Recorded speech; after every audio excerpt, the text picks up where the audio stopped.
Well, good evening, everybody. How are we tonight? Hopefully everybody has had a great day. Holy shit, we made it. Happy Friday. We are back. And we got the New Game Plus showcase that I guess aired yesterday. But we're going to take a look at it today.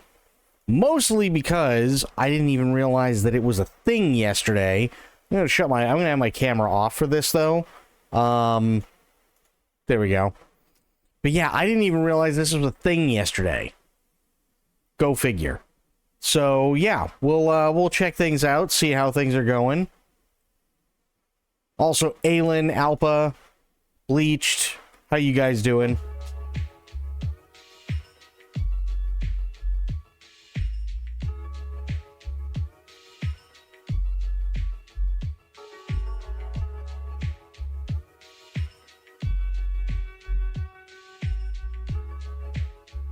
I'm assuming these are all the people that are going to be here.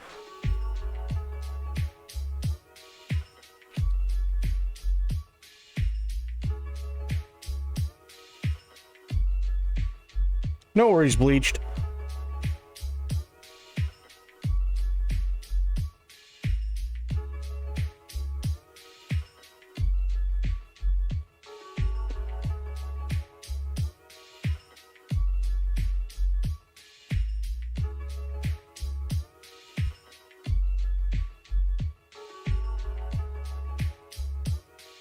Right.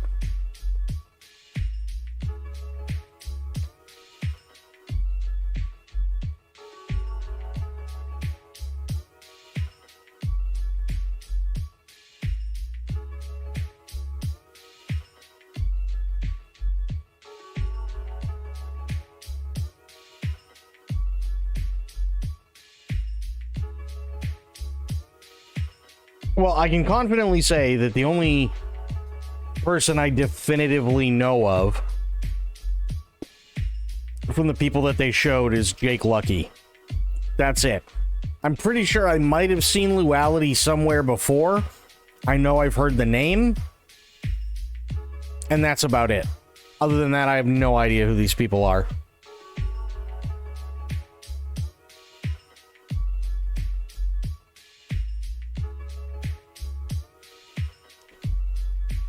We'll give it a few minutes so everybody can get in here. Alpa, Aelin, how you two doing? How are the things?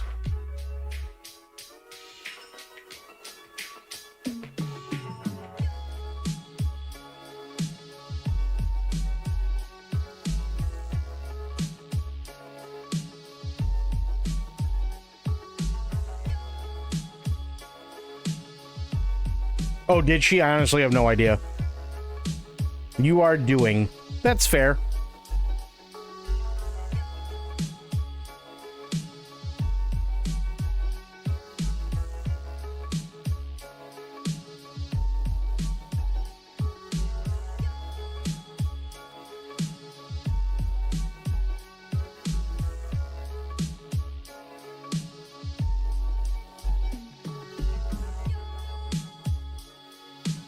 Yeah, Jake Lucky's the only one that I know of, only because, I don't know if he still does it, but if I remember correctly, Jake Lucky was a guy who, like, he tried to do the same shit as, like, Philip DeFranco, but most of the time he would just cover typically either sport, like, esports, or he'd cover just streamer Assassin's drama. Creed Odyssey is a fantastic fantasy RPG. Old school RuneScape is the greatest game of all time. Lies of P is a better video game than Bloodborne. The RPG category is so broad. Are they like... Are they just trying to piss people off? Is that what they're doing? Spectre, what's going on, buddy? Every single time they show who will be here, I'm just, who? Yeah, pretty much. To the point that it's meaningless. Mouse and keyboard is easier to be good at than controller. The Horizon franchise is very mid. A battle royale would not have saved Halo Infinite. A battle royale would have saved Halo Infinite.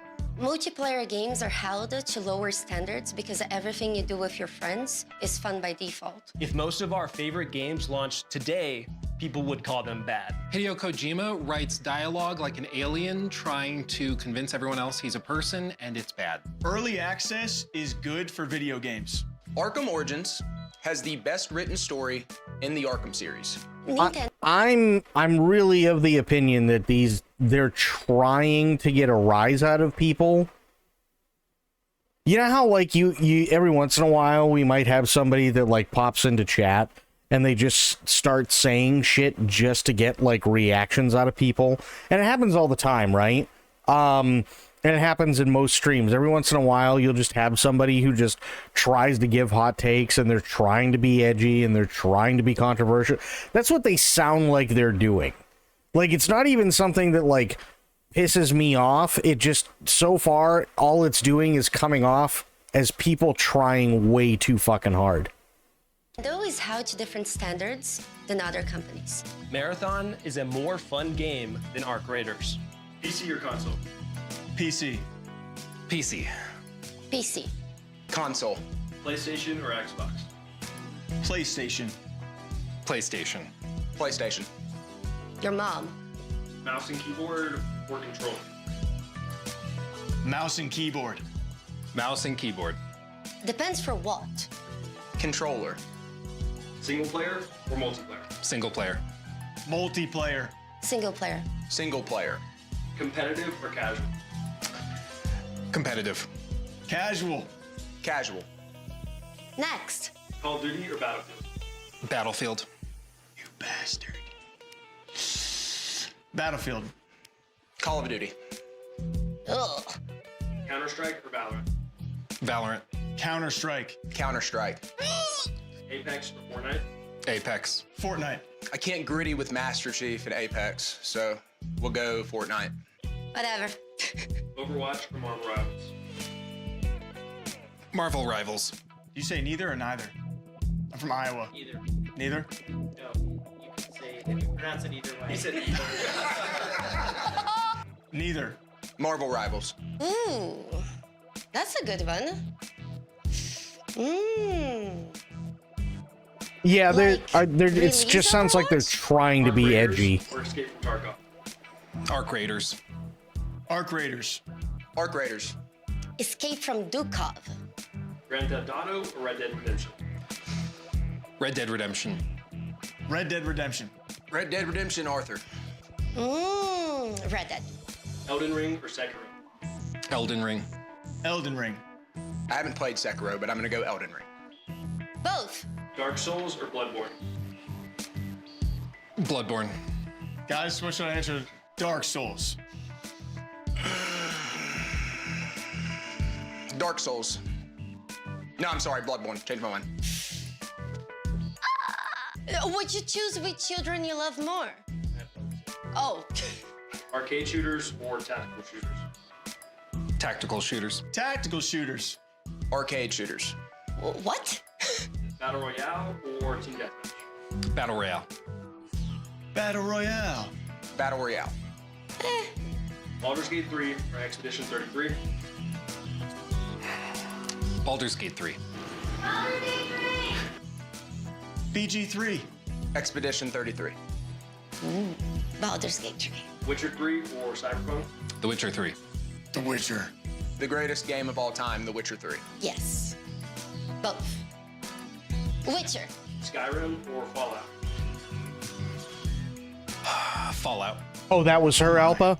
Gotcha. Fallout. Fallout. Ooh. Morrowind. And Fallout New Vegas. Mass Effect or Dragon Age? Mass Effect. Dragon Age. Mass Effect. Mass Effect. Outworld or Pokemon? Pal World. Pow World. I don't want to get a cease and desist, so I'll say Pokemon. Power World. Depends. Vaporeon? No, don't put that. Don't put that. Super Mario or Sonic? Super Mario. Super Mario Bros. Super Mario. Sonic. Destiny or Warframe? Warframe. Destiny 2. Warframe. Diablo or Path of Exile? Path of Exile. Diablo. No, you can't do that to me. What the hell?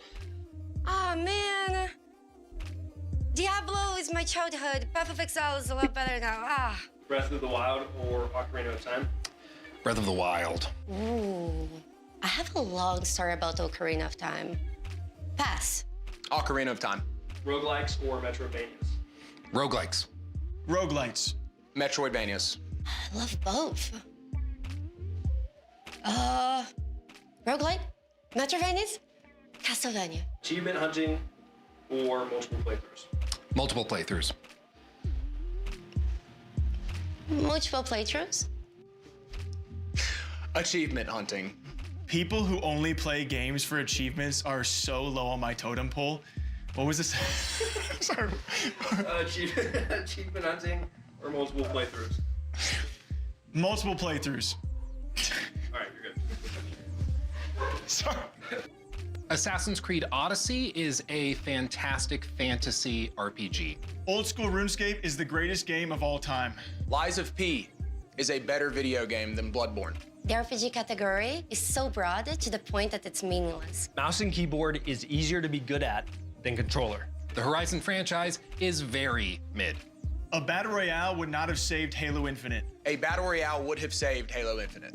So far, I think the only two opinions that I can definitively say I agree with are Battle Royale would not have saved Halo Infinite, and there was another one, and I'm trying to remember what it was, but honestly, it was so unimportant.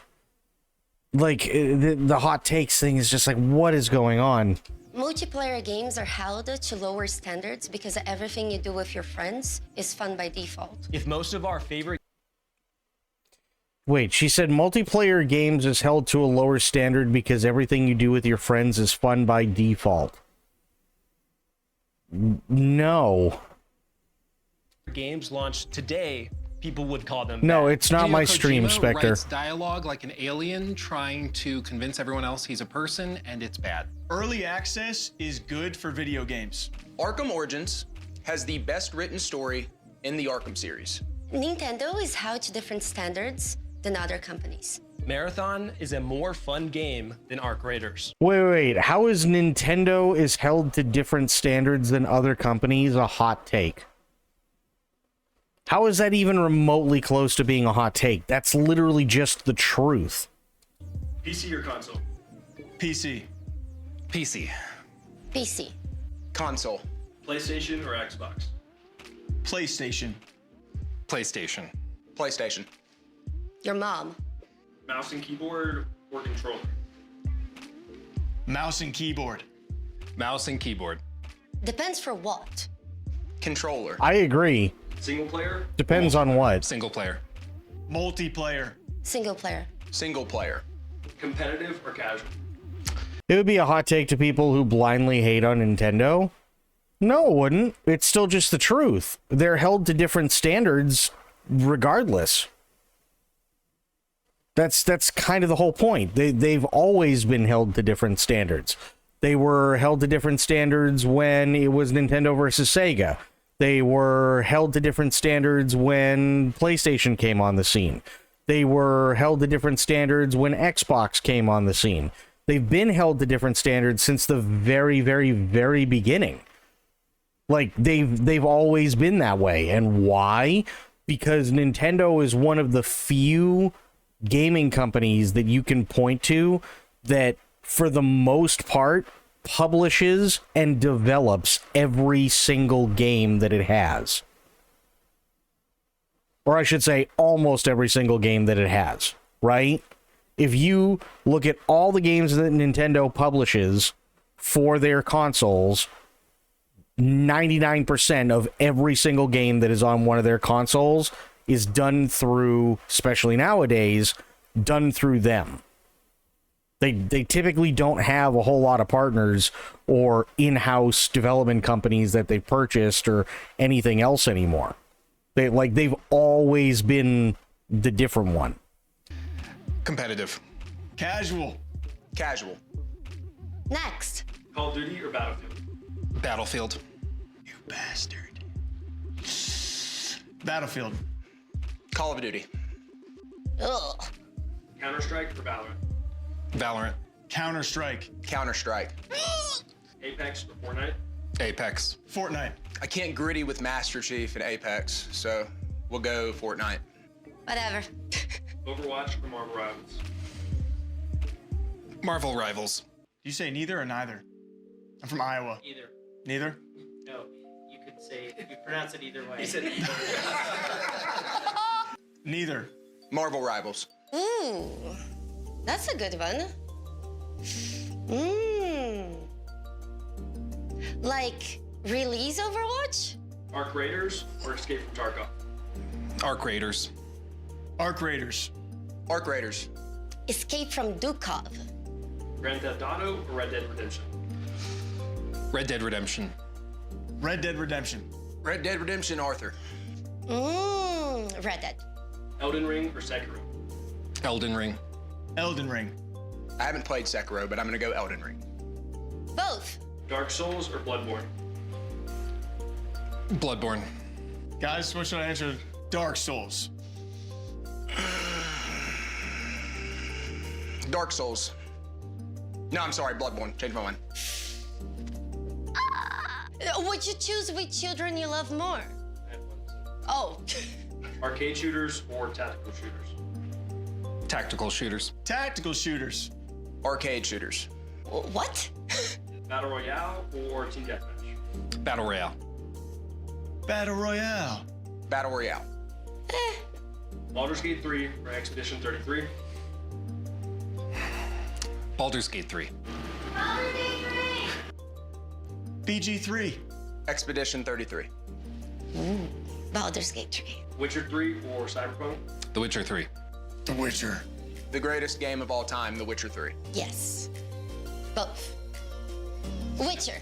Skyrim or Fallout? Fallout. Oh my. Fallout. Fallout. Ooh. Morrowind. And Fallout New Vegas. Mass Effect or Dragon Age? Mass Effect. Dragon Age. Mass Effect. Mass Effect. Outworld or Pokemon? Pal World. How World. I don't want to get a cease and desist, so I'll say Pokemon. Power. Defense. Vaporeon? No, don't put that. Don't put that. Super Mario or Sonic? Super Mario. Super Mario Bros. Super Mario. Sonic. Destiny or Warframe? Warframe. Destiny 2. Warframe. Diablo or Path of Exile? Path of Exile. Diablo. No, you can't do that to me. What the hell? Ah, man. Diablo is my childhood. Path of Exile is a lot better now. Ah. Breath of the Wild or Ocarina of Time? Breath of the Wild. Ooh. I have a long story about Ocarina of Time. Pass. Ocarina of Time. Roguelikes or Metroidvanias? Roguelikes. Roguelites. Metroidvanias. I love both. Roguelite? Metroidvanias? Castlevania. Achievement hunting or multiple playthroughs? Multiple playthroughs. Multiple playthroughs? Achievement hunting. People who only play games for achievements are so low on my totem pole. What was this? Sorry. Achievement hunting or multiple playthroughs? Multiple playthroughs. All right, you're good. Sorry. Sure. That was a weird 2 segments, but okay.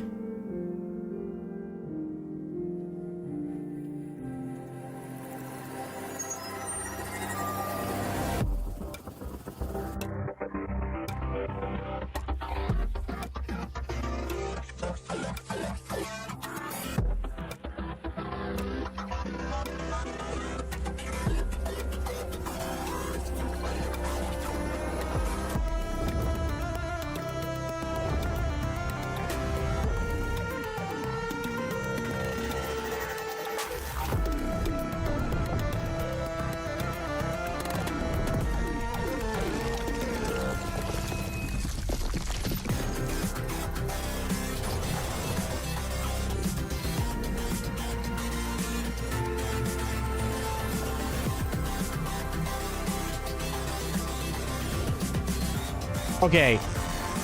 I will say something because I've already seen a couple. I haven't seen the trailers for them, but I have seen the actual like trailers pop up on my feed. I'm assuming this is the first time any of them have ever like actually sat down and did any sort of like gaming showcase.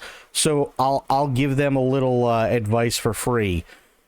Don't fuck up your release surprises by showing the game trailers that you're going to showcase in the introduction.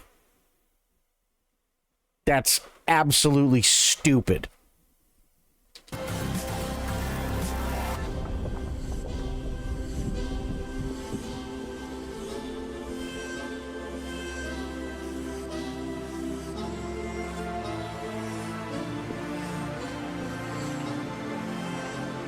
Because all that's going to happen is people are going to take a look at like a couple of things, especially when the name of the thing is either plastered somewhere in the corner or on the top and bottom, and they're going to go, oh, okay, well, that whole countdown section where they're doing hot takes to be edgy is really, really fucking annoying. Why would I want to listen to them? And they'll just go and type in the trailer that they thought looked interesting and go watch the trailer instead of this. That's why you don't do that, because they just sabotage themselves.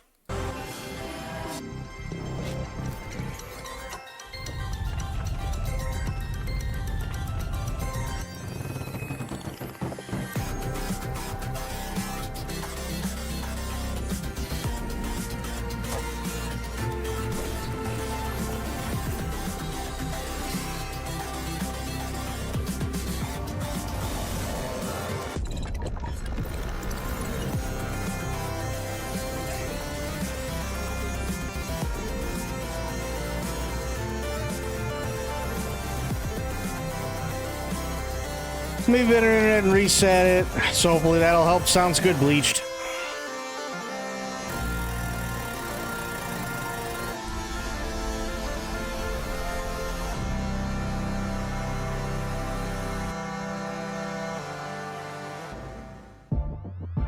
Welcome to the New Game Plus Game Showcase, a new initiative built by creators who love games for what they are and not just the games that pay to have them promoted. First up, I'm Hunter. I'm normally behind the camera across gaming and esports events, and I work on social accounts for a ton of different games. My favorite games of all time would probably be RuneScape, Dark Souls 3, Leaf Green, Black Ops 2, and Star Wars Battlefront 2. Then we have Jake Lucky, kind of the point where gaming, esports, and streamers collide. If you look at him for too long, you'll start to wonder why his neck is so long, and if you look at his Twitter for too long, you'll wonder how much Nadeshot paid him to tweet clips of him every single day. His favorite games of all time are RuneScape, Age of Empires 2, Halo Infinite, Jumpstart Adventures with Bodley, and CSGO. Next up, Luality. A streamer with a hatred of spoons and a love for dragon sex, Lua probably has more personality than the rest of us in her pinky. Her favorite games include Baldur's Gate 3, Cyberpunk 2077, XCOM 2, Witcher 3, and Mass Effect. Then, Luke Stevens, the mind of a critic with the heart of a fan. Luke breaks down games to their DNA and really looks at everything a game has to offer. Where our brains might be smooth, his is nice and wrinkled. His favorite games of all time are Elden Ring, Kingdom Come Deliverance 2, Last of Us, Witcher 3, and Batman Arkham City. Okay, so I change my stance. I do know more than Jake. Luality, I do remember seeing her do I think it was Elden Ring on a dance pad. And I have seen one or two of Luke Stevens things pop up here and there on my YouTube feed. Other than that, I don't know much of anything about them. I really don't. But Jake Lucky is still the one that stands out because he's the guy that basically covers esports and streamer drama for way too long. The fifth and final in-person member this year is I Am Rob. Rob came from the hell of making Call of Duty videos to the other hell of platinuming games. His favorite games of all time are Witcher 3, Halo 3, Batman Arkham City, X-Men Legends, and Call of Duty Modern Warfare 2. Not to be confused with Call of Duty Modern Warfare 2 or Call of Duty Modern Warfare 2. Remastered. Then our final member is Blue Thunder, the man who is always spotlighting the next hidden gem before anyone else sees it coming. He just had a beautiful second child that luckily takes after his wife, so he's not here in person but was a major part of the showcase. His favorite games of all time are Resident Evil 2, Silent Hill 2, Elden Ring, The Last of Us, and Metal Gear Solid 2. Together, we're pressing into how we think game showcases should feel: conversational, authentic, and transparent. We are here to celebrate what actually excites us: incredible worlds, creative devs, and stories behind those games that we love so much. Okay. There's no paid placements, no marketing scripts, just pure passion and excitement for what's coming up in gaming. You can expect a wide range of content, including new trailers, fresh gameplay, developer interviews, behind-the-scenes content, and even some updates to your favorite games. So sit back, grab your drink of choice, and let's dive into some of the games that we think are worth your attention. This is the New Game Plus Game Showcase. Yeah, also, who picked the name? New Game. It's a work in progress. Wait, what's the name of New it? Game Plus shows the showcase. New plus of- a game plus a showcase. Have we trademarked that yet? Because I don't. Oh, God. Well, we have cups. We That's already most of it. got the cups. Sick name. The cups are done, We dude. might have to cut our losses. There's no changing it up.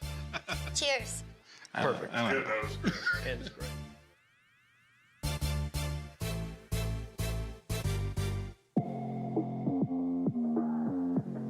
All right, guys, so first up, we have 3 awesome games. We have Blind Descent coming from Owlcat.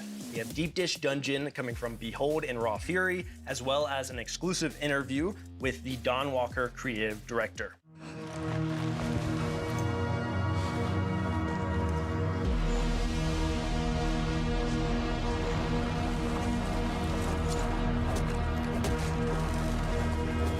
Okay. I mean, this looks just typical survival, but it doesn't look bad.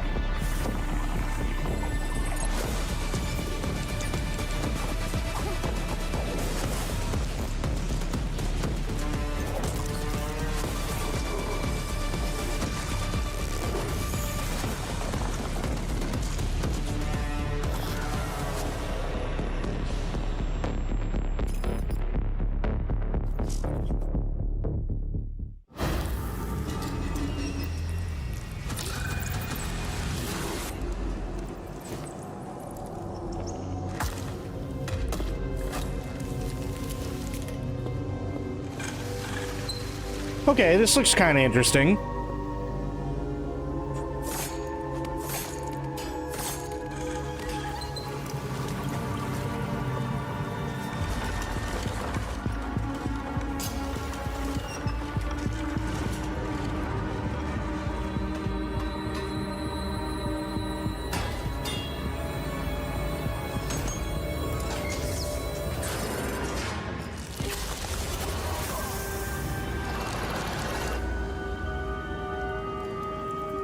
Deep Dish Dungeon. Okay.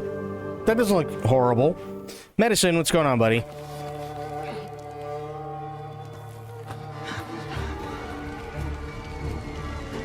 Must be here somewhere. Hey, Crit. How's it going?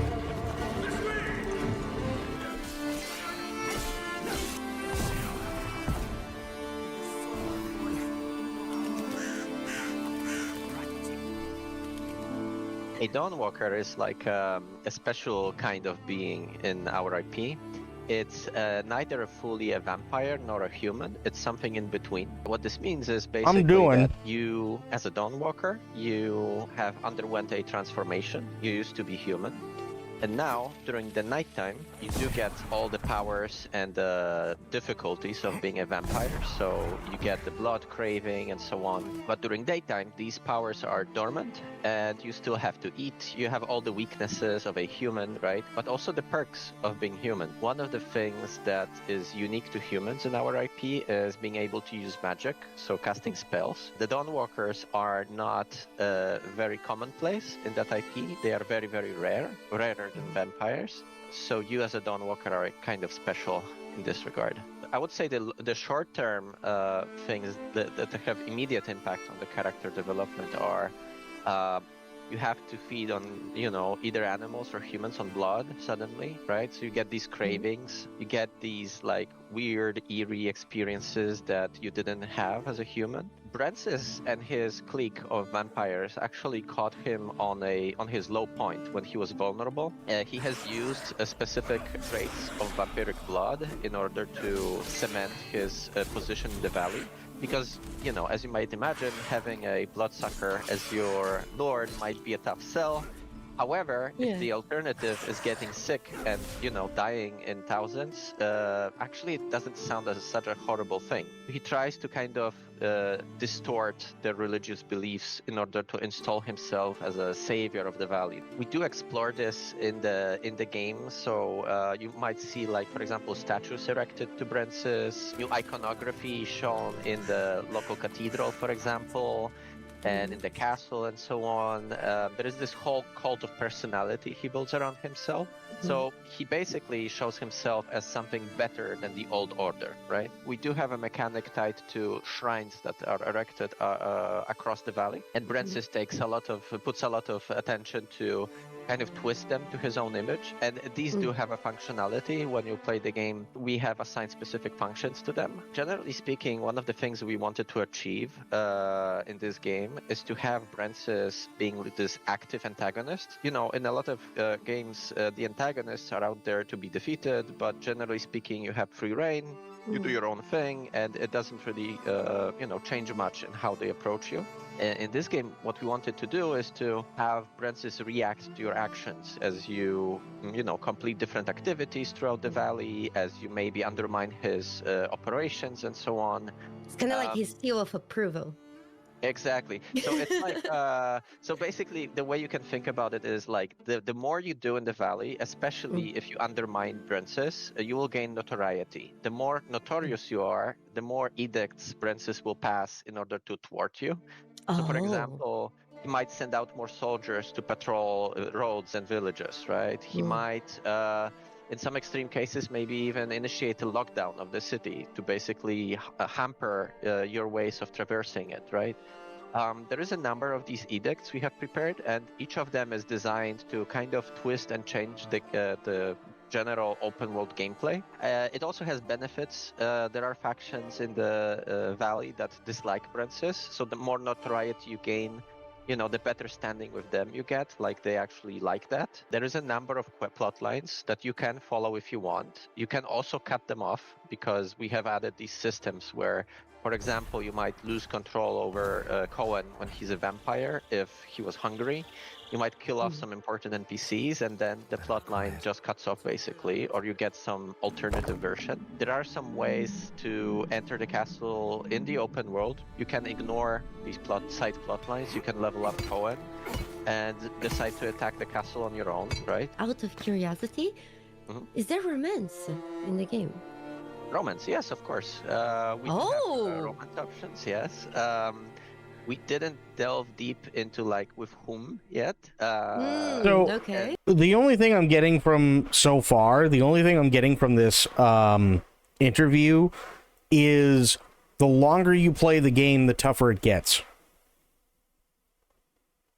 That's all I'm getting, right? Longer you play the game, the tougher it gets. Because the more stuff you do, the more edicts are passed to try and thwart you, that makes sure that more people who are specifically designed to hate you go after you constantly. So quite literally, the longer you play and the more you do, the harder the game is. And it's like, oh, okay. I'll leave that for the future to talk about. However, yes, you can expect to build relationships with characters. Like I said, there is like one main goal. Well, you got 50 in-game days, right? And that's all well and fine, but it feels like, because of what he's saying, it would behoove you, even if you want to do multiple playthroughs, let's assume there's multiple endings, it would behoove you to play through the game as fast as possible to get to whatever those different endings are. because the longer you play the game and the more stuff you do, the more people will hate you and the harder the game becomes. So literally the only thing that you can do if you want an experience that's actually going to be like relatively fun and you can just kind of putt around and everything like that is to literally do none of the side missions and just go after the main storyline. That's it. Varying ways to get to it. These different ways that you pick will impact, you know, what happens with Veil Sangora in the end. And it's all up to you. And I think I really recommend experimenting with this stuff and having fun with it. First one, Blind Descent, Martian, survival, co-op, adventure.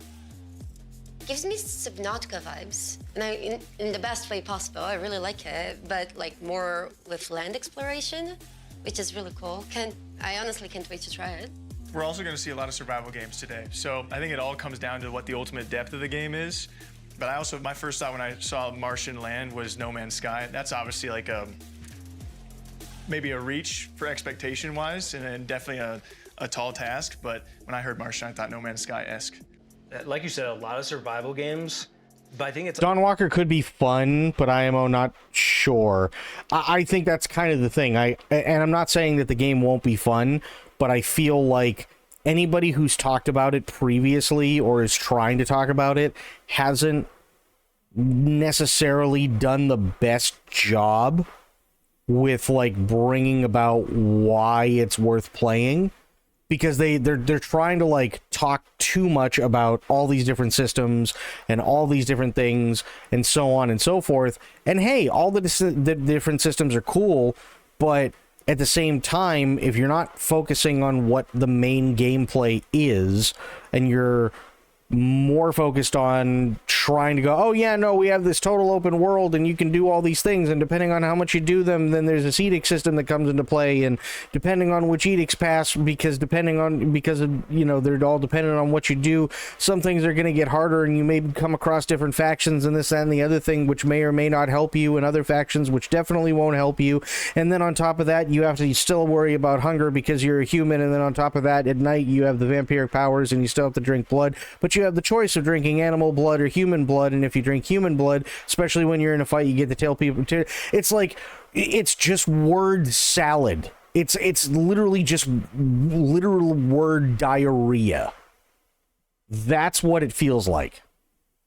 It's popular right now, and I'm hopeful that a lot of them do it right, but this is like going underneath Mars and has aliens.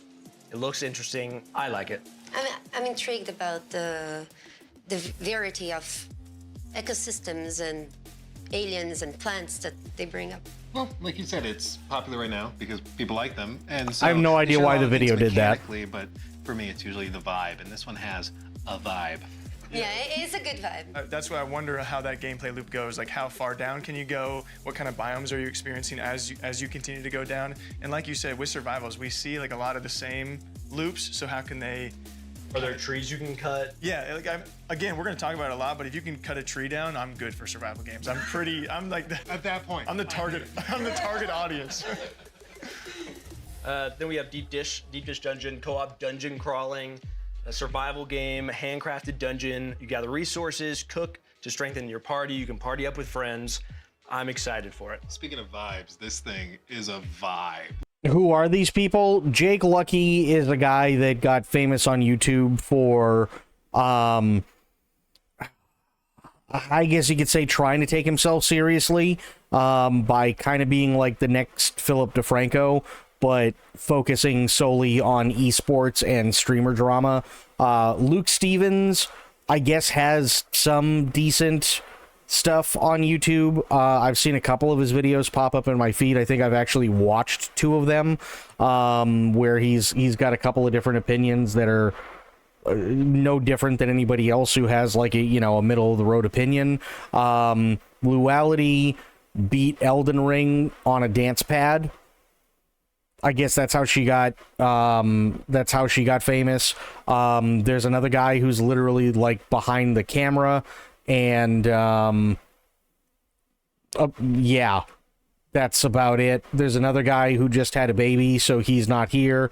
And then there's another guy who apparently is so young that he's only played like 5 games ever.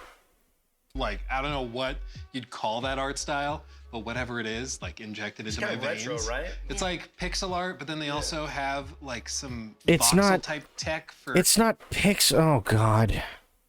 Did he just say it's like pixel art? It's not pixel art. He's talking about that deep dish dungeon one. That's not pixel art. That's like old school Minecraft graphics, which are not pixel art. Not even remotely.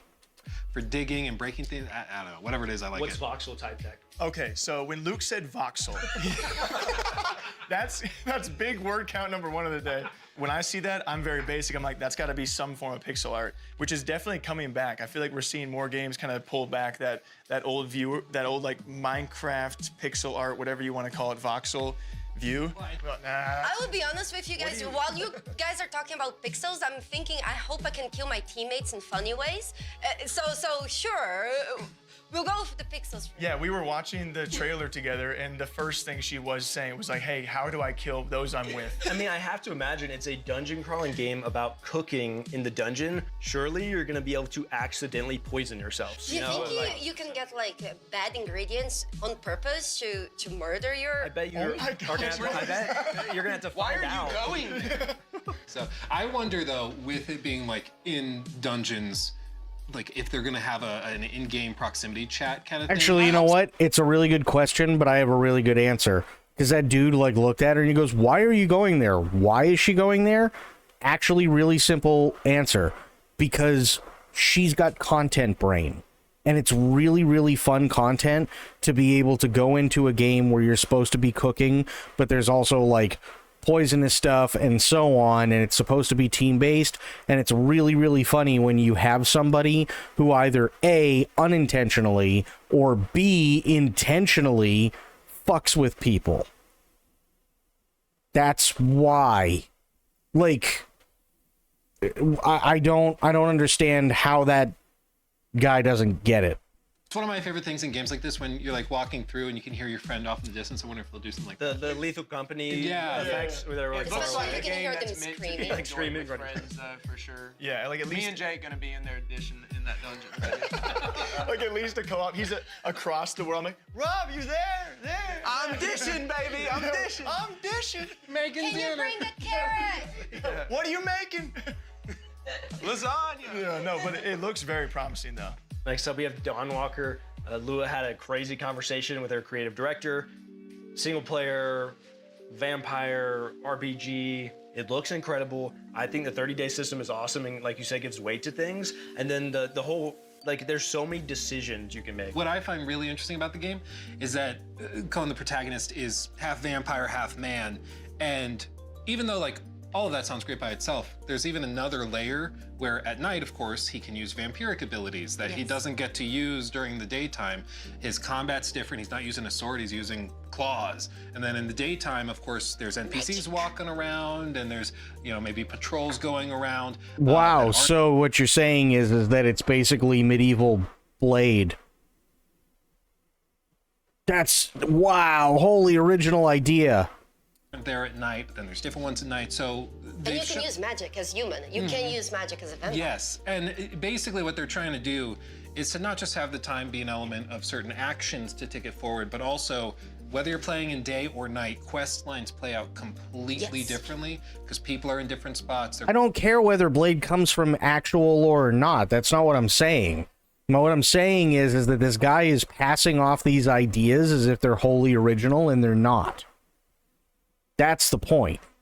Behaviors are different. This person may be asleep, so you can't talk to them. Have but different somebody else is there. abilities. Exactly. Well, The Witcher 3 is my personal favorite game of all time. So, and this is former Witcher 3 developers working on this, and so much of that charm was prevalent there. The music. The music, just that soundtrack in the short little snippet we saw there, I felt it. I love that simple separation between day and night and different things coming with your character. That's got to be like the coolest part of it. Yeah, because it's got to probably tailor to your gameplay of like, I got to wait to make this choice during the nighttime versus during the daytime where I can use certain abilities or different combat styles. I love that part of it. And so I could foresee a run through, like a play style where you're playing only at night for missions. You're just doing stealthy vampire stuff, and you're eating people, or you're drinking blood rather, not eating people. I don't know, maybe it's not away.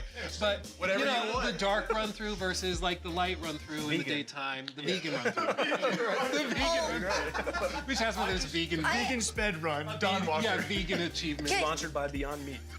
The fact that they revealed a little bit about more Brensis the Overlord is also a system. He really talked a lot about systems that they have not spoke on yet at all, and didn't with us either. Like the edicts. As you go around the world trying to find your information, you can side with different people, and depending on what you do, you can make the Brensis quite upset. So he can start making laws and rules to stop you from progressing in a certain way. Yeah, which like the Brensis is what we said before. If you're on a time limit, then that means that the longer that you play and the more that you do, the harder it's going to get. So it would behoove you as a player, if you want to play it casually and you just want to make sure that you get all the different endings, to do as little as possible and get through the main storyline in the shortest period of time.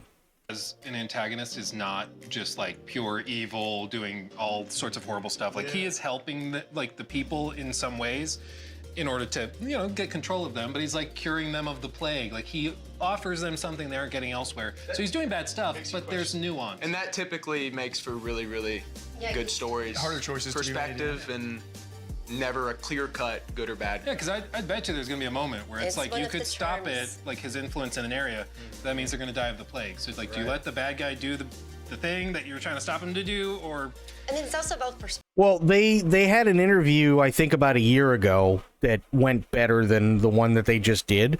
And they specifically said that you do get, different abilities and stuff like that. But then there's also like, oh, hey, I just want to go to the main cathedral and kill the main bad guy, but I'm only level 4. Well, the dudes that are standing at the door are like level 50. So you're fucked either way, right?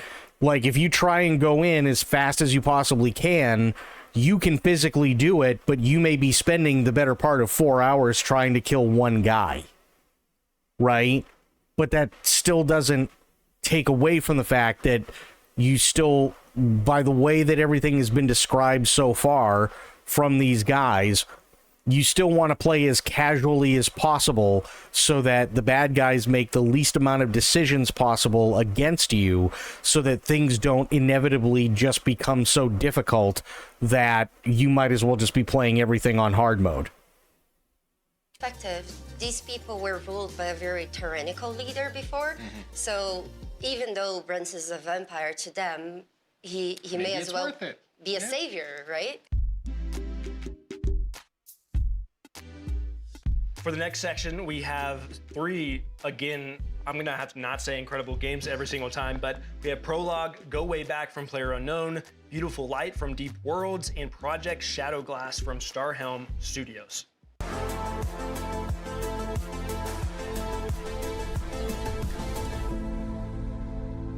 It's just an infinite map generator with some game loops on top of it. So you have a survival loop, which is pretty hard.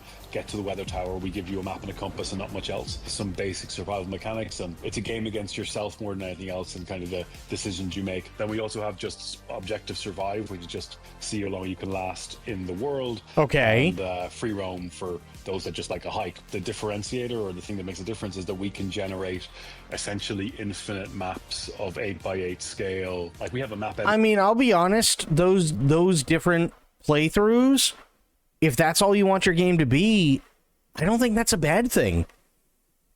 Honestly, like, the environments look great. The last game that I feel did those kinds of elements really, really well was The Long Dark. Right? Where you could go, they did have, Long Dark did have a story, it did have Wintermute, right? But then you literally have an entire portion of the game called The Long Dark, which is quite literally, you're just out there doing all the survival stuff just to see how long you last.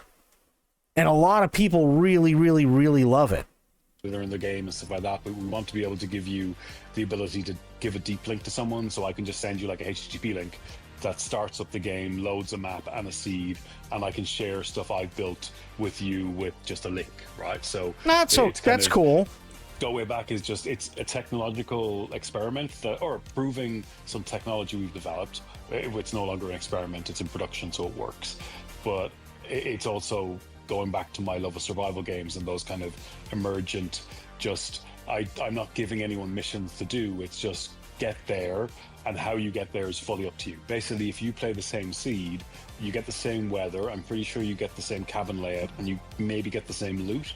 So you and 4 friends could technically race to the weather tower and see who gets there first because you have the same conditions. And while we don't have multiplayer yet, you have this kind of asynchronous multiplayer that as long as you can share the seed with people. And I thought, wouldn't that be a cool thing for events where you have 16 streamers and see how long they can survive in objective survive mode, right? That's not bad. See who can race to the weather tower quickest, or we can set up the weather just to get progressively colder and see who lasts the longest. There's a weather tower on top of... Yeah, that's a cool idea. I think that's a cool one. One of the higher points on the map. It's generally the other side of the map. We do have prompts now that tell you what to do in the world. But yeah, there's some simple survival mechanics. Keep yourself warm, keep yourself dry, light fires, board up windows, keep your body in a good temperature, get across the map. And we don't tell you where you are on the map, except when you find a new map in the world and it updates your position, you're left for basic navigation. It's kind of set in the 80s, so you don't have digital GPS, stuff like that. I want to make sure that the worlds we're generating have enough depth that when we add story and mission and quest-based content, that the worlds feel like coherent and real enough that it makes sense. Like, I want to have pathing. I want to have like infrastructure, like telephone lines, this kind of stuff. So the cabins aren't just random cabins in the forest, that there seems to be some logical placement of stuff in the world. And once we have those in, then we can more easily go, well, okay, you need to connect all the substations to bring power to the weather tower so you can get a message or go and do various things. Right now, there's a bunch of cabins and there's survival mechanics, but we want to add a lot more depth to the environment. Preface is a tech demo. That I always said I wanted to release a free tech demo of the engine we're building, and that's what Preface is. And the kind of poetic thing is that my last game will be Preface, because it'll just be a visualization of what's possible with our engine at that time. And it's more like Minecraft Survival, that it's an example of what you can do with the engine, and it'll be open source and free for everyone, so you can do whatever you want. So having this kind of cool digital space, like an internet in 3D, I don't see anyone working towards that. I see small bubbles, but I don't see anyone really trying to do Earth-scale terrain with millions of people. And that's kind of the bigger goal, and that's why we've broken it down into 3 games. The aim is that you should be able to do anything from 10 by 10 to 100 by 100 with 5v5 or 100v100 relatively easily and not have any problems. We will build maybe an Earth-scale terrain, maybe smaller, with hopefully a network layer that supports millions of people. That will be kind of a survival civilization MMO type game. But again, that's just one layer of the world. Like, I want you to be able to just jump around the world and see what's happening, because you should be able to, like, I think if you want to interact with the world, there should be a layer of survival you have to do, or a layer of gameplay in order to kind of leave your impression on the world.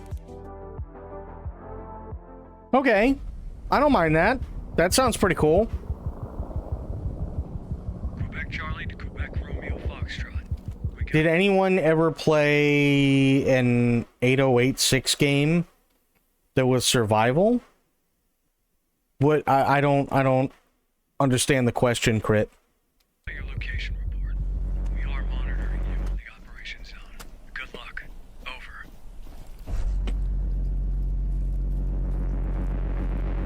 Okay, so this is in-game footage.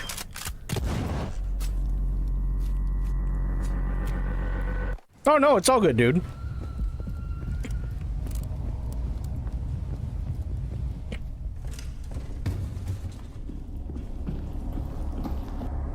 In my opinion, in-game footage is the way to go. I like in-game footage.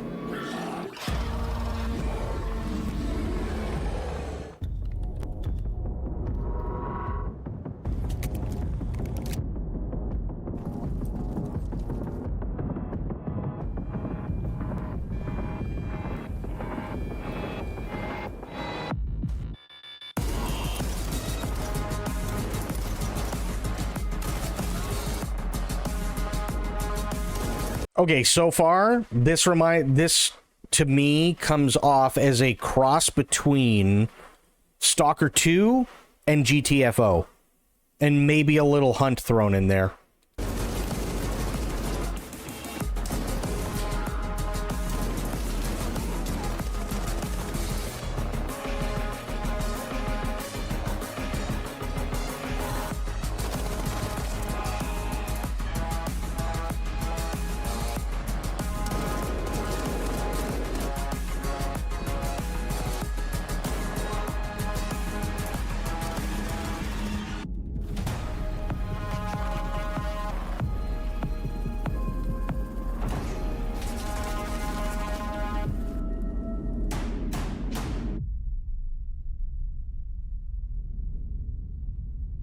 Enter, secure, extract, beautiful light.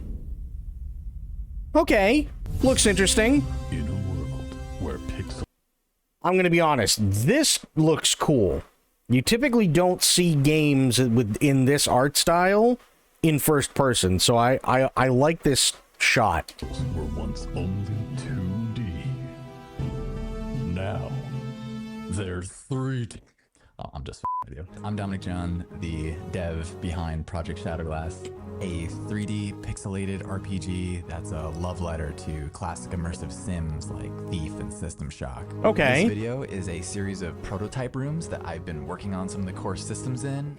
No art, no assets will be generated by AI. This is all human-made, hand-placed, made by me and artists like me because we love what we do.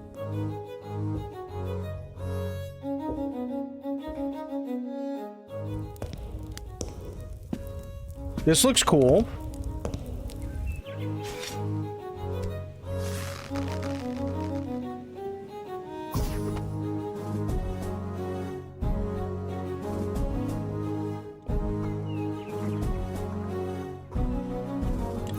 If you have headphones, I would highly suggest wearing them. All the audio in Project Shadowglass is going to be 3D, and not just 3D, but simulated.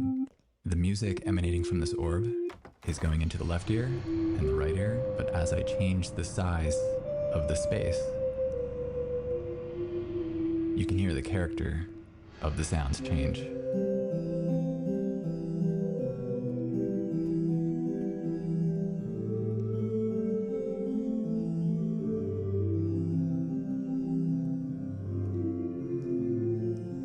And if we go around the wall, we can still hear it coming from the opening in each ear. Okay.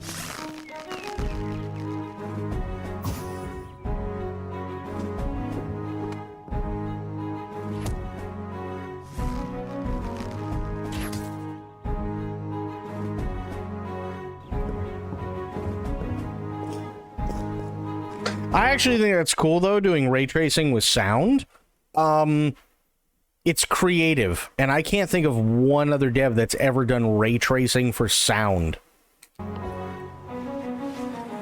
actually launched the Shadowglass Discord today, so if you have any ideas or suggestions or just want to follow along, feel free to wishlist Project Shadowglass on Steam. I hope you enjoyed this sneak peek on how things are coming along. Thank you so much, all the crew at New Game Plus, for having me. Be well, my friends. That's cool. To start with Prologue, Go Way Back, another survival game that we're seeing, and we were talking, it's a bare bones survival game where there is no common enemy. Your enemy is the elements, where you just have to try and survive and make it to that point. So if you guys don't know Brennan Green, he not only was behind the Battle Royale mode of H1Z1, which we talked a long time about, he was also the creator of PUBG. So people have a lot of faith in him and what he calls his 10-year plan. And he talks about his ultimate goal being he wants 1 million players on a server. He wants the internet to be made 3D and for all of us to actually truly be able to play together. Which I know is a crazy transition from us talking about a survival game. Player survival game? Like we want to cover their survival game because I love survival games, and they're going to be branching out in this game for the next few years until they have multiplayer, until they have weapons, and they have PvE and animals to fight against, but it's also part of a much Also, bigger a story.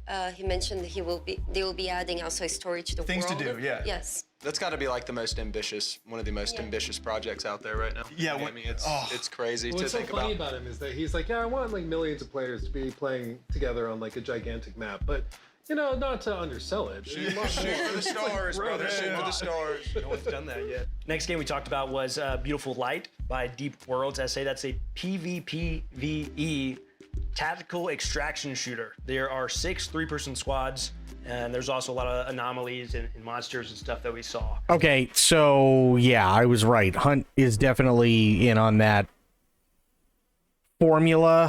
I don't know if that's something I'd be interested in. I don't like 6 3-person tactical squads.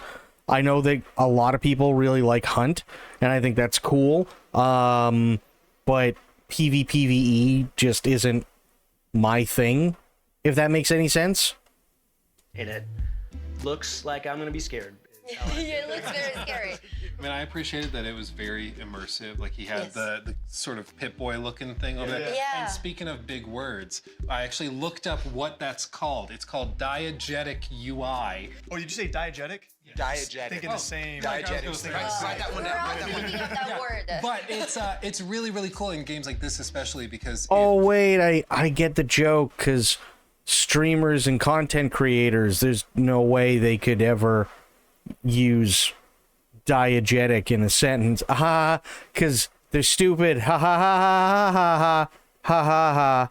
it's like hyper immersive. There's no UI popping up being like, oh, attack incoming. It's just, no, you are in the moment, you're in the game, listen around you, look at the thing on the character itself. I love that. So you can play as a monster, Yeah. or as Oh, really? You can play both. or as the soldier. Is there controller support? I don't know. Great question. Duality, she just threw up in her mouth. I have nothing against controllers, but I believe there's a right time for mouse and keyboard and a right time for keyboards. And he believes that the right time for a controller is when you're playing shooter games. It's obviously better. The mouse and keyboard is better for that. But not for him. I would edit my own YouTube videos with a controller. if I Yeah, he could. said that That's earlier. That's how passionate. Which is a patently insane thing to say. Yeah, then we have Project Shadow Glass. Voxel art. I really enjoyed the box. This is Starhelm Studios. It's an immersive sim. We've all seen it. I think it went viral from that AI post. There was like an AI post that looked just like it, and then he was like, I'm making a game like this. It's not AI. I looked up the video because he has a YouTube channel where you can actually see kind of behind the scenes. And when that clip of the AI generated art went viral, he saw it and thought like, I didn't think anybody wanted this. I was just like, it was a fun side project. And then he saw people wanted it and thought it looked awesome, and he put it out, but it's real. But we It's called Wayback, if I remember correctly. talked about it earlier. There's a desire for stuff like that. The more simplicity, kind of retro feel. It feels like the game is still like learning what it wants to be. Like he's working on the graphics, the basics, the music, and as like they have a bow and an arrow, and hopefully as they work on the project, they start feeling what it will grow to be, what kind of game it will develop itself into.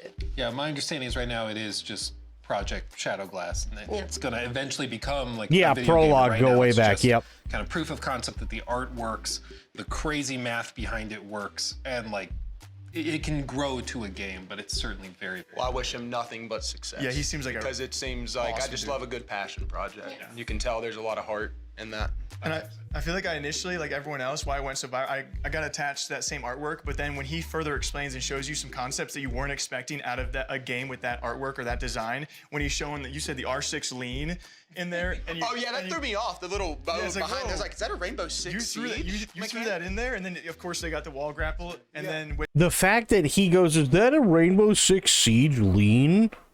Like, bro, are you 7? He does realize that there are other games that use the lean feature, right? Welcome back, Medicine. the whole audio design as well. I mean, I'm definitely. I remember seeing that clip that went viral. I remember seeing it. I was like, wow, that looks incredible. Like walking up to the castle. It's not even ADS. You don't even need the ADS to lean. This section we have 3 what I would consider kind of sci-fi games a little bit, but we have Aphelion from Don't Nod, which we have an incredible look behind the scenes of the music with the composer themselves, as well as The Expanse Osiris Reborn from Owlcat. If you're familiar with The Expanse, super exciting, and also Distant Shores, Brittany.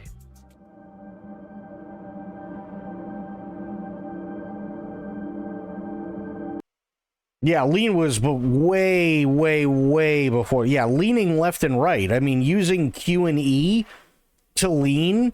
I mean, shit, I was doing that in Battlefield 3. Like, what? Pretty sure lean was a thing that was like pre-COD 4. Yeah, Deus Ex had lean. It's like, what? It's like your typical a-hole college football player frat boy that is in every college. Yeah, that's Jake Lucky. That he's the guy who wanted to literally be like Philip DeFranco, but focused on esports and streamer drama.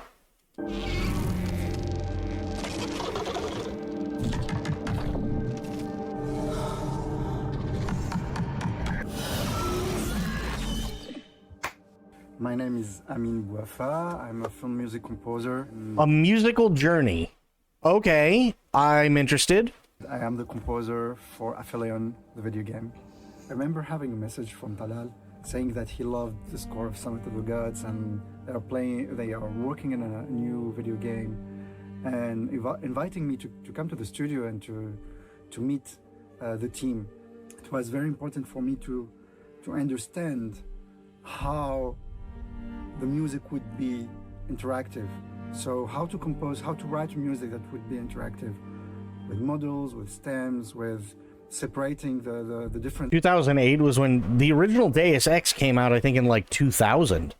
elements, and at the same time, how could the music, how the structure of the music would be an evolving structure. It was very important for me first to have the story of Ariane and Thomas, like that the log line is the story, both of them. So there is a theme that conveys this emotional relationship between them.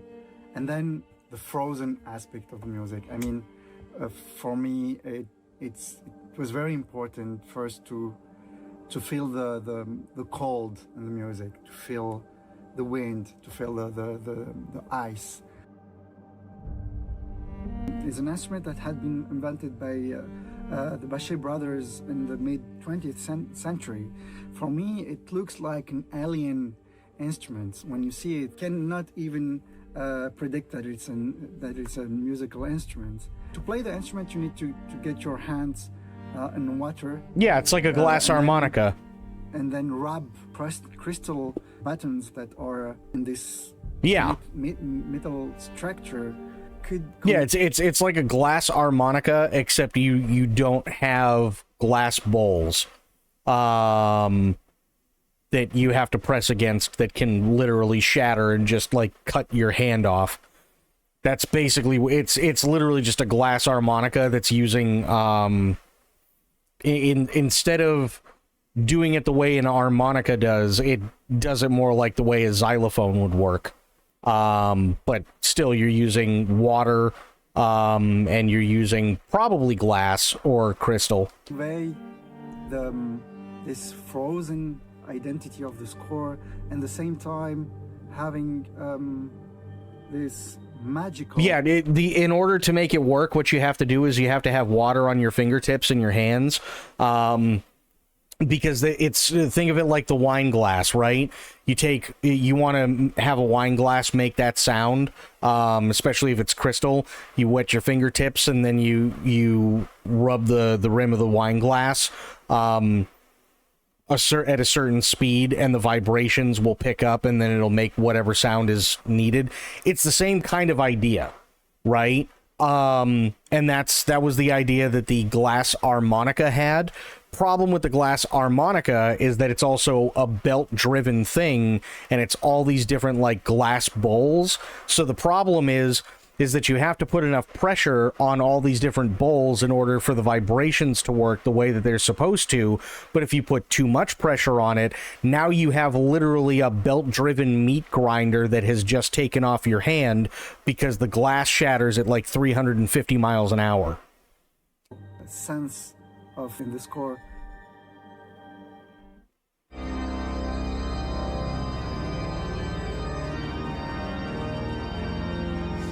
Well, that's the thing. It's not a nightmare. It's happened. So the guy who owns the glass harmonica, and I think there's only like 2 ever made, right? He was doing a concert live on stage, and he was really, really nervous, and he pressed too hard down on one of the bowls, and the bowl shattered. And everybody gasped as literally the entire glass harmonica went red. There is a sacred feeling also to this planet. It's a huge planet, but I wanted to get this huge instrument and that it could also play very soft. The organ has a lot of sounds. It can be very soft. The glass harmonica is a dangerous instrument. Large, it could be intimate. For me, it's the planet. The planet could be very welcoming and suddenly very, how to say, very dangerous and very sacred at the same time. So I thought that the organ could be this, could give this majestuous feeling to the score. Yeah. Oh, organs. They sound so good. I'm so happy to write the music for Aphelion. It's the first time for me to write a video game score, and it's a lot of fun and a lot of passion.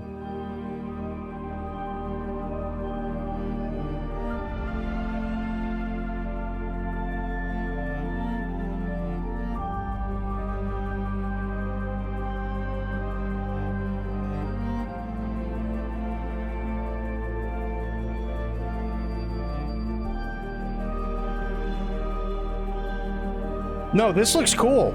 I'll play this. Did it say PC? Hang on. Xbox PC. Okay, fair enough. And Steam. All right. You know what? I'm actually kind of interested. Even if it's like...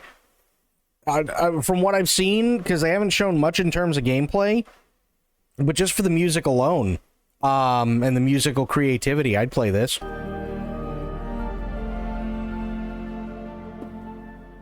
Yeah, I'd play that.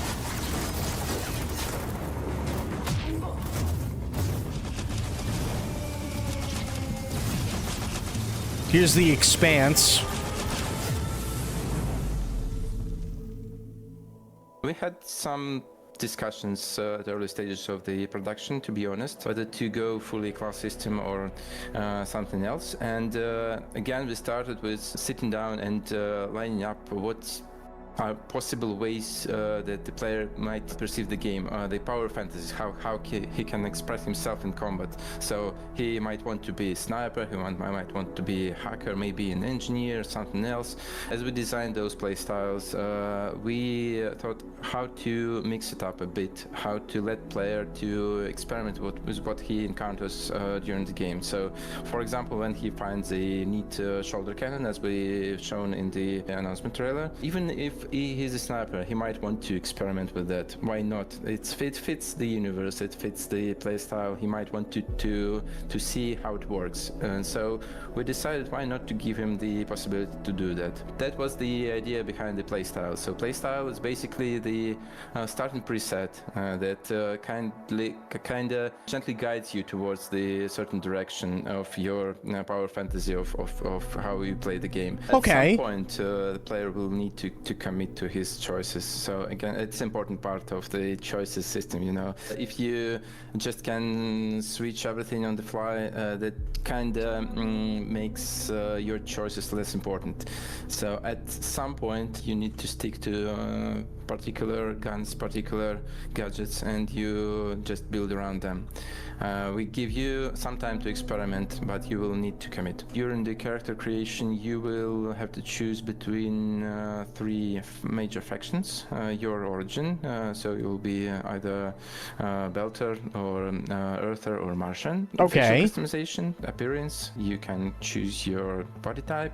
So you will be playing as a Pinkwater mercenary with different type of origin that you would create. You will have your sibling with the same, like, identical one. They will look a little bit different because they're their own person. They have their own personality. These events are set during the first 3 books, I think. You will start on Eris and witness basically the events from a different angle, and this part will be to some degree shown in your character creation. Every campaign. I refuse to play this or get into anything to do with The Expanse because I cannot get into another Space Saga book series.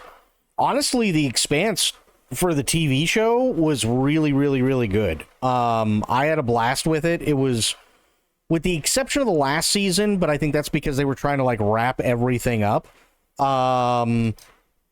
It was, with the exception of the last season, everything was really, really, really well done, and it's probably the most realistic depiction of science fiction that we've ever had in a TV show.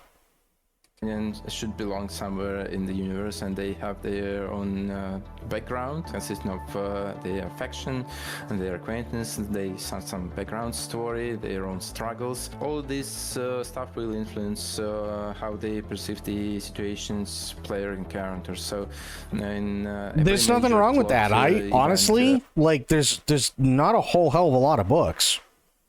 There really aren't. So, I mean, if there's a franchise to get into, you could do a hell of a lot worse than Expanse, for sure. They will have their opinions. They might hint you towards some decisions. They might provide you some assistance, or maybe even some crucial contacts to go for help, for advice. Yeah, you're not... Hang on.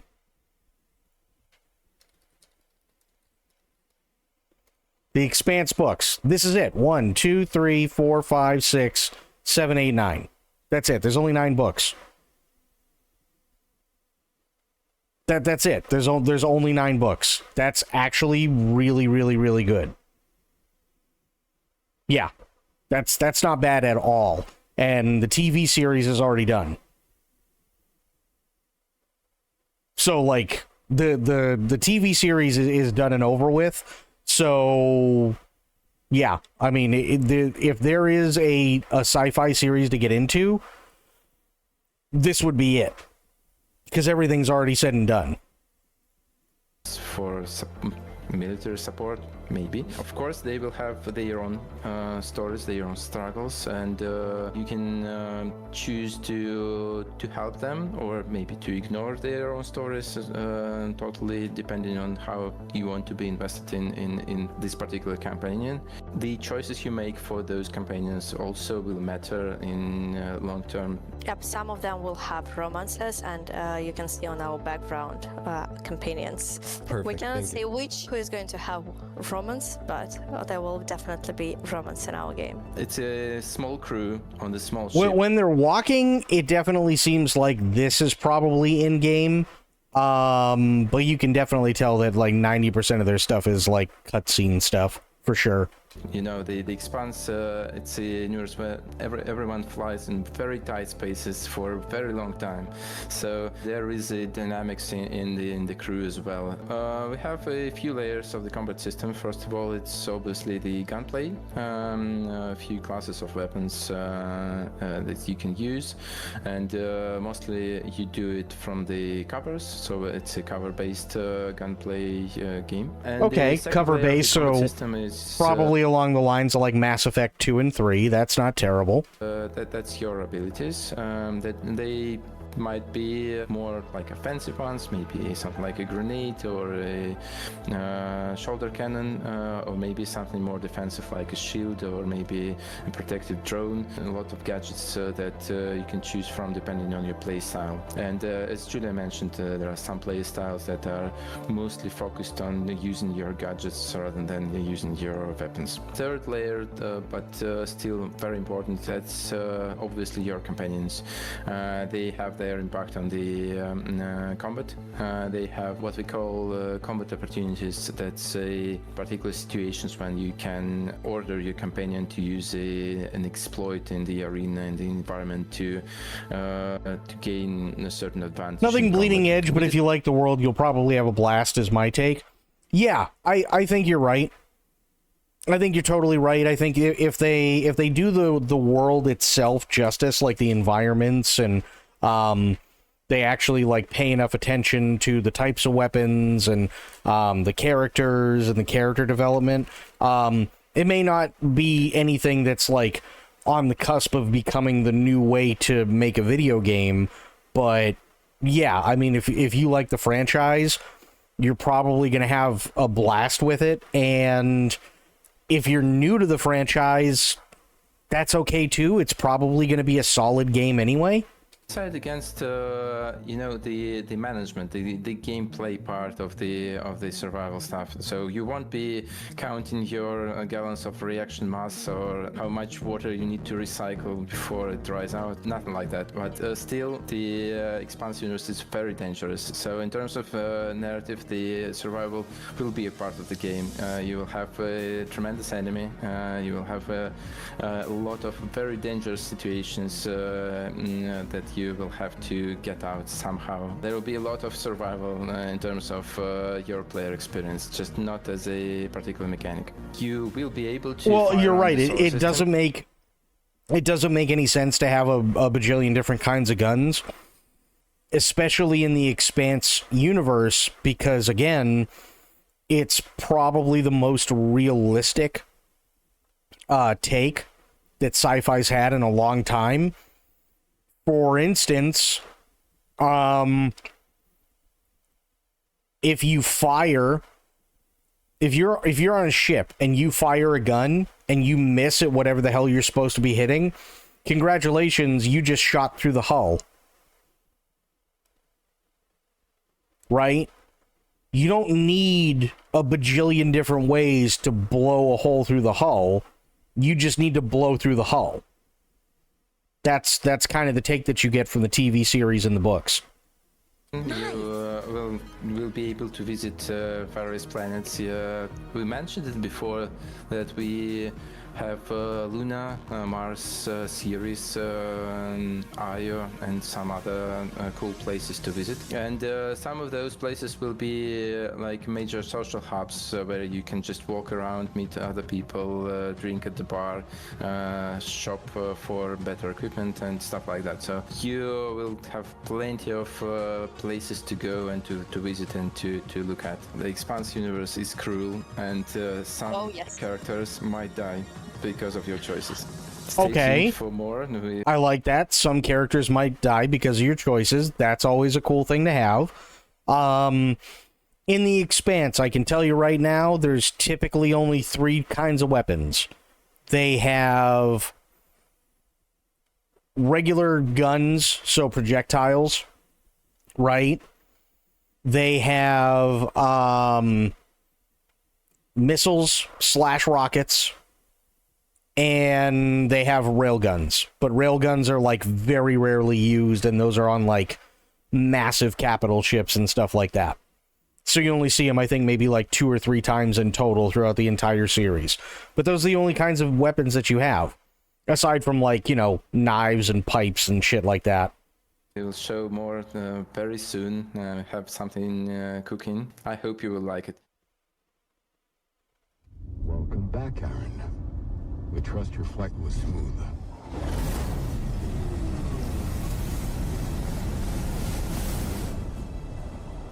We have landed you on the outskirts of Genyak Island. Stay alert.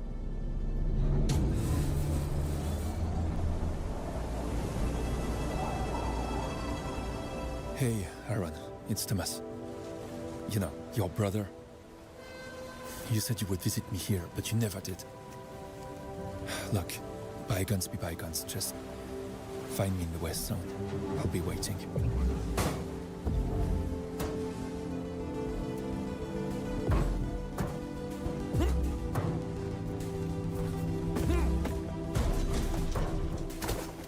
Sometimes I dream about what's under the ocean. A distant shore, waiting to be explored. Huh.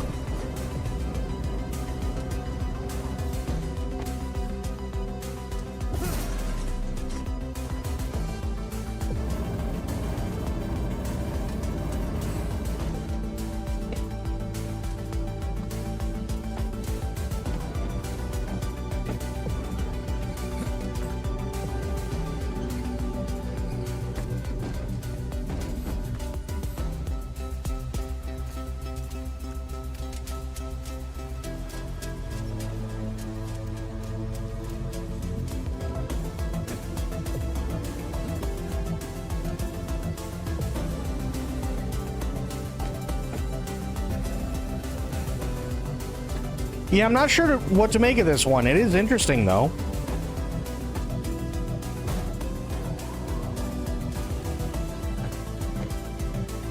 I can tell you that at least for me, this feels like it would be a one and done. Right? Like, I'd play through it once, and then I'd never play it again.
Slipping boats on the faucet. Such a peaceful place to be seen. It's a wonderful way to be free.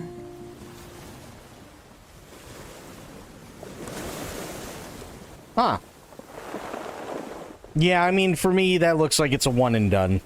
Let's start with Aphelion. My understanding is it's a dual protagonist game, so you'll actually be swapping back and forth as they sort of work together. And I'm sure there's parts where you're separated, parts where maybe you're together, working together. Very emotional story.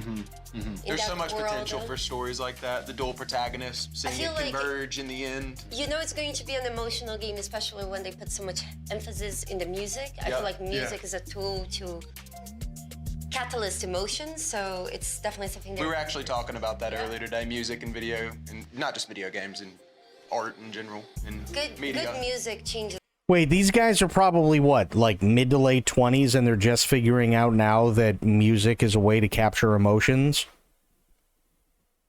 Holy shit, people. We are so cooked as a race. It changes everything. From a game being a good game to a memorable game, a game that will stick with you in a long time. So. Well, and Donut has a pretty storied background when it comes to narrative games, whether it's like Life is Strange or like one of my You mean Life is Cringe? old school favorites, Vampire. Like they tried different Vampire? Really, bro? That piece of shit? stuff, weird stuff even sometimes, and so this is exciting to see them doing something They were different. using the Super Alien music instrument, so... Yeah. What was it called? Is that A Crystal Bachette. Crystal Bachette. Oh, you're talking about the hand wedding one? Yeah. You're really into this hand. That's like the only I thing kind you of want took to away. try it, honestly. I mean, How do you discover that technique of like, oh, that makes that, yes. that this is an Look, award. okay, again, like, oh, how do you do that? How do you figure it? But what? Huh? You've never heard of the, oh yeah, wet your fingertips and, like, run it around the rim of a crystal fucking wine glass? You've literally never heard of that? Your parents didn't do it? Your grandparents never told you about that? You never saw it in a fucking TV series or a movie? Ever? Oh, how'd they come up with that? I don't know, Jake. Maybe because it's something that's been around for fucking 800 years. Winning composer of the Summit of the Gods as well. So what I find super impressive is just, I feel like people sleep on music so much in games, and then you see behind the scenes of this entire, like, they're in a famous church in Paris playing the organ. Actually has been a blast to see video game music evolve during the years. Like, video games has some great music, like... It's one of those things, when it's working, you, like, a lot of time you don't think about it. When music is really good Oh, in a you're game, thinking you about? don't really think about it. But then when it's exceptional, like an Expedition or like the Witcher vibes, you know, then you really remember it. But a lot of the games you play, you probably don't look up the soundtrack, even though the game is pretty good, you know? Ironically, my Spotify rap this year was like mostly video game scores.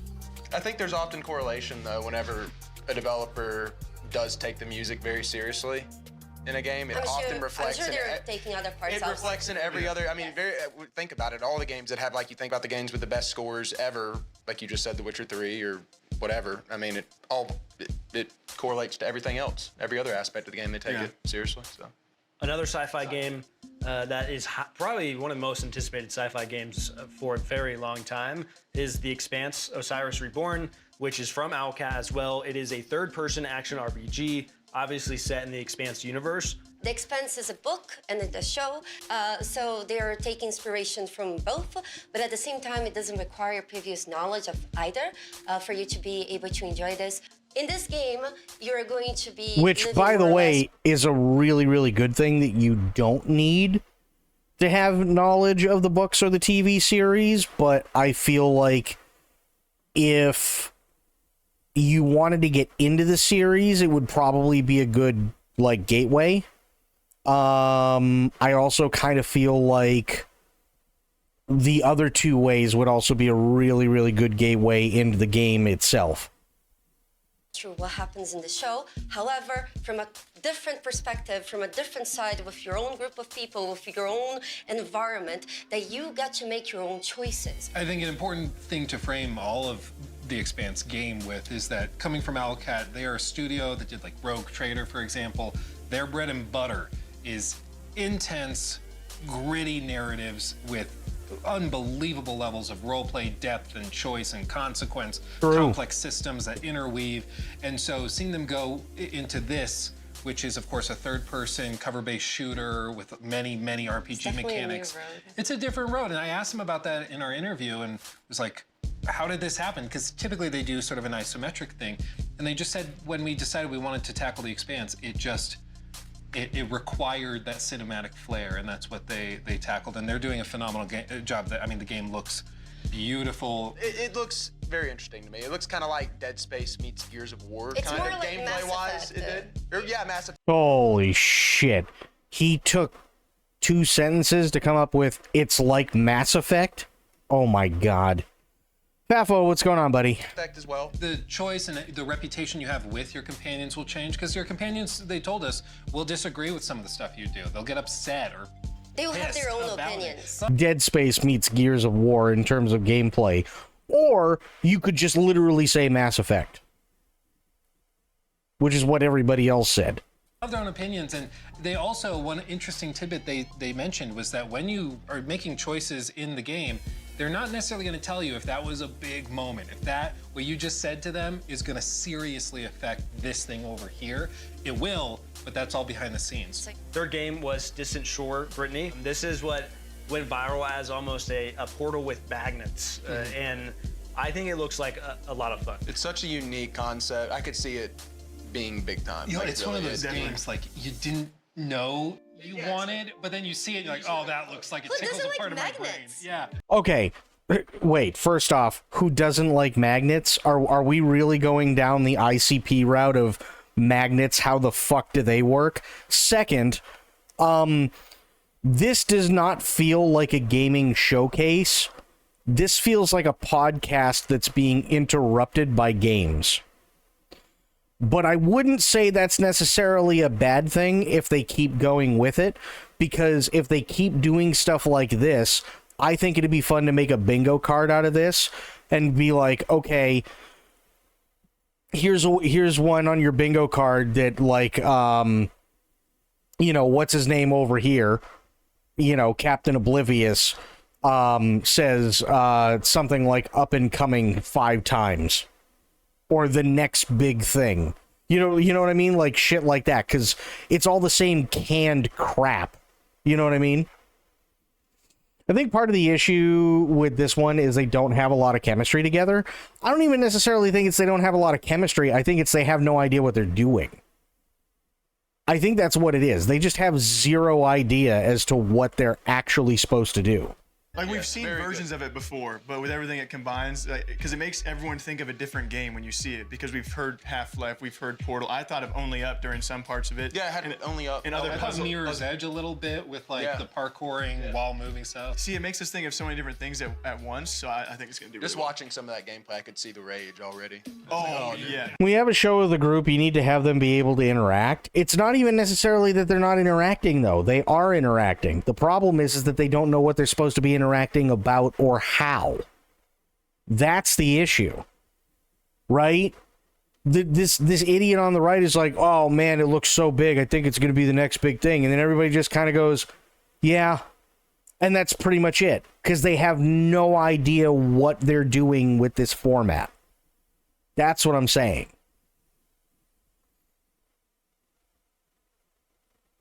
What's this Death Stranding, or what's this Dead Space meets Gears? It's the new Expanse game that's coming out from Owlcat. The boss? Oh, yeah. Not happening.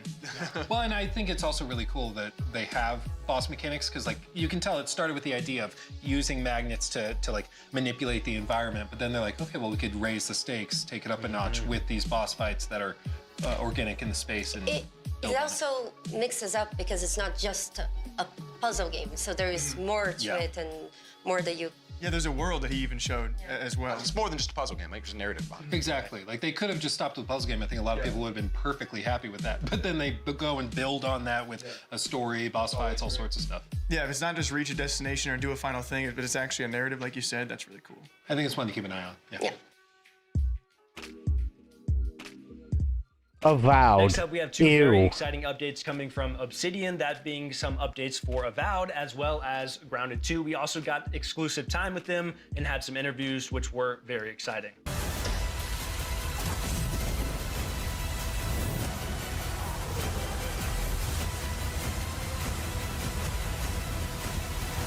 Avowed is a Obsidian first-person action RPG set in the world of Pillars of Eternity, where the player plays as an envoy sent by the Emperor of Adir to the Living Lands to investigate a mysterious plague that's kind of spreading throughout the lands, causing chaos, and you play as the envoy trying to figure out what's kind of going on down there. Do things that affect it in positive ways, negative ways, or in between type of ways, with that type of choice and consequence. In terms of, the post-launch things we've been supporting on it, like we've gotten a bunch of abilities added to the ranger and fighter trees.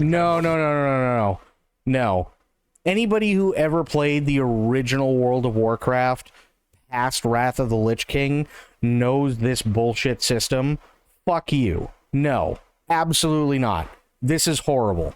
Fill it out comparatively to the wizardry aspects about it that are like arachnophobia mode. That was like a big community requested feature, as well as, you know, changes to progression, improvements there, gear improvements, and as well as bug fixes and crash fixes. And you can play now as the different species. Yeah, we've added different species. Yeah. The Amauin, Orlins, and Dwarves are now playable. A lot of our decisions we make are revolving around the player community, so we work, you know, really closely with our community management team. You know, we get like a spreadsheet, kind of see what the things that are bubbling to the top. You know, like an example, like quarterstaff was something where just we wanted it's not even overly complicated. That's the problem. It's the same. I guarantee it's going to be the same WoW bullshit that they had when they had that kind of system. You have all these different things, and they sound really, really, really good, but then they throw in stats where it's like, okay, so, you know, you get this ability and it buffs something that you already have, but it only buffs it by like 3%. So you have to keep going down that tree in order to make something that you want actually be worth using. And by the time you do that, you've overshadowed so much that now you're locked into the same fucking thing. And that's all you can do because you don't have any skill points, which are probably limited to begin with and probably based on level, that you can put into anything else. So now you've pigeonholed yourself. But wait, because then they take that entire fucking system away in the next expansion and give you a simplified one that means just as much dog shit as the previous complicated one. So now you're just royally fucked. Like more like a wizard, right? That kind of wizardy vibe, as well as playing as Orlins. Like, I think players just were bummed that we didn't include that in the base game. So I mean, it really comes down to like the time and what the community wants, and that's kind of how we decide to go about it. Yeah. We notice like players really role play their characters in the game, so we always want to give them as many options as we can to like. Yeah, but it's not every MMORPG, right? That's the whole thing. It's literally something that's tied specifically to World of Warcraft. It's literally something that's tied to something like Diablo, because PoE and PoE 2, right? Pillars of Eternity 1 and 2, they don't have that problem because you're progressing so fast through the levels that it doesn't actually matter. So yeah, sure, you may only have a stat that goes up by 3%, but by the time you actually get through what you're supposed to get through, you may have actually gone up 5 levels. So that 3% turns into 15%, which is an actual, like, manageable thing that you can sit there and you can actually look at, versus something like Diablo 4 where you blow your load in the first 2 hours and then the next 58 of it is bullshit because you finished the entire fucking story, but they want you to keep grinding for the best shit, which won't matter in the next season, which comes up in 2 days, that you paid $30 for. Right? That's a WoW specific bullshit kind of thing, because Star Wars Galaxies was never like that. Guild Wars 2 was never like that. Rift, much as that game turned to hell, was never like that. Star Wars The Old Republic was never like that. Final Fantasy 14 was never like I get what you're saying, but that's a very specific, like, Diablo 4 World of Warcraft bullshit mechanic that, in my opinion, is so broken and is just there to add in a complicated system to something that is so overly simplified that they cancel each other out. So that way you can actually just play the fucking game, but this is after sitting there for the better part of like 20 minutes for every single hour trying to figure out exactly how the systems are going to work with one another so that you don't fuck yourself over in the process, which is definitely a WoW thing and a Diablo 4 thing to do. Features or character, you know, to kind of have this fantasy in this world as they journey through the story. We just wanted to give them as many possible options. Most of the ones you said were newer, really, but then that makes sense. Yeah, it's like the problem is World of Warcraft is like 20 years old, right? it's actually even more. Was trying to think about Rift, but I don't remember it well enough. Rift was fine. There was nothing wrong with it. Rift was a lot like Guild Wars 2, but the problem was is that the developers like fucked over the player base and nobody wanted to play it anymore. It was actually really decent at the beginning, but the problem is like those mechanics only work if you have even go back to like Diablo 1 and 2, right? Diablo 1 and 2 had stuff like that, but Diablo 1 and 2 also had the benefit of you could just go into a dungeon and literally you could sit there all day and just play in that one dungeon if you were good enough. You don't have to go back out to the overworld or anything like that, because Diablo 1 and 2 were meant to be 200-300 plus hour games, right? That's what they wanted you to do. They wanted you to play different classes and you know, see all the different things that each class had, but you'd be leveling up so much that even again, if something was only 3%, if you're down in a dungeon, you could literally sit there and level up 8-10 times before you actually have to go out, because there's a boss that just keeps kicking your ass because you don't have equipment to match your level, right? So it works in that sense. But the problem is that they took that shit and they put it into World of Warcraft. And they took that shit and they put it into Diablo 3 and 4, which became more live service shit. And especially Diablo 4, which became live service shit. So you have to rush through absolutely everything. And the problem with that system in that kind of setup is that you have no fucking idea what you're doing. So most of the time is going to be spent trying to figure out, okay, how does their actual system work compared to how this mini setup works, so that I can min-max the amount of time that I have left before the next season starts.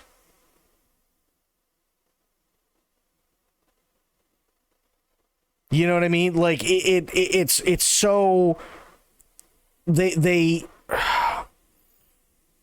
it's one of those deals where they take something and they go, oh, this works, and then they just never change it, even though they take the games themselves and they change it into this live service thing. And then it's one of the many reasons why for years and years and years people have bitched about how absolutely shit World of Warcraft has been, or people have bitched about how absolutely god-awful Diablo 4 has been, because you're using such an old system that was never intended for MMOs in general. It was made for maybe co-op at best. And meanwhile, you have people who are trying to do world firsts. You have people who are trying to be the first to do the latest raid. You have people who are trying to do PvP and become #1 in the PvP realm for this newest expansion, and so on. Or first to the new level cap or whatever. And that's all well and fine, but you know, you may be swept up in this, oh yeah, no, this would be great, I want to do it. Meanwhile, you're spending literally 1/3 of your time looking at systems that don't make much sense when it comes to the overall gameplay. And it's just like, why? What was the point? You know, they try to overcomplicate it, and it doesn't actually end up doing anything other than overcomplicating for the sake of overcomplicating. And it really sucks. The character they want to make, and just make it just their own. Stuff like all the playable races, we discussed it early on and about. It's something both previous Pillars games had. It's a lot of work and a difficult thing to really nail down, especially in Avowed with its parkour systems and you're right, by the way, 1 and 2 for Diablo were totally different, but they're totally different in the way that the games themselves were made to play on the couch, right, with a buddy, or play by yourself, so you're immersed for 200 to 300 hours. Because let's face it, you and I come from a time where it was like, oh hey, here's Diablo 2, and that's all well and fine, and you're having fun with it, but you also know that when you get Diablo 2, chances are you're probably going to be playing Diablo 2 for the next like 6 to 8 months, because you don't have enough money to go out and get Electronic Gaming Monthly every single month, so you don't know the stuff that's coming out, and you may miss out on certain things other than like the really, really, really big games that are going to be coming out. But the next really, really big game isn't going to be coming out for another 8 months, and your parents don't have the money to turn around every single weekend and go, oh yeah, no, sure, here's another $60 game. So what you do is you end up renting a couple of things here and there to break up the monotony of playing Diablo 2. Right? That's how it used to be back in the day. Whereas now it's like everything today is just go, go, go, go, go, go, go, go, go. And yeah. All the weapon types and stuff like that in the game. Our different races are different sizes, they're different shapes, they're a very unique game experience when you play as each one of them in a first-person game specifically. Mm-hmm. So it was something like new to Wrangle for Avowed. We had no time to finish it as we're making Avowed, and now we can give it to the players, so it's a more rounded experience compared to the original Pillars games. It should be a whole new way to play the game. If you pick an Orlin or an Amawa, it makes you feel completely different in the world, especially if you use third person or first person. It changes it again, how you feel and present in this game, so it's pretty awesome that we can finally bring that. New Game Plus allows the player to bring over all their abilities, all their equipable gear. It does reset it back to level 1, so it's not like you're just outright OP basically, but you know, you'll have the end game gear with all its like enchants to be able to just start the new game, as well as we have like modifiers on enemies that kind of, you know, either make them more resistant to some of the elemental types, or, you know, modifiers that make them more resistant to being stun locked or hit reacted. Well, wait a minute. So that means that they do have scalable versions of the ultimate gear in the game, which means that as soon as somebody figures out how to make a cheat engine for it, you can just get the ultimates and it doesn't actually matter what your level is because they'll be the best weapons in the game. This is the new Avowed game, Bloop. And that kind of gets sprinkled in kind of somewhat randomly throughout that New Game Plus experience to kind of get that added challenge, but also let the player still feel somewhat like they're accumulating their abilities over the course of multiple playthroughs. So. We know players like to take. I think it's supposed to be single player and possibly co-op, right? Photos of their envoys, but it's very difficult in the game. You have to get the camera just right to get a certain distance from the character, or capture the shot in a conversation when you see your character. So this allows you to really get into it and capture some awesome shots or some scary shots, depending which way you're going. We're super excited. Single player, no co-op. Gotcha. It's finally going to come out to PS5. Pre-orders are going to be live today. You know, keep an eye out on our socials, and we'll announce when the store page is open.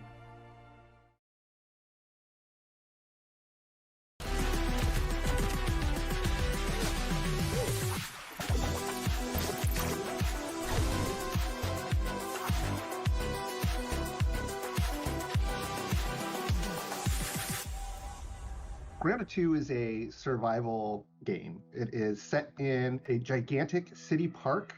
You play as a teenager who has been shrunken to roughly the size of an ant, and you just have to survive in this environment with, you know, insects that are the size of a bus, and figuring out how to eat and get some water and fight those bugs and craft new materials and new weapons. As you go and gain in power and get over those initial survival challenges, you can sort of get into the story of what has really happened in this park. A number of huge updates planned for the park. This is the first big content update that we have. We've been calling it the Winter Update. It's really about adding in this next big chunk to the park, and that comes with a lot of things that are very, very exciting for us. With this Winter Update, which is the community garden, is attached right to that early picnic area. On the map, it's just to the east of it, behind the gigantic statue of Tully and Burgle. This was our opportunity to really start delving into a brand new biome with everything that entailed. You've got a vegetable garden, you've got a greenhouse, and you've got a pumpkin patch. All of these introduce a lot of new and different types of artwork and places for the player to explore. And then, of course, then we need all the insects that go in these areas too. And so a ton of new insects that are in there. As I love to say, all of these insects, you know, you can fight. Maybe they're docile and you can attack them, Many of them are aggressive and will attack you, and regardless, you fight them, learn their tactics, and then eventually turn them into fashionable attire and new weapons. Going to a new biome, a new area in the park allows us to fully lean into what makes the park unique from the backyard. And for us, that means that mixture of really organic structures as well as that man-made touch, that this was designed by humans at, human level. Wasps are Yeah, I coming never back. played this either. I can kind of see the appeal. I just don't know if it would be one of those things that kept its appeal, and maybe that's just me. For instance, I really love Honey, I Shrunk the Kids, but I can't sit there and just watch it on repeat constantly. And that's kind of how I feel about the game too. Does that make any sense? Which are a lot of fun to fight, but can be kind of annoying. Again, this is a survival game, so so excited about those things coming back. Black Ants are also coming back too, and with both of those, you get sets of armor and different weapons that you can craft after you've defeated these creatures.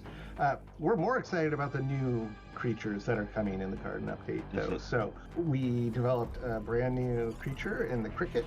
The cricket is pretty big. Again, this is the size of a large bus, probably. It has some very unique attack combinations that are a lot of fun. It can also, of course, jump very, very far. It has its own armor sets. It has its own weapon. Okay, I just thought of something. You know, it'd be really, really cool for a game like this. And this is kind of one of those rare teaching opportunities. So maybe they decided not to go with it. But look at footage that's been shot over the decades by Discovery, a lot of the nature documentaries where they talk about all these different kinds of bugs and stuff like that, and actually show bugs fighting one another, and take a lot of those things and actually incorporate it into the game. So when you're fighting a grasshopper, you're fighting a grasshopper the way a grasshopper would actually fight, or actually try to fight something that is smaller than itself, right? That would actually be really cool. I don't think they went that direction, but I think that would actually be really, really interesting. That you can craft based upon it. And then the same thing for earwig. We actually have two different types of earwig. There's sort of a ranged earwig and a melee earwig that tend to travel around together to thwart the player with their strategic opportunities. Again, you can turn those into armor, of course, turn them into your base furnishings. You can turn them into weapons, and we think they'll offer some exciting and unique combat opportunities. We really want Grounded 1 players to be excited to see these creatures again, but also to be surprised and delighted by the changes. Just like we did in the picnic area, we've revamped the combat. So that means even looking at the old legacy creatures and going, okay, how do we make them a part of the system? How do we make them challenging in this new dance? How can we leverage our systems to make them more interesting?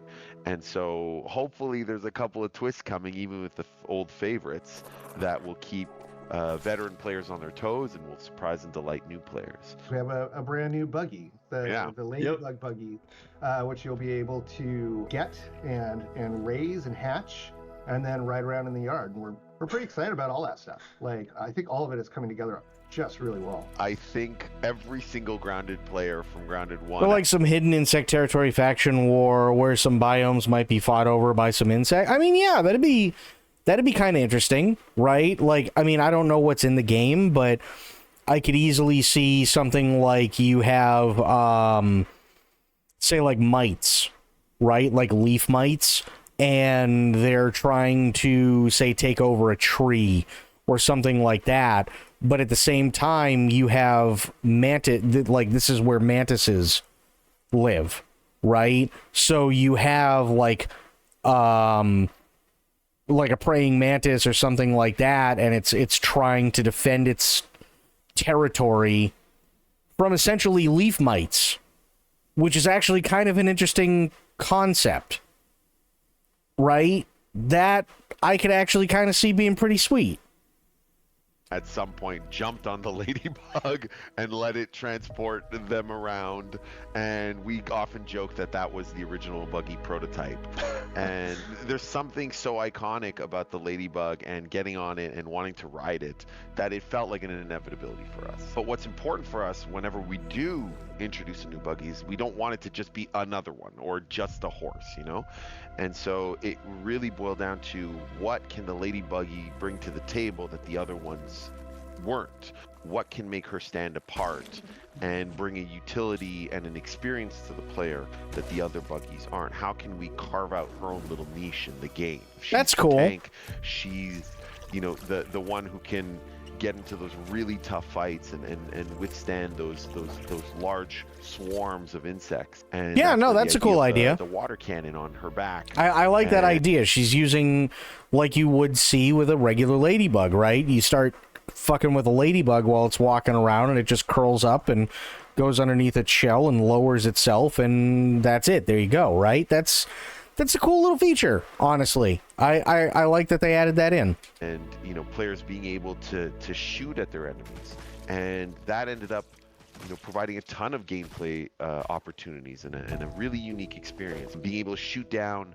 the aerial insects that are often a bit more challenging and a bit more frustrating for players. Well, now you have this, you know, ranged weapon that you can take them down with that feels super satisfying, almost like an anti-air gun. For us, as soon as we crack that, it felt like, okay, there she is. That's her niche. And now it's just about bringing that experience to life and finding moments Yeah. in the garden That's cool. experience to really highlight that and let that shine for the player. Fair enough. So we saw Avowed, great interview that you did over there. We see now that we have New Game Plus coming, there's a photo mode, new weapon type, changing appearance. There's new character presets, you got new races, which Species, I'm sure, yeah. Lua will have a lot of fun with. Yeah, they're doing a lot, and I mean the game, of course, launched earlier this year. Obsidian's been very busy. Yeah, and they're doing these free updates now, and so they also are adding New Game Plus, which adds a whole new reason for you to go back through the game. So the game is coming to PS5. Yay! We got another one. We got the Avowed Platinum Trophy was insane. Here we go. Yeah, but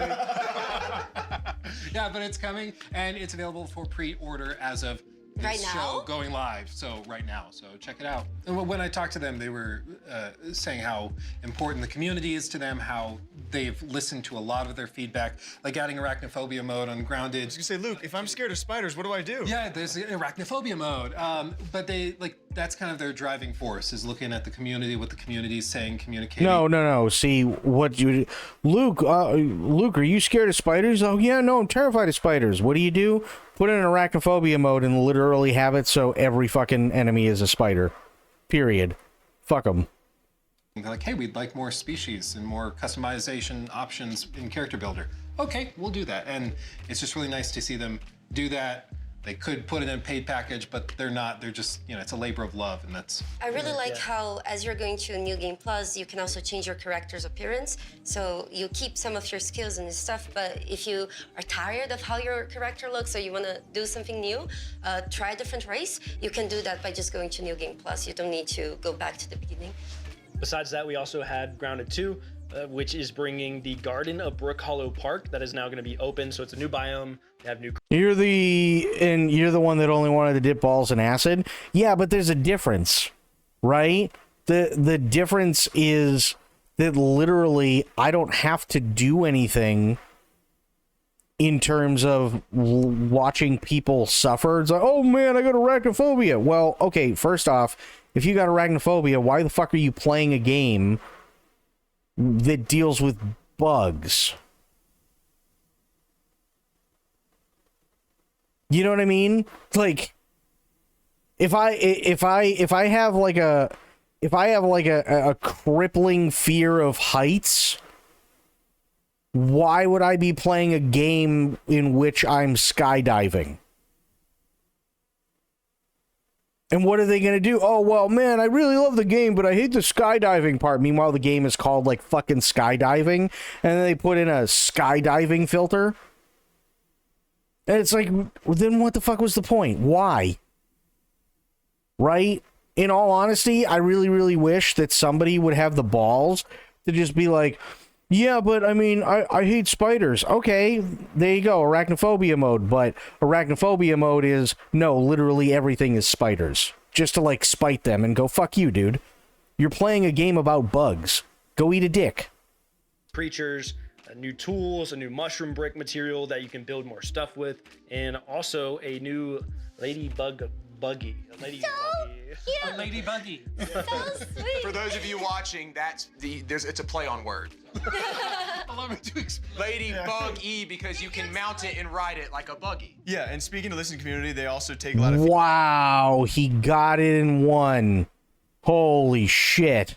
feedback. This is a game that launched back into early access back in July, and so this is a major winter update is what they're calling it, and it was heavily requested to have more types of transport, which they are still planning more for the future that people can be excited about, but they always listen to feedback about, you know, should an insect be an enemy? Should an insect be what they call, you know, is it docile or docile? I'm from Iowa. Whatever you prefer. Yeah. You're, okay, I'm from Iowa. He said that during the fucking introduction area. I'm from Iowa. No, it has nothing to do with you being from Iowa. It has everything to do with you being a fucking idiot. Shut up. Seriously. Different insects can be friendly, some can be enemies, and then of course they can also treat them now as transport as well. You looked at Luke when you asked. Well, yeah, I'm not looking at you. And so with this update, they're doing this throughout a lot of the timeline. Like they're gonna give you a lot of these big updates, and you're gonna be kind of. I'm talking about what Jake said. He just kept going, I'm from Iowa. Yeah.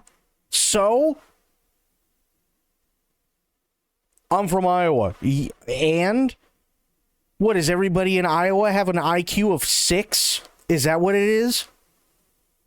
I'm from Iowa. I don't know how to spell. I'm from Iowa. I don't know how to fucking do anything. It's like, no, I'm pretty sure that's just a you problem.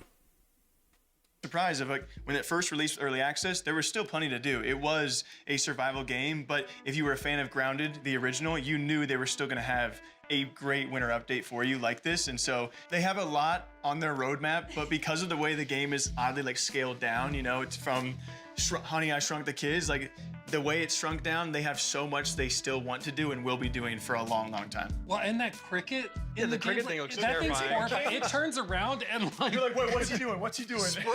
I gotta give them credit. Like Obsidian's been so crazy busy. Like the fact that you can put out 2 pretty sizable games in 1 year and a bunch of updates for it. And it seemed like they were cooking something huge, right? Because yeah, they just had Tim Kaine come back out of retirement. He's one of the creators of Fallout back in the day, and he didn't he also was some of the original creators of Vampire Bloodlines? I think he did. I think so. Yeah. Yes. He's kind of a legend of the industry. He in 2020 went and started doing consulting work with Obsidian, but he was. Yeah. Meanwhile, Jake and Captain Oblivious over there are just sitting there nodding, going, "Oh yeah, no, I kind of remember this game. I think, yeah, was it Vampire Bloodline? Yeah, maybe that's. I don't know. I was 6 when that came out, so I don't remember." Where it's semi-retired, but he's actually gone back to Obsidian to work full-time in office, moved to the studio on some project that's unannounced, and he said, "Don't bother guessing. You will not guess it." So, new IP, something crazy. Who knows? But they are. Or he's trying to throw us off. It's hard to not see like hope at least for Fallout stuff. I have no idea. I was wondering that too. Who the fuck are these people? Jake Lucky is somebody who tried to be Philip DeFranco but focused on esports and streamer drama and got big off of it. Luke Stevens is a guy who he does a lot of stuff on Twitch, but he's kind of blown up with like his takes and stuff on YouTube. Luality is the one who finished Elden Ring with a dance pad, and the other guy is just some complete fucking idiot who just loves to remind us that apparently big words are something streamers can't use because we all have an IQ of about 4.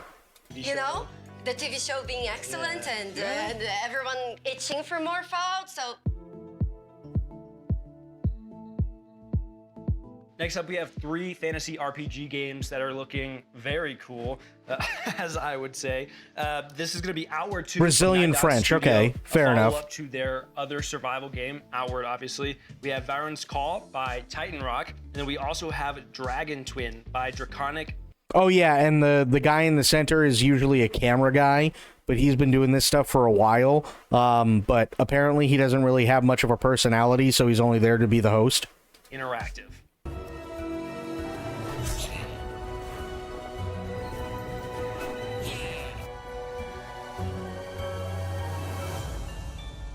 Outward is an open world RPG, which for once you're not some kind of special superhero or the last child from a prophecy. You're just a dude or a dudette. And the reason why we are downscaling who the player is because they want to be immersed more than they want to be powerful. And that was the big change in our approach. And we made all of our design decisions. I will say this about this game so far. I like how they were very, very, very straightforward. What does it say up in the top right-hand corner? Alpha.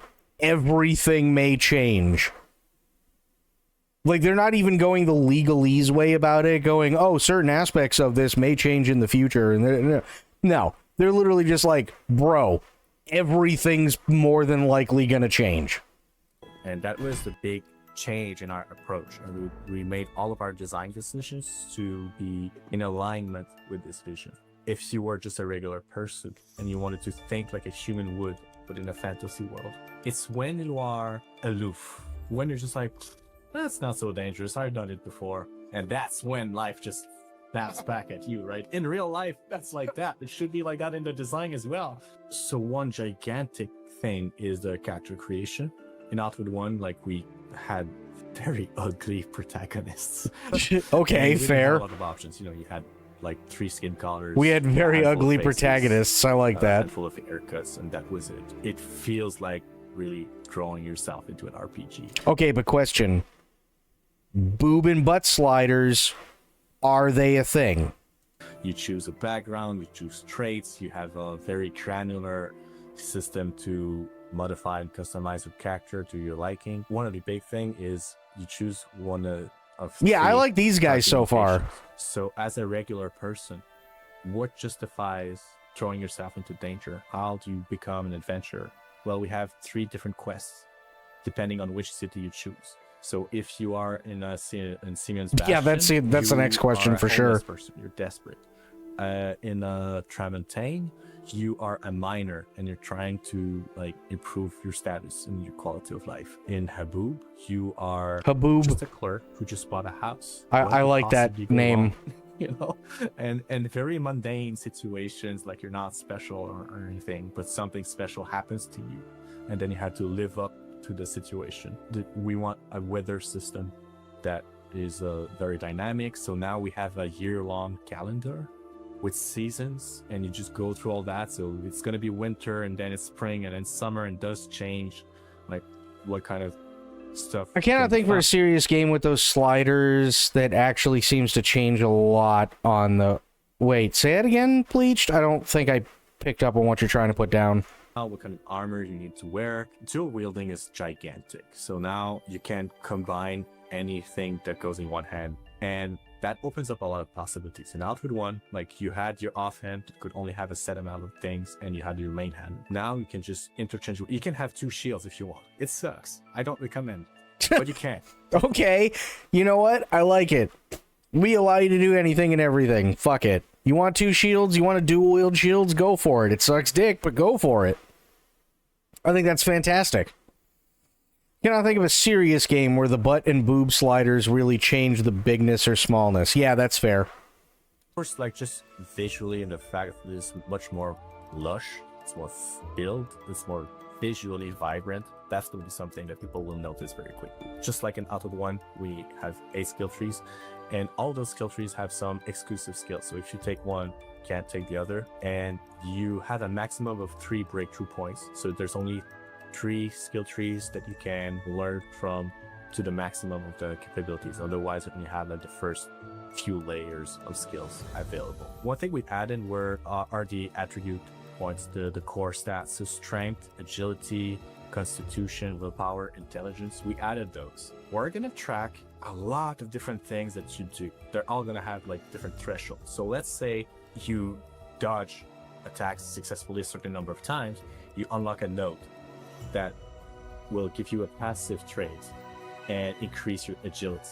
So very small incremental changes. We start with very simple things and it expands us in more and more circles. So you won't be able from the very start to unlock all 3 skill trees just because you have the cash to do it. You will have to have experience. You will need to have practiced the life of danger in Ori to be able to understand, like get to the next level of the skill trees. Other than that, well, I think it's important. Okay, to note that's that cool. All 4 regions are new regions, so it's really just completely new environment to explore. Outward 2. Okay. You know what? I got to give him props. I really liked that interview. I thought they were just really straightforward. And they acknowledged the issues with the first one and are just like, fuck it, we're going all out this time. Hey, you want to dual wield shields? It's going to suck dick, but have at it. You can try. Go for it. I think like that takes a level of assuredness that your game is going to be a lot of fun.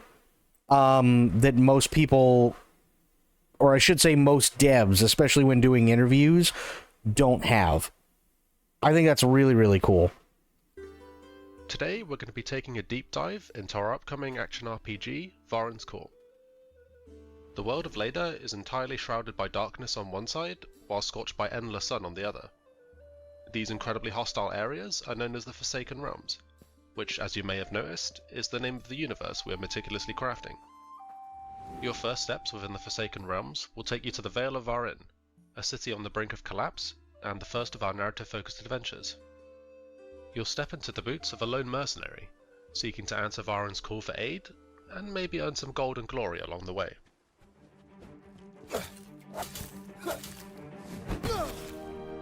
It's clear that Varen needs a hero, and every hero needs a way to slay the countless fantastical beasts they'll encounter. Varen's Call aims to cater to a wide range of playstyles, offering you the freedom to combat the unknown in a variety of ways. Whether you prefer to be a nimble... Well, okay, but honestly, Bleached, I think that's how it should be. Right? I really feel that's how it should be. And this is something that for the longest time I've absolutely hated about most RPGs just in general. Right? I understand some things you just can't do because of tech limitations, especially back in the day, but I grew up on D&D. So if you want somebody who's got tits bigger than their head, you can absolutely make that character. If you want somebody who has a dick that's 9.5 feet long, sure, you can 100% roll and make that character. You're going to pay for it, but you can make it.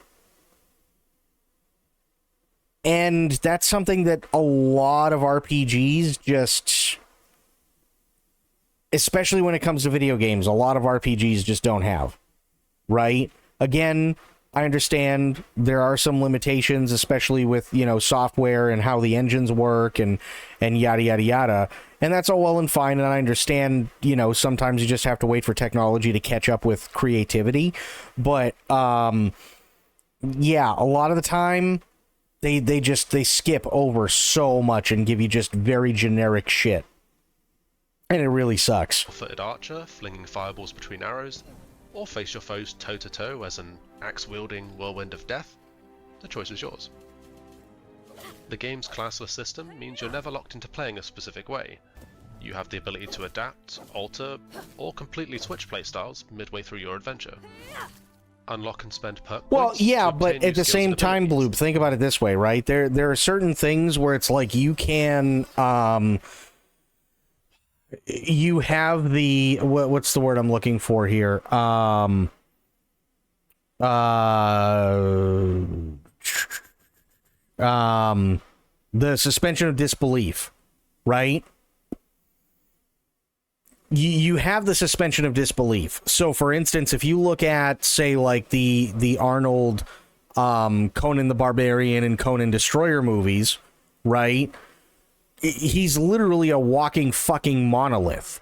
But at the same time, you also have to remember, at this point, he was also like incredibly famous for being Mr. fucking Universe. So when we say eat, sure, but eating is also different for me than it would be for Arnold in his prime, right? So it's all a little bit more subjective and a little bit different. But when you're playing something like D&D, you don't have to get into, okay, well, you know, you're going to take like an extended rest, and that allows you to get something to eat, and that allows you to get something to drink and fully rest and this, that, and the other thing. No, it's just all wrapped up into, okay, here's a bunch of shit that really doesn't matter because it's all incredibly subjective. Whereas if somebody only needs 4 hours of sleep, somebody may have stayed up a little bit too late and now they need 14 hours of sleep, but we're just going to call it a full 8 hour, you know, rest, and that'll cover everything. Right? That's all well and fine. And I don't have a problem with them going, okay, yeah, you just, you know, you eat a thing and here you go, you're up to full health and shit like that. That stuff doesn't bother me, because the problem is with a game, you don't want to get so in depth that literally people are bored. You don't want to do that. Otherwise, it's called real life.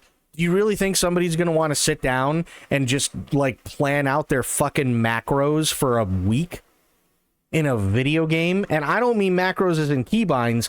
I literally mean macros in terms of what they're going to eat, how they're going to eat it, and at what time they're going to eat it in order to get maximum efficiency in terms of what their body is processing and when they have to have it coincide with when they have to go to the gym. Like, nobody's going to want to do that. Literally no one. So suspension of disbelief in some areas, I don't have a problem with. And level up your mercenary's core stats by gaining character experience. Hidden chests throughout the world will reward you with a range of weapons, armor, and unique trinkets, some providing unique effects to help you gain an edge in your next combat encounter. The local hamlet of South Vale acts as a hub, a safe space that provides various amenities for you to further develop your character. Fantasy game, how do we know they have to work out as much as we do to stay fit? I mean, we also know that everyone poops, but do we have a role play link pooping? Well, no, it's not even that. But, like, think about it this way, right? Did anybody ever see the movie The Barbarians with the Barbarian twins? Right? If you've ever seen that movie, you'll 100% know what I'm talking about, okay? When they stop and eat, they're eating turkey legs that are fucking 8 times the size of my chest. Right? They're sitting there and they're constantly eating and stuff. Now, for big boys like the Barbarian twins, that 100% makes sense to the rest of us. And we can all understand, hey, they're big dudes, right? They gotta eat. They gotta pack some fucking calories in there because they're swinging, you know, especially within the lore of the world that they're in. They're swinging swords that probably weigh the better part of about 50 fucking pounds. That ain't no joke. So they gotta put away some serious calories so that when the time comes, they can burn it. They're also walking all over the place. That burns a lot of calories. Shit like that. Meanwhile, I can't remember her name, but the girl that was with them, she may have like a small bowl, and you know, maybe there's a regular sized turkey leg and she's just picking at the turkey leg and this, that, and the other thing, and that's all well and fine, but she's getting what she needs at the same time. So in the movie, they're just kind of tacking it all up to everybody's eating. I don't necessarily think that's a bad thing. To upgrade the weapons and armor you find throughout the world, and the dismantling bench to deconstruct items for materials. The spellcrafting table can be used to increase the power of your magic. Everything from an area of effect freeze attack that stops the enemy in their tracks, to ripping up the ground from underneath their feet with destructive force. Use the trap making bench to upgrade and unlock new traps and gadgets. A nice complement to your arsenal, allowing you the opportunity to catch your enemies off guard. And finally, the Alchemy Cauldron. This can be used to custom brew a multitude of mixtures, from replenishing health and restoring stamina, to curing yourself of nasty status effects. These concoctions are sure to aid you on your journey. Okay, great. So you've equipped that shiny new helmet, purchased that slightly overpriced magic spell you always had your eyes on, and upgraded that new Polybuster barrel to the volatile variant that has even more boom. You're ready to get back into the fight, but maybe you want a change of pace. Yes, you're supposed to be the hero and save the city, but heroes need breaks too. Besides, there's a whole world to explore, and quirky characters from all walks of life need your help. Ooh, I don't like the term quirky. That always... When somebody says quirky when it comes to video games, that sends up a red flag for me. Their problems. Then you've come about the job. You might find yourself involved in a murder mystery, helping a local peacekeeper catch the criminal behind the death of her beloved friend. Or maybe you're on a mission to rid Varin of the Gnomi scourge that plagues the city. All because a crazy guy in an outhouse called you a hero? I know the truth! Maybe we should stick to the main task at hand after all. Varen's Call is soon to release on PC with full controller support, with the aim of releasing on consoles at a later date. Our game is inspired by classics like Fable and The Elder Scrolls, so if this sounds like your kind of adventure, consider heading over to Steam and adding it to your wishlist to stay up to date with us. Until then, we'll see you mercenaries soon. Looks Fable inspired, but let's see if it's as fun. Yeah, I mean, it does look Fable inspired for sure. And I don't think that's a bad thing. But yeah, I want to see, like... I want to see what ends up happening with it. This one I'm interested in because this is the one yesterday I thought looked a lot like how Panzer Dragoon was.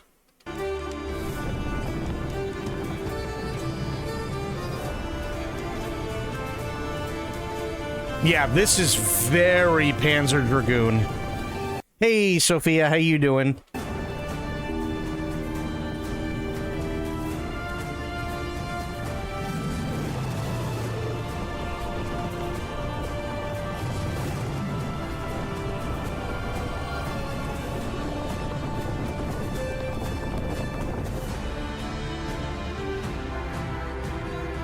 This is cool.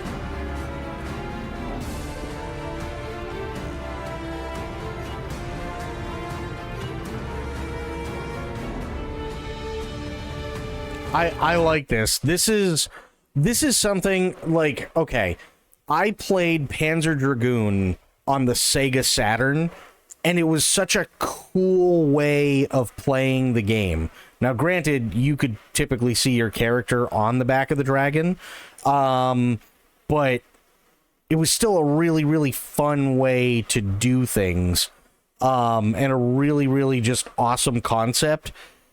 And this right here is how I always imagined the stuff that you were flying over to look like, even though the environments were not even remotely close to being this good. So this is actually something that I'm kind of looking forward to.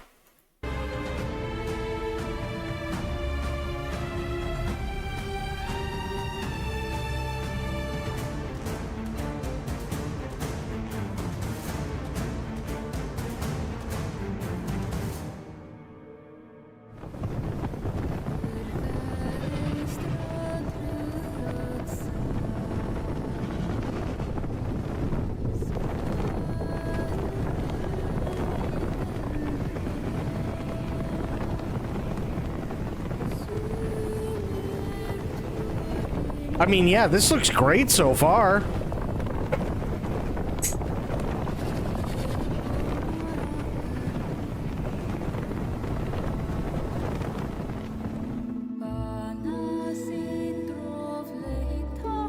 Oh shit, you can actually customize the dragon? That's cool. Or you will be able to, rather.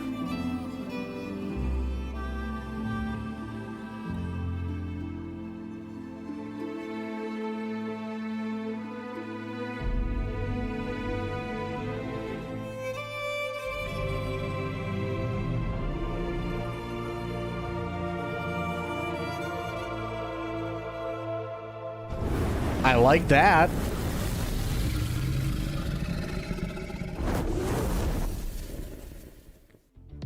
first question I had was, how hard is this game going to be? Because the most common question about the original Outward was, okay, this is like, does it have to be so hard? I actually got to play the game in the alpha version, and I got my ass kicked.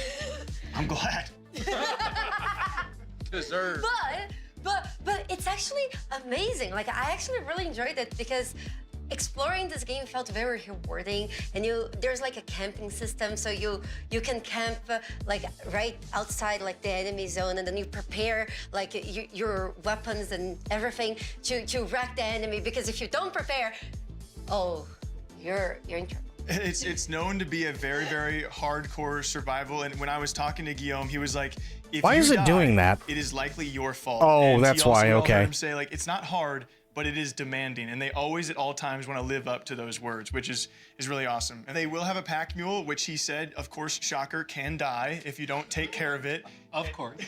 But it's, one of the big struggles was with inventory and spacing along other struggles that players had to really try and, play out this game. Like you were saying earlier, you can't dilly-dally in this game. You have to really know what you're going to do, and eventually you'll get a hang of things. But another big one was dual wielding. So you can dual wield, he says, anything in the game. You can even double shield it up, which he says is not recommended. You can attack with the shield. It's super cool. He really loves to stress all of these niche things. There's a lot of Like you can sprain your ankle. Could somebody please fix her microphone? You can perforate a lung. Trauma. She has clearly sprained. You can sprain her. I also got brain damage. You can have a concussion. It will all impact you, and all these ailments take different lengths of time to recover from. Okay, that's actually kind of cool. Like, you can puncture a lung, you can get brain damage, and so on. In that kind of game, it's actually pretty interesting. I don't mind that. I got a concussion in game as well. It was really tough. As well? What were you doing? What were you doing out of game? It was kind. No, it was just kind of like a play on, because whenever I told people I got a concussion, brain damage in game, a lot of people in my chat would say like, in game. Sounds like the most hardcore of hardcore survivals. It was really fun, and you can also play with friends, and then things become a lot more bearable. They've showed the split screen. Yeah, and so it you looks can play awesome. split screen with your friends, and it's really nice. Especially because then, like, you get beaten up, and then your friends get beaten up, so and then you know. can get digital. Yeah, but I'll be honest, she's the only one out of out of pretty much all of them that actually makes any sense. That's the worst part, is like, you have dude on the far right that's like, sounds like it's the most hardcore out of hardcore, and it's like, oh, wow. Thanks for using the same buzzword in one sentence twice. Concussions together. Yeah. Next up, we have Forsaken Realms, Baron's Call. We were all sitting here saying it looks sick. Most importantly, controllers. I can play that one. I was trying to put my finger on what like the vibe was, and at the very end of the trailer, they say inspired by games like Fable. They really struck an interesting vibe. It seems like it's got a lot of soul and heart in it. We've talked about music a lot today. I just want to say that was something I noticed right there. That flute, there's something about a flute. When a flute starts playing, When the in a flute fantasy started, game, yeah, dude. When the flute started playing, he was like, oh my god. I'm ready to go to war. No, the game looks really nice. It looks very well detailed, and I can't wait to try it.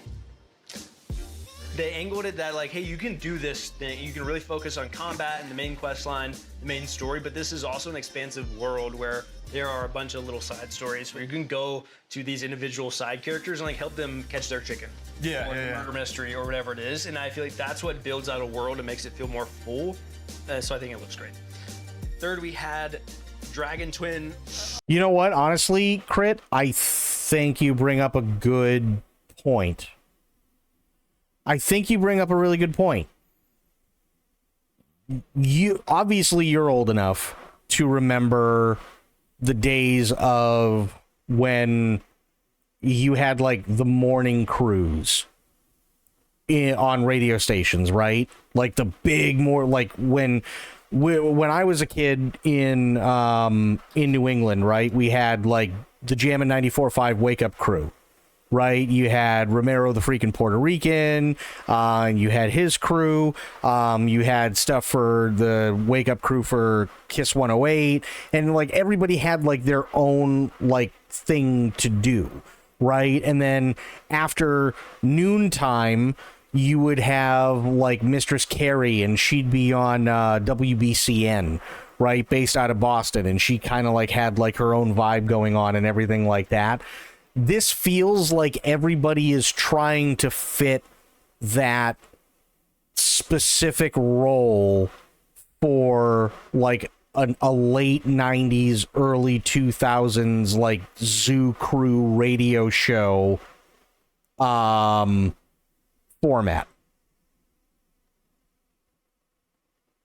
Does that make sense?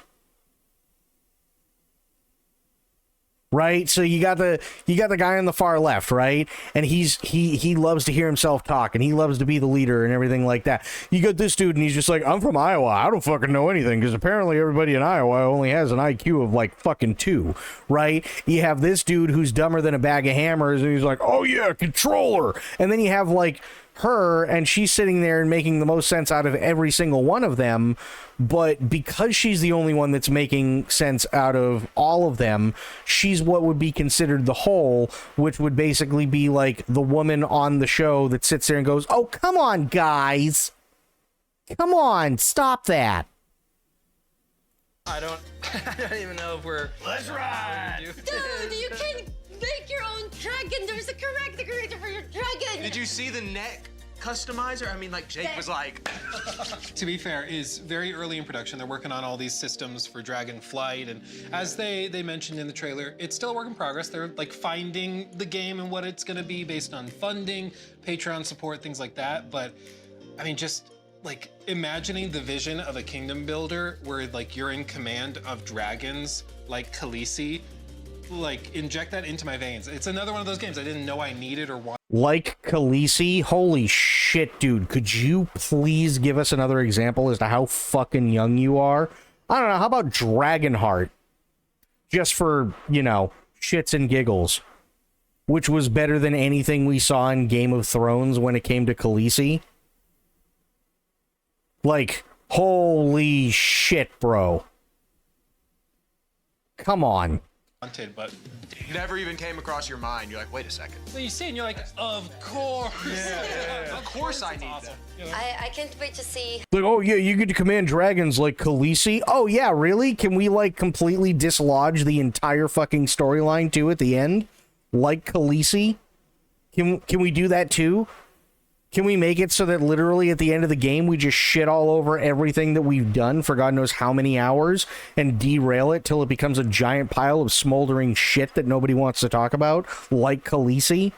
It's like, bro, get a better fucking example, please.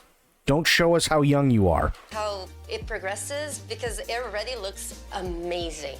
But they left the combat pretty open-ended. Like, we saw some battle scenes, we saw some light with other dragons maybe fighting, and how that's going to come into play, I'm really curious The about. movement, I mean, you're going to get some Battlefield pilots. The cinematic shots you're going to get with that dragon is going to be crazy. Next up, we have some exclusive content coming from Munfish, a comparison of the twins from Atomic Heart, now in the cube, a very exciting game I think we're all looking forward to, and for Atomic Heart, some new screenshots from their DLC number 4. On top of that, there is also Immortal Gates of Pyre that we had an incredible interview with that Jake hosted, where we talk a little bit about the making of the game, the people behind it, and RTS in general. Wait, it's RTS?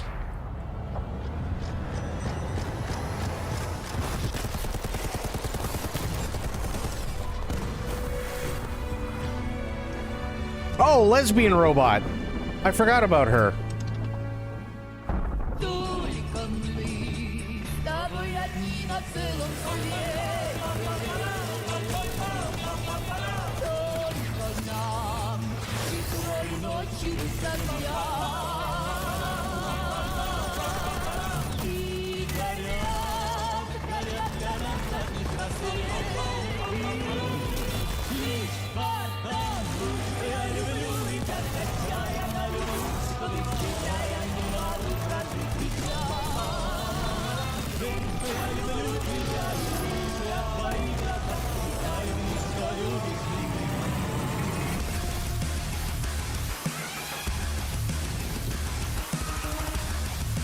Okay, I'm gonna be honest.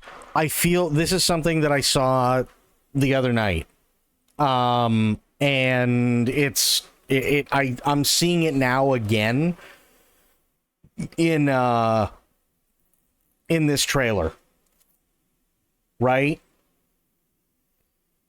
I feel like people are taking the success of the Fallout TV franchise and they're playing way too hard into it, right? So for instance, here's all the shit that's going on in Fallout, the TV series right now, and it's like they'll leave it on a cliffhanger, and there's nothing wrong with leaving it on a cliffhanger, but then all of a sudden you're listening to, at the end credits, you're listening to Chubby Checker, which is just, it's a stark contrast to what's actually going on in the show, but that's what they wanted to do. Okay, fair enough.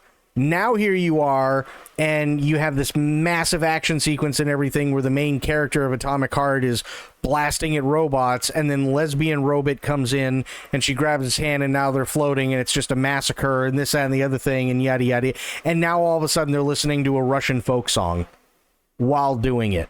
It's like, okay, yeah, but didn't literally Fallout 76 do that? Didn't Fallout 4 do that? Didn't literally Fallout New Vegas do that? Didn't literally Fallout 3 do that? Doesn't the actual Fallout series, both seasons 1 and 2 do? It's like, can we do something original, please?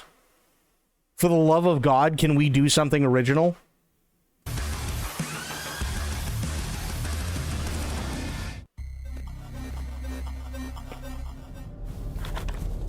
Is it recording? Yeah, it is.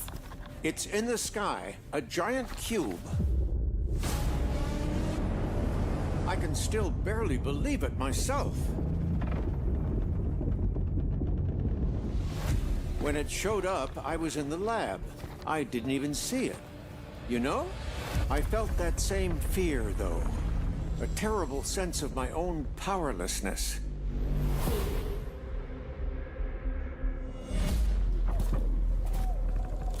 How did the whole of humanity miss it?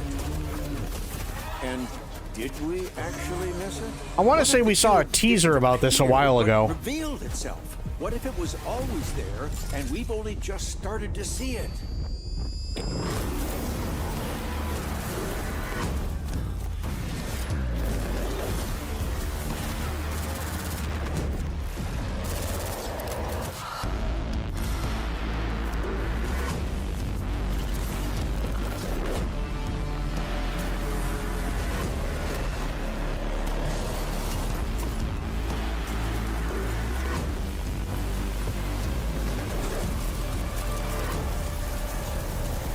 Well, I'll give them this. When it comes to the women's outfits, they have no problem showing us right down the barrel. I'm not disappointed.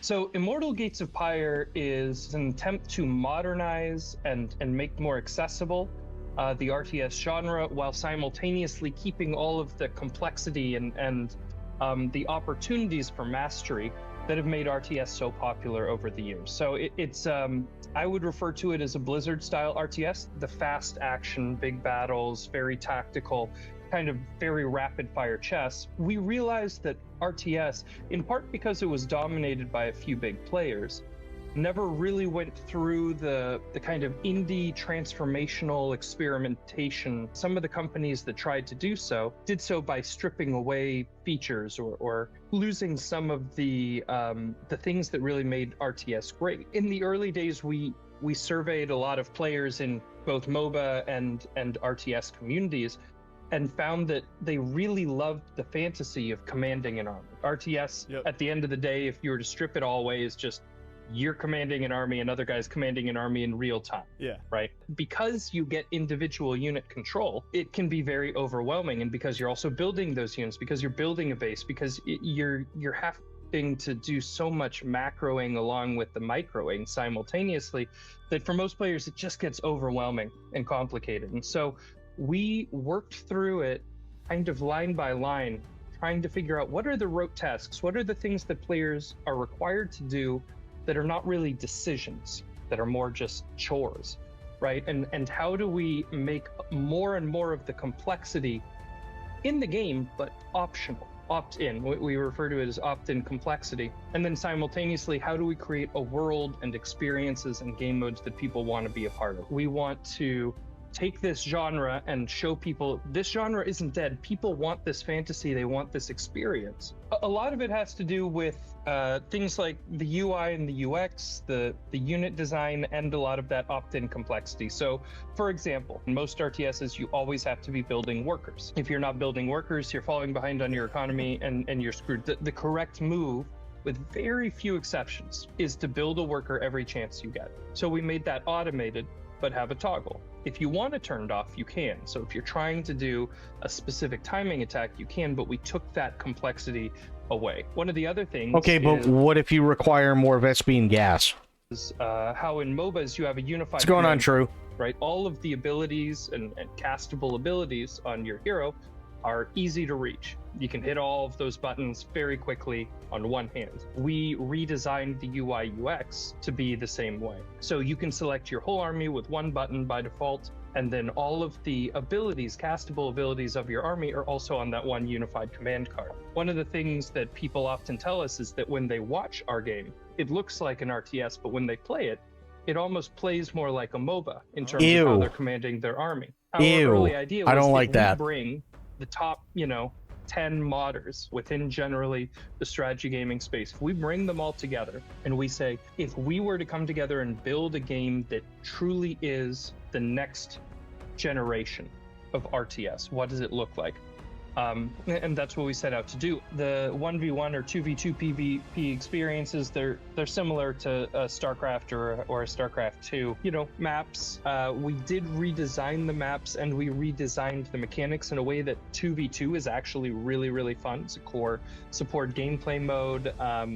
And players, including pro players, have actually really enjoyed doing 2v2 tournaments. But the ultimate goal is to destroy the enemy's town centers, and so it's kind of a tactical back and forth with counters and strategic snipings and using immortal abilities in clever ways. So it's great for mastery and laddering and skill gain. Ultimately, or at least the goal, is to have other PvP modes that are more casual or more playful, kind of some chaos modes, auto battler modes, things like that, where if you just have 10 minutes and you want to have a beer while doing it, and you want to do something that's a bit strategic, but you don't want to get that sweaty, we want to have those experiences too. That's a big part of the target market Agreed, that Blue. we're looking at, is people that like to be challenged mentally, but don't necessarily want to try to do the crazy APM and don't want to get too invested in the competition. We want to do a full grand campaign.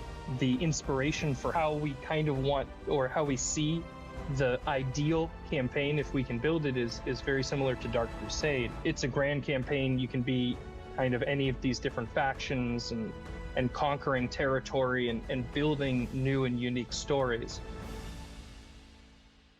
Yeah, I think I'll pass on that better one. Trailers that I think we all saw back around SGF last Not year. our new trailer that we're showing with this. Of course, the twin comparison is new, which is very cool to see the twins for the first time in this universe, if you like Atomic Heart. But the trailer itself for the Cube, nothing new. The potential for that game is like unmatched. It is a They're crazy so concept. good at cinematics, and also just like the concept of playing a game like that with the map constantly changing, the biomes changing.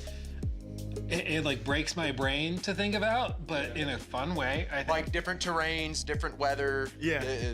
They show that sliding clip where she's sliding, and then as the cube is apparently rotating, we don't know how that mechanic even works with the Well, I'm map. assuming you can fall off. Like if you fall You would off the think, map, right? you just like that's. I'm sure you're Or get dead. crushed. And they've taken so many gameplay mechanics. I mean, there's been a couple of good things so far, but mostly this is just a podcast that's interrupted by game trailers. That's essentially what this is. Already we saw from that short trailer, you saw wall running, you saw just like traditional gunplay. The other cool part to me is that it is set in a universe that people have already been a part of somehow. The world of Atomic Heart's very interesting. Can you explain it a little bit? It's kind of like it is Soviet Russia in an alternate timeline where they've mastered robotics, but then there's like evil robots. And in terms of vibe, it's kind of like Soviet Bioshock. And Yeah, it's a vibe. that's a good way to put it. And what's interesting is that from the original game Atomic Heart, one of the primary things people loved about it were like the boss fights and then like the outdoor environments and the art direction. And that is just the cube. And then they're adding in this multiplayer component as well with like, it seems like PvE elements with bosses that you'll fight against together as the cube rotates. I can't wait to find out more. I love how open-ended they are. Mundfish are like, we are all curious because we don't know the exact direction they're going and where it could end up. And I was trying to pinpoint like what game I was looking at, because we are gonna flow into Atomic Heart, and I love that tie between those worlds. But I honestly saw a piece of like the finals and the first destructibility and cube movement we saw when the finals first released. There was something about that aesthetic that I also saw, and I was like, okay, now I'm instantly locked back into this. The DLCs people love. There's already Atomic Heart 1 and 2. This is their 4th and final DLC for Atomic Heart. And when we saw the trailer, we saw the screenshots, it adds new environments and it looks good. Yeah. You know? Then the third game on our list with that one was Immortal Gates of Pyre by Sunspear. Jake, you had a great conversation with Ian. My boy Ian. It's a game that's been in development for a long time. We're gonna probably talk about how it's a group of modders, and so they've hired a lot of modders, and they have that DNA for this game and a lot of the concepts they want to plan out for the future. They've had hands on this for almost 10 years, but they've been working hard on it for about 5, is what they would tell you. And they really want to try and combat, as we all know, like the RTS genre is really hard to get into because high barrier of entry. I agree, because it's like you see these games, you know RTS games, and you're like, I don't want to do that. I don't want to work on micro, macro, and all those movements per second and whatnot. And they want to try and combat the pillars that have already established themselves in the RTS genre. We know Age of Empires, but we also know StarCraft is the one that people kind of go to. And he was saying they've had these games in the genre. What about Command and Conquer? What about Red Alert? Pretty sure those were out before StarCraft. I know because I played them. What about Warcraft? There's another one. Warcraft was out before StarCraft was. It's like, holy crap. Could tell me you're young without telling me you're young. You know what I mean? That blew up so early on that it's been hard for companies like this to make a new RTS and survive and branch out and be somewhat unique to what we already have kind of attached to. I do like that they're kind of emphasizing accessibility, because I think it is pretty intimidating for new players. That's why a lot of people don't want to, kind of turn off by RTS. It's just so overwhelming to look at. It's awesome. I'm one of the people who No, it's, oh God. This has nothing to do with this accessibility. It has everything to do with wanting people to be able to play casually. Because you can't play an RTS game casually. You just can't. They give you the first couple of levels where you get used to the systems and everything like that, and then RTS, you're kind of locked in, and that's kind of the whole point, is to be locked in by like the 5th level, and then you start going ham. That's RTS. They're trying to make a casual RTS, but they're mixing RTS with MOBA. That is not accessibility. That's just wanting people to be able to play casually. That has nothing to do with accessibility. I have no idea where this guy gets these ideas. Played RTS because I don't want to go against Sweaty Joe, who's been playing this his entire life. I have no. He lives. Yeah, I don't have any clue how to do it. I live for micro, macro movements, This is bro. cool. And then you can have the sweaty experience if you want, or you can have the experience where you just sit at home and have a beer. I did when he said that. I was like, "That's my guy." Exactly. My vibe. This game was made for. But I do want to really support him, and when it comes. Wait. That's your guy, Jake? Is it because you want to have a beer because you're from Iowa? To cracking through whatever the current the current stereotype in that genre is. They're trying to innovate, they're trying to do things differently. And one last thing, they're very, very community focused. So like a lot of the devs we've spoken to, they love their community, they found their diehards, and it really has shaped the project. And so I hope we see it in the near future. Next up, we have what I'm calling kind of a Western section. We have some new footage from the game X Killer. That's going to be Paradark Studio. There's Far Far West from Evil Raptor and Erosion from Plot Twist.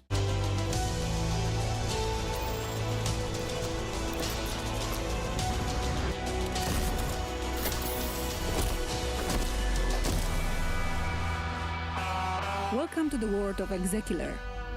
We are Kasia and Amadeus, the creators of the game. And this is Gameplay Overview. Execular is a first-person action-adventure game that encourages exploration, rewards curiosity, And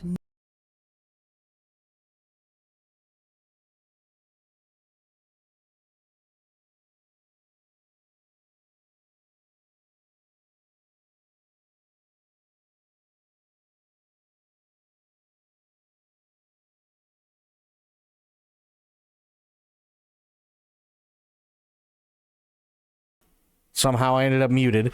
Let me try that again. So I don't remember the name of the game, but there was a retrofuturism game that I played last year that was sci-fi.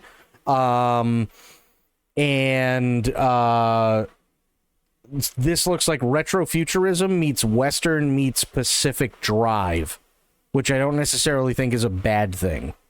never holds your hand. It's a cool concept. You play as Denzel Phoenix, an Execular, a corporate bounty hunter. Execulars hunt down fugitives and reclaim souls from those who try to escape the system. One of the game's main hubs is the Tower, a massive fortress city ruled by the Helion Corporation. That's a perfect way to describe this, Is right? where you accept contracts, upgrade your gear, and prepare for missions. Job well done, contract fulfilled. The game is structured in Not really chapters. Logan's Run, because Logan's Run is, if I'm being completely honest, Logan's Run is actually a lot more religious than most people give it credit for. This is retrofuturism by way of, say, like pre-Blade Runner would be. Right, like right before Blade Runner, where everything looked like really, really, really interesting, but they hadn't gotten the formula down yet, so everything was kind of like really discombobulated when it came to like what you would see and how you would see it. It's like the 1970s, like really out there Godzilla movies, right? Where the Godzilla movies, you had like all of these really interesting like sci-fi aspects to them. Meanwhile, they'd go back to say like Mission Control and they're still using reel to reel. You know what I mean? Like, and I can see the whole thing about Logan's Run, but you also have to remember Logan's Run is about Logan himself being on the run after being the guy that would chase people down. That was the whole thing about Logan's Run. The only thing that really ties into Logan's Run is the fact that what it sounds like is you're literally the guy who does that, but you're only doing what you see in the first 20 minutes of Logan's Run. That's it. Almost everyone begins and ends in the Tower. Outside the tower lies a harsh, scorched desert. So if anything, I'd say this is more In a like heavily modified car. this is more Blade Runner than it would be Logan's Run. Because Logan's Run, the whole point is Logan literally didn't do anything wrong. It was just that he was selected for no reason, other than the fact that his number came up. Designed to protect you from extreme conditions, such as heat and radiation. Inside the vehicle, you have access to your computer, storage, and a working radio.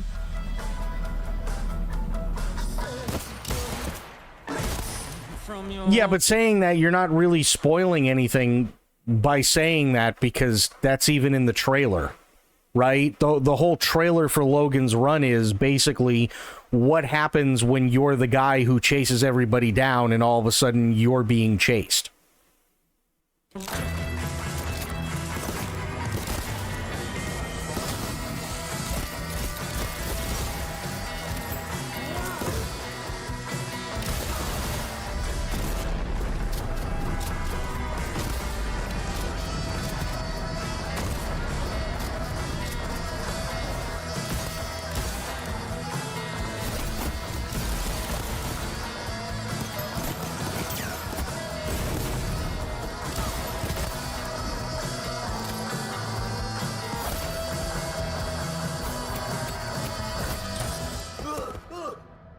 Survival is core part of the experience. Inventory space is limited, and every item matters. Forcing players to make careful decisions about what to Wait, carry he said inventory space is limited. matters. I can work wonders with an inventory system like this. What are you, high? Inventory space is limited? Bro, you do realize there are games out there where inventory is literally 4 buttons. And each button corresponds to an item and that's it, right? Inventory space is limited. This is amazing. What are you kidding? Forcing players to make careful decisions about what to carry and what to leave behind. Hellion's high-tech systems allow you to hack devices, pick locks, and access restricted areas. Your cybernetic implants help you uncover hidden elements and investigate the environment.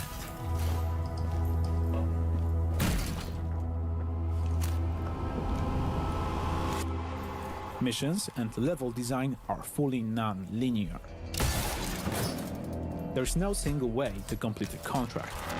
Stealth, dialogue, and combat are all valid approaches and can be freely combined. In Exekiller, every decision matters. What's it gonna be? Plata or muerte? Muerte. Wishlist Exekiller on Steam. Hi everyone, Robert here from Fireshine Games. I am the Senior Product Manager for Far Far West, developed by the incredible 6-person team at Evil Raptor. I mean, honestly, I'd play Exekiller. It looks really decent, actually. I really like the concept, and I like how everything looks. Far Far West is a 1-to-4 player co-op PvE first-person shooter where you play as robot cowboys in a weird western world. Work together to kill bosses, collect bounties, and cleanse the lands of the evil enemy invaders. Today, I'm going to talk you through a short, single-round session of Far Far West. Here, we're exploring the Far Far West hometown, an evolving space where you can upgrade your weapons, spells, and character. Once the team is geared up and ready to go, we can pick the bounty we want to hunt and drop into the game.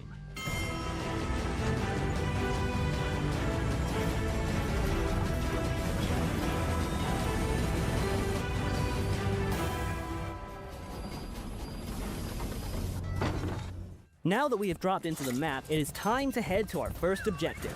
We can travel around the map much faster with the use of our trusty horses, which you can summon with the press of a button.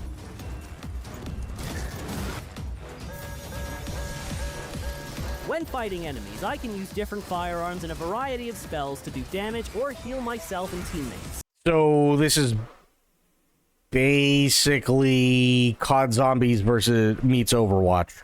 That's what I'm getting off of this one.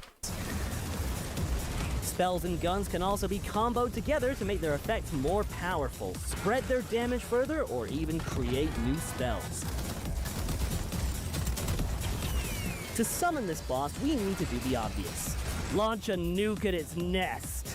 So let's get this rocket loaded with explosives and shoot it into the sky. When playing co-op, you have to work together as a team to complete the objectives and defend yourself from enemy attacks. Right now, we're throwing sticks of dynamite to my teammate for him to put in the rocket, of which he is actually only catching a few. While carrying out objectives, you will attract the attention of the enemy hordes, who will try and stop you. So literally COD Zombies. Now we have the rocket all powered up, let's launch it at the boss nest to really make it angry. This bounty is far from over. Now we have to take the beast down. Let's summon the boss and get this party started.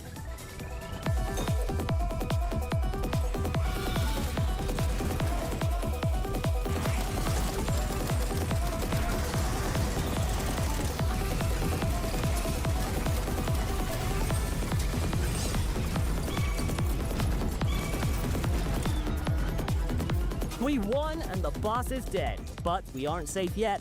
So let's get to the station to get the last train out of town. When the train is called, we have to stay alive for its arrival, which is easier said than done when the whole of the far west wants you dead. We made it out alive. Well, some of us, which means we get to keep the resources we found along the way. These will allow us to upgrade our characters even more and be stronger for the next bounty. This Okay. is just one simple game of Far Far West. There are multiple bosses, maps, objectives, weapons, spells, upgrades, and cosmetics, all unlockable through play. You can play the playtest with your friends right now. No, I'm good. I'm fine. As a parent, you've got one job. Protect your family. Oh, this one. This is, yeah. This is the one where, if I remember correctly, like, I want to say it's like you're looking for your daughter, and every time you die, you get older, and depending on how old you are by the end of the game, determines how old your daughter is by the time you find her, which is actually kind of cool. Whatever happens, you do it or die trying.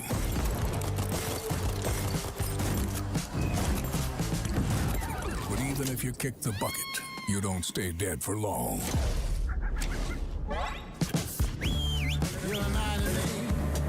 You reminded me of that this morning. My father, he looked on by. Yeah, every death costs a decade. That's what it was.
Yeah, I think that's what it was, right? So, like, yeah, every death costs a decade. So, like, let's say she's 7 when she's taken. If you don't die, she'll still be 7 by the time you find her. But if you die once, she'll be 17. If you die twice, she's 27, and so on. It's actually kind of a cool premise, to the point where, like, if you die enough, she may not actually be alive by the time you get there. First up, we saw X Killer. That's coming from Paradark Studio. It's kind of, I mean, the vibes look great to me. It was reminding me a little bit, you disagreed, but like a cyberpunk in the wild. No, I just see it. The animation work was crazy good, like the world building. I think the way it's described is a post-apocalyptic Western-style FPS with a bounty hunter vibe. And so we even saw in the trailer they were picking up bounties. It kind of reminds me of Fallout as well. Yeah, a little bit of Fallout in there. So I think it looks like a lot of fun. That could be a new kind of like staple in those types of games, to me at least. Yeah, it's a great combination. I mean, it looks fantastic. Like, it's stunning. animation. It's coming from such a small Sci-fi Yeah. cowboy, I'm in. Yeah, done. Say less. Money. Then we had Far Far West coming from Evil Raptor, Western-themed action shooter project. The way I've been describing it, to be honest with you, is Western Sea of Thieves. There's a lot of depth there. It looks like a lot. I mean, that's not a bad Whoa, comparison. hang on. Did you just say there's a lot of depth because it looks like Western Sea of Thieves? Name one thing in Sea of Thieves that has depth. Holy Jesus. This is very fun to me. What if Sea of Thieves, but cowboys, basically? Well, it's that, but also with specific hunts and like bounties. We're going out and doing boss fights with each other. Sea of Thieves is literally like the Bud Light video game for pirates. They like, and what I mean by that is Bud Light is the beer for beer drinkers who don't like beer. That's what Sea of Thieves is. Like, name one thing about Sea of Thieves that has any depth whatsoever other than sitting there for 15 hours and watching Summit fuck with people on Twitch. Name one. Yeah, the ocean. Exactly. And it's like, holy fuck, dude. That is an insane thing to say.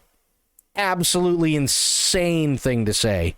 It's very teamwork based too. Like you saw a clip there where they were fighting the boss on the ground and one of them was up top and your teammate threw the dynamite up, caught it, planted it. Looks really cool. A third on this list, another Western. This game is pretty mind-blowing. I think we're all on the same page for that. The art was style is Erosion. divine.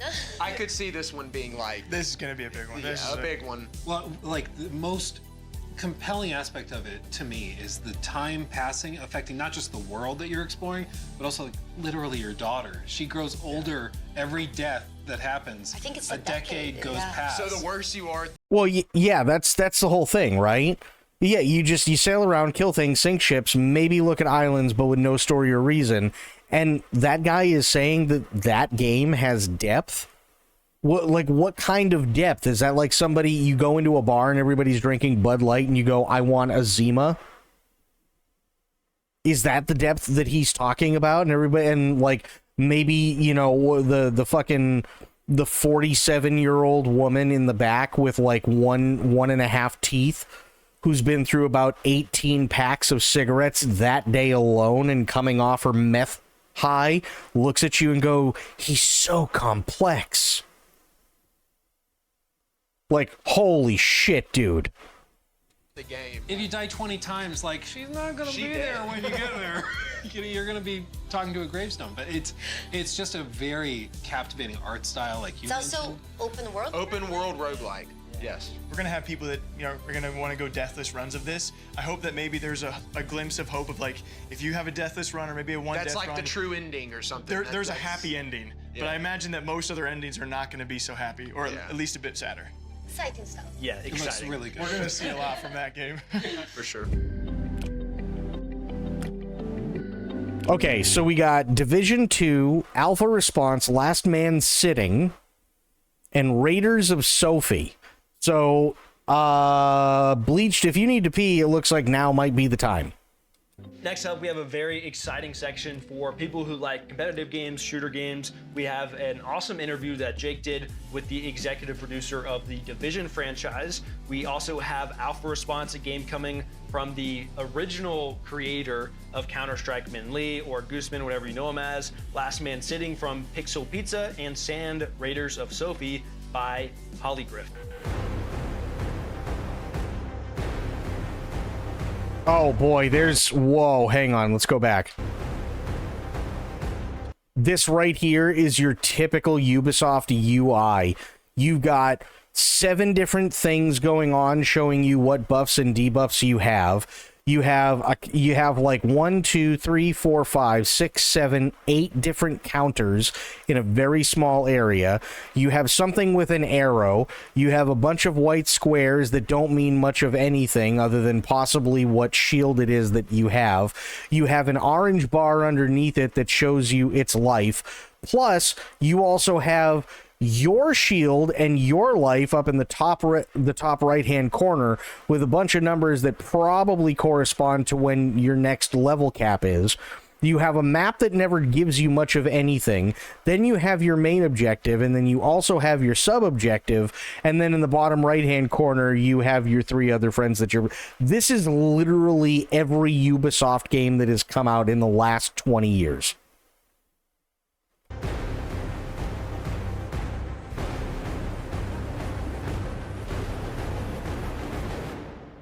If you imagine a real world location, the most important city in the United States, New York. Washington, D.C.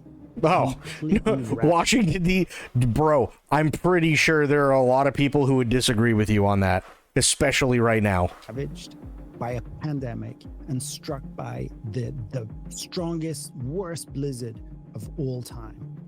And you are going to have to survive and extract the most valuable resources. And of course, that leads us to survivors. So what are we doing? Like, we can't rest on our laurels, our 10-year-old laurels from survival. So we're reimagining it. We're bringing this snowstorm, this weather change to Washington, D.C. And that's something that you've never seen in Washington, D.C. We're going to transform the entire map. We're thinking about it in a very different way, with innovations that haven't been seen yet. There's a focus on this to make it such a different feeling experience from the core Division 2 experience. I think we've got something super, super promising here. Survivors is developed with Magnus Jensen, who is the original Division 1 creative director. So this is a guy who lives and breathes the Division. He's so excited about jumping into this type of game mode again. And there is a hint in the title of something that we're going to be doing really differently. Surviving? We always develop with a player in mind, with player types in mind. I mean, I'm sorry, man, but it's a pretty straightforward fucking title. You called it you literally called it the Division 2 Survivors. I mean, what other hint is there? There's this thing that we do really different, and there's a hint in the title. It's a really subtle hint. Oh, really? What is it? The number 2?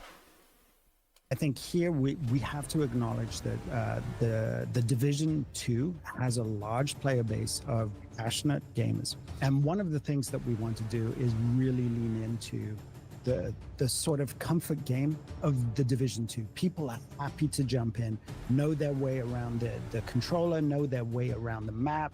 They know how to play this game.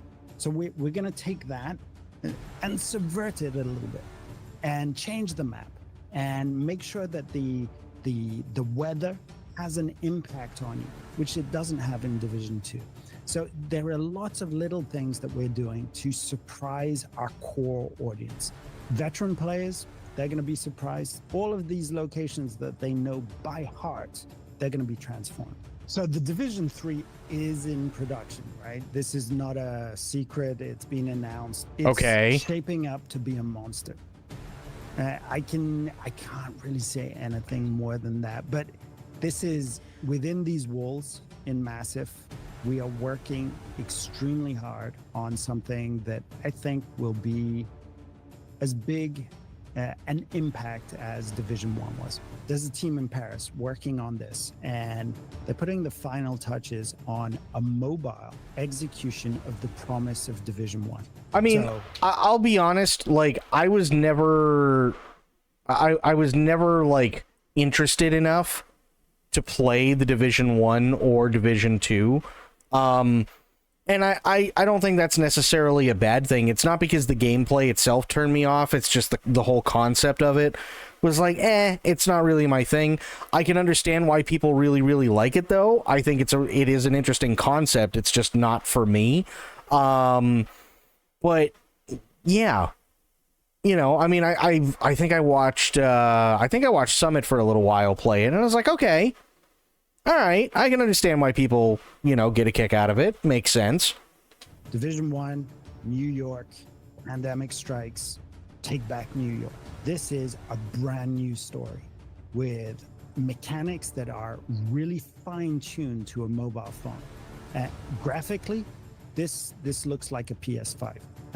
You may have seen the adverts for it. It looks phenomenal, really, really good. It plays really good. And it has a few innovations. You know, the Dark Zone, this area of atypical PvP. It was an area where, much like other games today, popular games today, you could walk around, you could hear gunshots, go over there, there'd be another agent. You'd approach cautiously, feel each other out, and decide whether to partner or to actually engage in PvP. The whole of the Resurgence map is friendly to other agents. So you'll hear gunshots on a corner. You won't need to be in the Dark Zone. You okay. can be anywhere, and you can group with those people. So PvP is off by default. But being able to group up and to see other agents in the streets, that's never been done in a Division game before.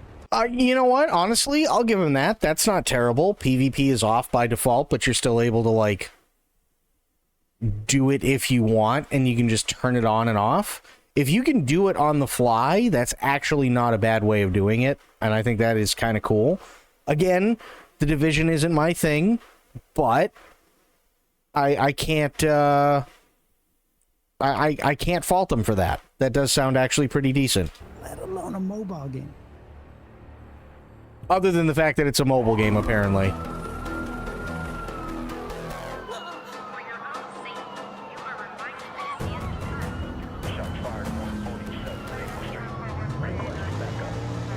What is this? Alpha response.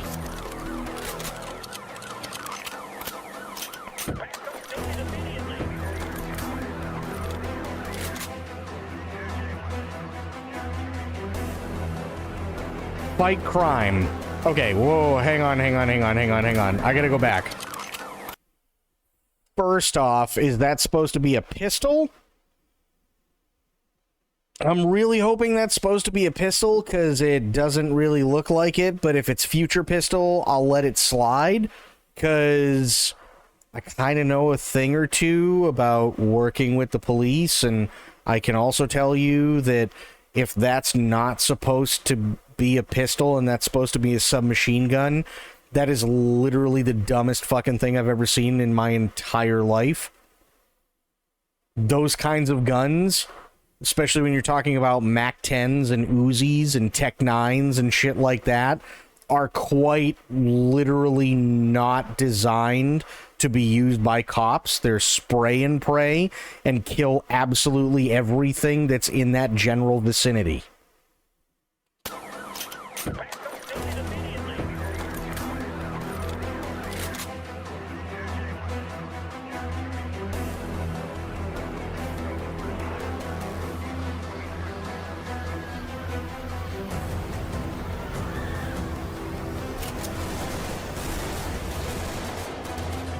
Okay, it's supposed to be a pistol.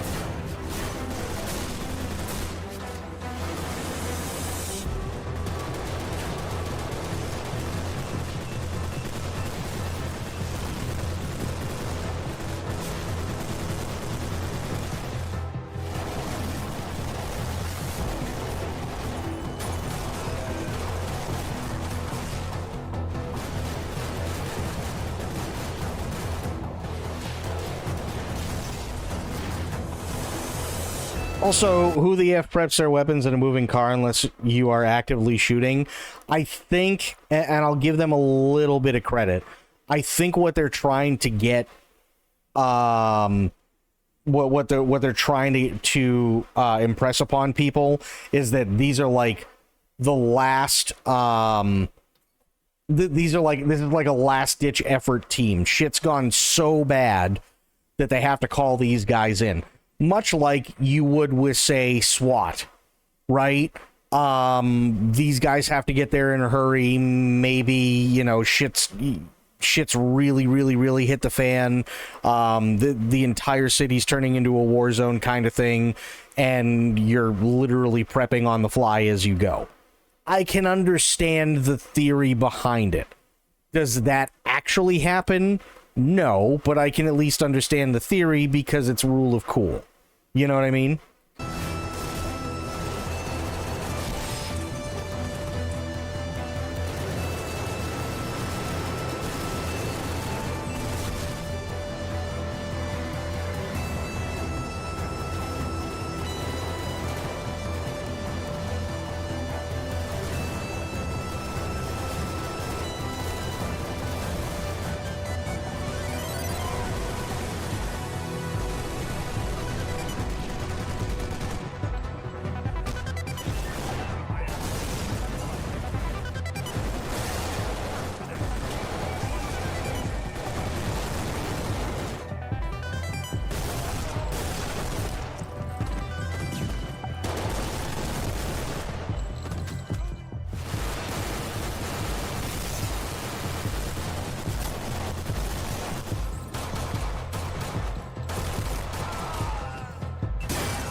I will say this does look very, very, very basic, though, for an FPS.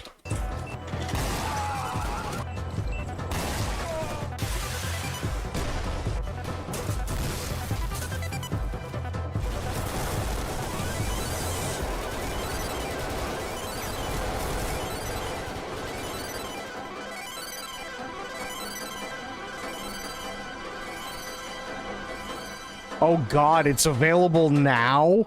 Oh Jesus. Okay, this is last man sitting, so I'm assuming you have to be the last person in the chair to win. Kind of interesting concept.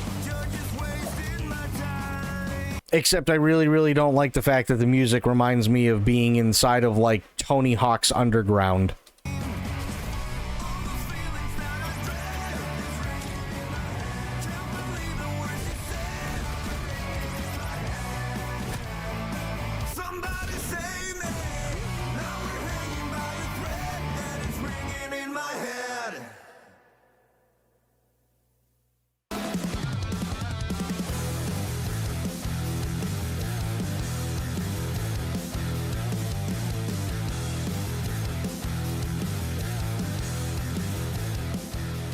Last Man Sitting is a game where you blast through the environment mounted on an office chair.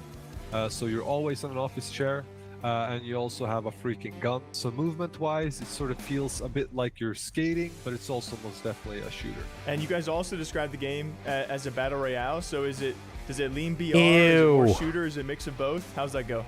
So many years ago, during early like prototypes of the game, it was a battle royale game. And it sort of went viral and got like a lot of followings based on some short videos of the game.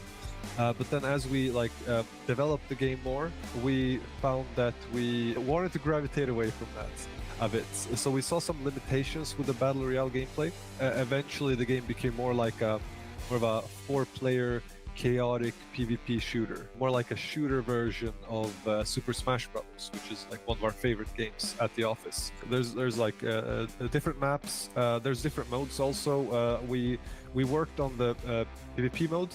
We also made a PvE mode, which is more like maybe best compared to Swarm survival games.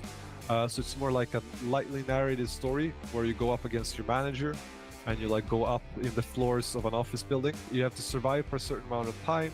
There's more and more enemies coming that become more numerous and more ridiculous as time goes by. There's mini bosses, there's main bosses, and you level up, you get power-ups. And this is where like you can get even more power-ups when playing the PvE game mode. So that's when it gets really ridiculous. Okay.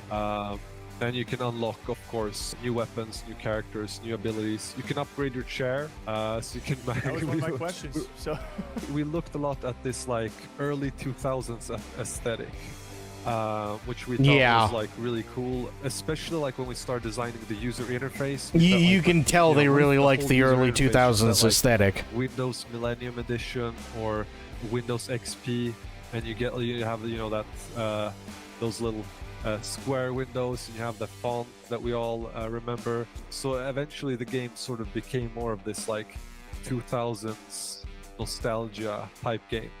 We also have a lot of like Counter-Strike players at the office. So that's definitely something that I think has had its imprint on the game as well. Imagine it's 2002 and you're listening to punk music and you're playing on your Windows XP computer. That's sort of the feeling that we want the game to have.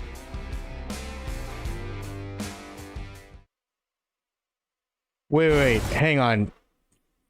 It's 2002.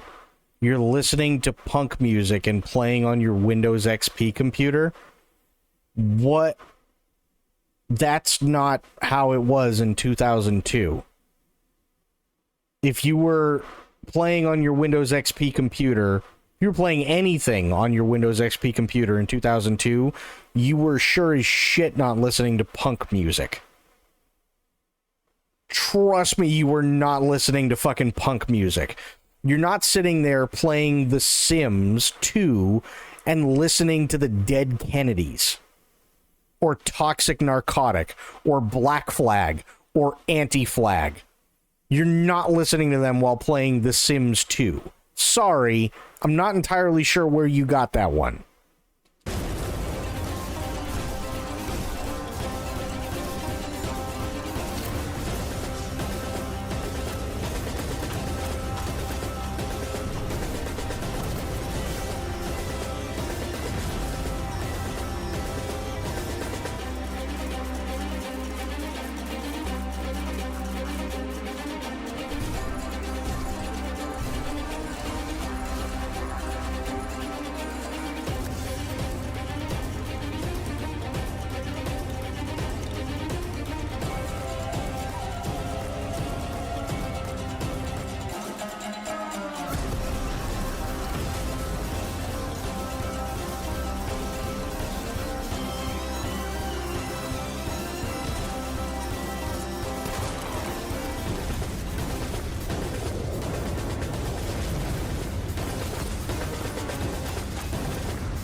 Did you actually like it? Yeah, you weren't listening to music like that because you liked it. You weren't. You probably had, like, I'm not going to lie.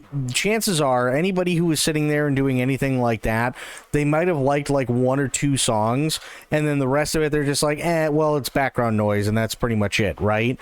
The 1 or 2 songs would basically carry it for you, and then you'd be like, oh, well, I mean, I guess I could sit there and I could alt-tab out of this, but then it might fuck up the game and crash it, and this, and, you know, on top of that, I'm on Winamp, and that might fuck up and crash, and yeah, fuck it, I'll just let it keep going. Right? Or if you were really unlucky, you had to sit there and listen to it through Real Player, which would buffer every 2.5 seconds. I say first up, we're going to talk about the Division interview. Of course, we weren't able to get a ton of new information, but they are working on a lot of different projects right now. I don't know if I've ever talked to anyone else who has 26 years at a single company in gaming. So talking to him, he was... I was doing a bit of glazing because everything he said felt like a storytelling experience. And so we're talking about Survivors, and this is the kind of redone version of Division 1's original Survival. And so it's a snowstorm impacted, weather hit Washington, D.C., and it's what he kind of also alluded to as like one of the original extraction shooter-esque like games. But yeah, you have to fight for survival out and weather the elements. He says it's really, really shaping up. And also original players of Survival are going to experience, he couldn't tell me everything, but they're going to get to experience, you know, remastered things and things that are updated from the original that they did want, but he couldn't tell me too much as to what it was, besides that it's really shaping up and it's really interesting. And both new coming players, you don't have to play Division or Division 2 to stumble across this and love it just as much. I think with the success, obviously, of games like Arc Raiders right now, you even mentioned that, it's an interesting conversation around, do you try to chase those things and copy stuff, or not even copy, but take inspiration from it, or are you having to come up with your own ideas that you've been working on for 10 years or however long? It's just interesting how they've been working on this for a long time, and now there's a mega popular game in the same exact vein. Yeah, and he said it a lot more eloquently than I can ever represent it as, but you know... Wait. He said it a lot more eloquently than you ever could. Is that because you're from Iowa? Is that the reason that you're not eloquent? Because you're from Iowa, apparently? Hey guys, did you know he's from Iowa? Realize it's probably a mix of things. Like a lot of other games are doing extraction shooters with certain things here, but they've also had an image of where they want to be and where they want to go for quite some time now, and now they're finally getting to breathe that into existence slowly. They also talked a little bit about Division 3, which when I say a little bit, I mean like a little bit. He gave me a quote. He gave me a quote. Julian said this. He said, "It's shaping up to be a monster." And I said, I'm gonna clip that, Julian. Thank you very much. I would say a highly anticipated game that they can't share a lot about, but we were excited just to hear that it's a monster. as much as people love these other games. Next up, we had Alpha Response coming from Min Lee. For anyone who doesn't know Min Lee, the original creator of Counter-Strike, I love this guy. We've had the chance to meet him on a couple occasions, also sit down and talk with him. He went to his first Counter-Strike major this past year. It was an incredibly rare experience to see like such a notorious dev get to see what his game has truly become, and he was there since the very, very beginning. And then to see like an esport develop out of it was crazy. Not to go on too much of a tangent, but he still has that shooter DNA in him, and so this is kind of a mission-based shooter might shoot. No. He's got that shooter DNA in him? In Alpha Response? The one where you're just mowing down bad guys in first person? He's got shooter DNA? Fuck. I never would have put that one together. And you also play as law enforcement, but the goal is to complete a series of missions. And yeah, definitely remains true to the whole shooter Gooseman DNA. It looks like Counter-Strike meets Payday, but you're the good guy. I mean, you're the law enforcement. Then, speaking of Counter, And of course, we have Captain Low IQ on the far right coming in with a fucking comment. Counter-Strike, we talked to a guy who was highly inspired by Counter-Strike, which is so cool to me to have in the showcase. So like, we have the OG who made this game, then we have a guy who's inspired by that guy. This was Last Man Sitting.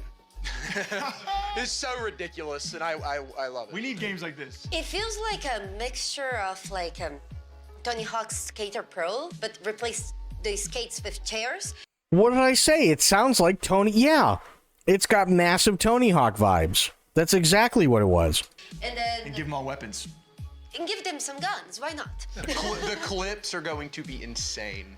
Yeah. You're going to see some wild stuff come out of this game. The things people are going to be doing. And they're still working on a lot when it comes to PvP versus PvE, but at the core base of it, they want it to be PvP based. It's going to be a round-based game, and so I believe 4 players, so super competitive lobbies. But I think you can It's also a chaotic shoot. Very, very chaotic, and it progresses round by round. So their unique feature in competitive balancing is it's the first player to win 5 rounds. But if you lose a round, you get a power-up. So you get an ability, and that is their way to balance. Even the odds a little bit. You can even upgrade your chair. Yeah, so by the end, which you can, and by the end, it's going to be pretty hectic because, of course, if everyone's taking their turns and winning 3 rounds, 4 rounds, whatever. Jake, that was the joke. She said it not only because you can, but because it's funny. You missed the... Okay. It must be because he's from Iowa. By the end, you're all going to be super OP, and so the ultimate goal is to win that 5th round. You're going to have to beat some pretty high-powered people. My favorite part of the interview is hearing him say, you know, we're inspired by Counter-Strike, Super Smash Bros, the Call of Duty era. He just wanted to see people 360 no-scope others and like made a game out of it. In an office chair. And if you see the trailer, you'll see the agents or the characters, and you'll be like, oh, that looks like Counter-Strike, and he'll say, yep, that was kind of, we're all big You just Counter-Strike know he fans. grew up on the quick scope montages, 360 trick shots. Well, and I love the idea of like they're sitting brainstorming the game, and he's like, I want to make a shooter, but what's our unique spin on it? Wait a second. Guys, get in here. You're never gonna believe this. You might want to sit down. It'll make sense. Then finally, in that section, we had Sand, Raiders of Sophie. The developer is Holygriff as well as Tower House, but the publisher is Tiny Build, who we're all very familiar with. This is a co-op action adventure. You're in a desert world. Honestly, it reminded me of another, I don't remember it. They were like sailing in the desert in some other game, but this, my favorite part about this is that you could see them building your ship, that you're then like traversing the desert It's and kind of like a fighting base people. building. Yeah. Well, it kind of reminded me of Sea of Thieves meets Base Builder. Rust. Where you're like, yeah, you're building your own Rust. ship. Yeah. It's very cool. Rust on Wow. legs. Another Sea of Thieves reference that means nothing. Also normal gunplay too as well though, which I found. At first I was like, oh, it looks cool, but then I saw there were like normal guns too. So. I like, it's a new concept, I feel like, where they were probably, I have to assume, fans of Rust or fans of different types of games. They're like, okay, what if we make a moving base in the desert? And then, you know, you can explode people's bases. Or I'm curious, we didn't see it in the trailer, I'm curious if you can raid other people's bases. I'm pretty sure you...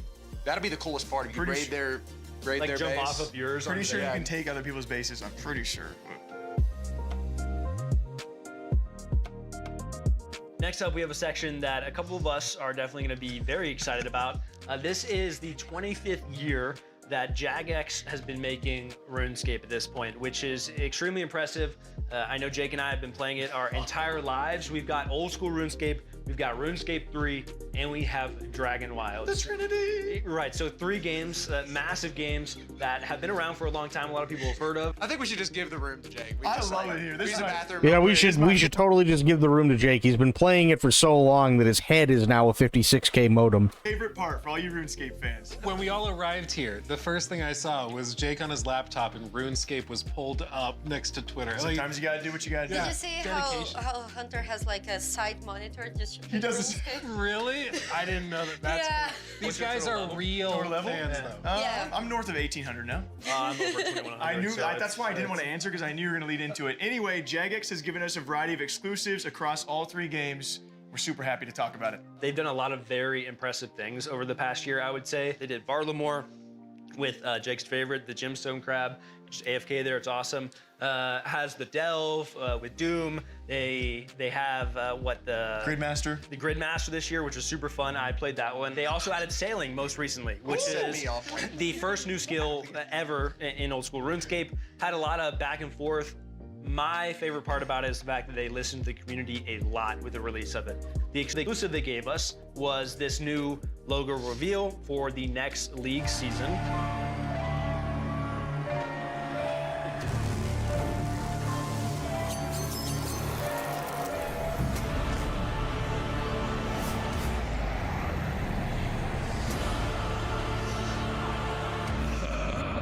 So that was League 6 Demonic Packs. We don't know much more past that. Obviously, Leagues is a lot of fun and probably the most engaging time periods of RuneScape. I think you see player peaks every time. So I imagine a lot of those WoW players are going to come back and be a part of that.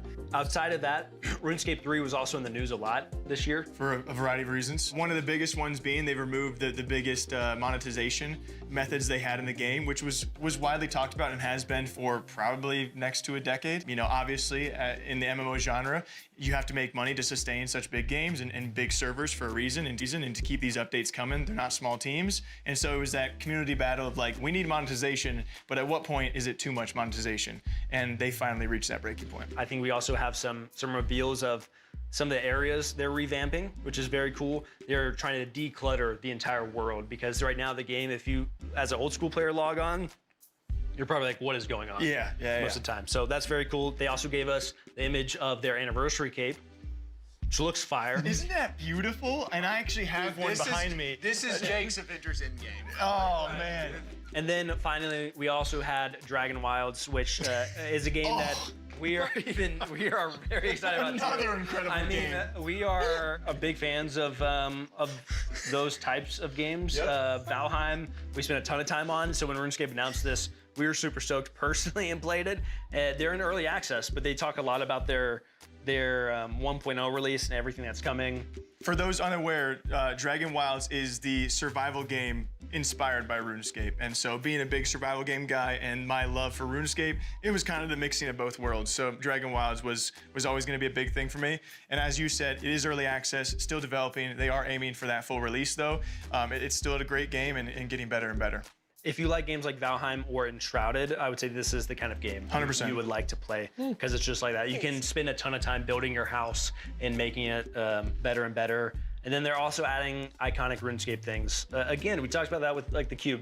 It's cool to see a world you already love in another format. The fresh twist. Yeah. They already have released their roadmap, but we have a lot of cool stuff that is coming to the game that RuneScape players will recognize. New skills come out at each time, so fishing. I'll be completely honest. During this entire segment with all the Jagex stuff, my eyes have been glazed over. Prayer, agility. You're gonna get mithril armor, rune armor coming out. There's 3 new regions next year coming with the 1.0 update, like over time. And then we got the first look at Dowden Reach, which is their next region. You're gonna recognize these Black Knights, which look a lot scarier than from, he's not gonna make it from RuneScape. If this is the Black Knight's fortress, it looks absolutely incredible. Incredible. You think it's gonna be a lot of fun? Right. I don't know if I'm going to continue after this segment. You guys have heard me and Jake talk way too much about this. We also have. Oh, they they were talking about Dragon Wilds, which is they're comparing to Enshrouded and Valheim. A message from a couple of creators that you might recognize from the RuneScape community. RuneScape and Jagex has just turned 25 years old, and the recent year has actually been incredible. And what is to come over the course of 2026 and beyond is something that, as a player myself of RuneScape for 23 years, I am so excited. I mean, I think the game right now, old school RuneScape, is in the best place it's ever been, but Jagex as a company is turning into potentially being the best they have ever actually been. In 2025, over old school RuneScape, we didn't just have many different pieces of content, such as Sailing, Balamar, Royal Titans, a duo boss that came to the game. We actually also hit an all-time high player count since the game actually released over a decade ago. That is crazy. It's absolutely incredible. But that is not the end. We still have 2026 to come, and the things that are coming in 2026 are going to be crazy. We have the Blood Moon Rises. We'll be getting more info at the Winter Summit, the finale, potentially, of the Mauritania questline. But personally, the thing that I am the second most excited for, behind Raids 4. Now, Raids 4, I know nothing about right now, so I can't really say much, but that is the thing I am the most excited for and have been the most excited for years to come, as of right now. And if that is not everything, we have Leagues 6. And I know one thing about League 6, and that is League 6, Demonic Pacts. All I can say. That's all I know right now. But League 6 will be coming most likely in Q4 of 2026. Isn't that what everybody knows about Leagues 6?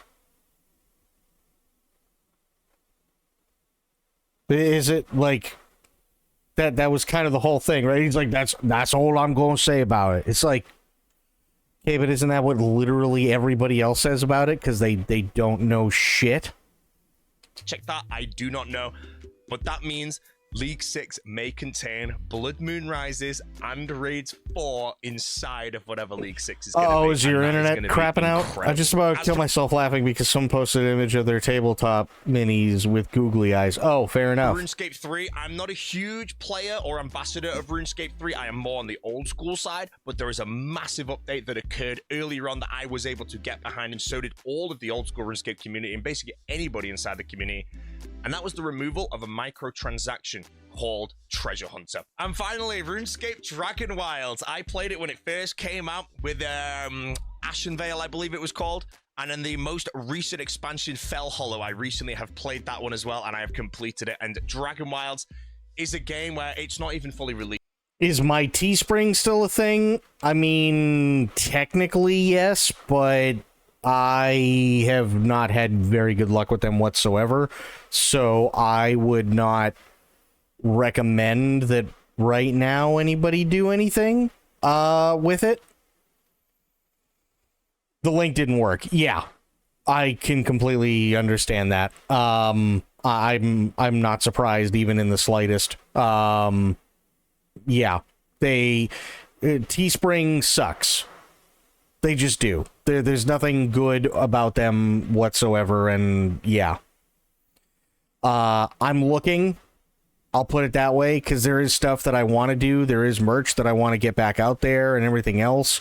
I just have to figure out how and what merch and through whom. And it's a process. There is one, there's two that I'm looking at. But there's only certain things that can be done. So, yeah. When I say that, 2026, Dragon Wilds will be fully released to everybody. Completely done. But you can play it now. You will only just get the first two expansions. And the first two expansions as a standalone game is incredible. I cannot wait to see the expansion to the entire thing when we get the entire world, the entire universe of what's going on. Honestly, the biggest problem with Teespring is that Teespring turned themselves into a scam.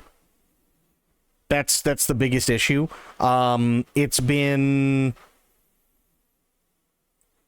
7 months since I ordered a fucking water bottle, and it sat there for a month and a half as the item was being as the order was being processed. It sat there as being processed for a month and a half until they finally went and said that the item that I ordered was no longer in stock.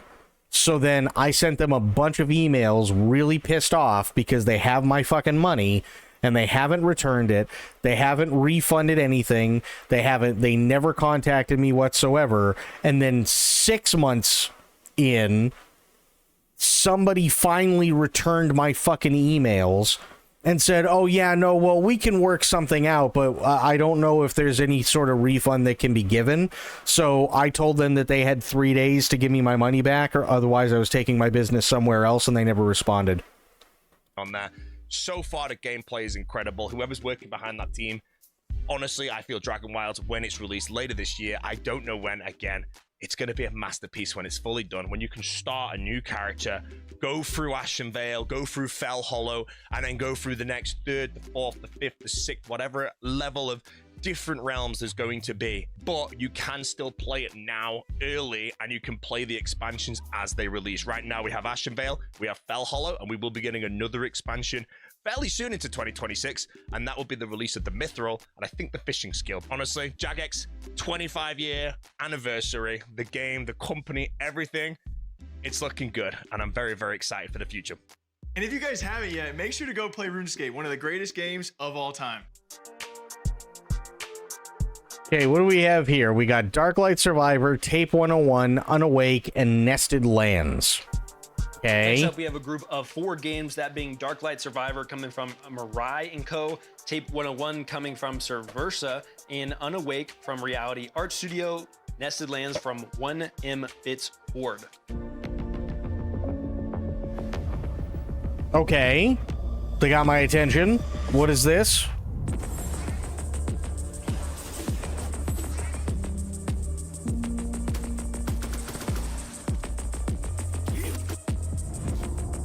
Wait, can you switch back and forth between third person and isometric?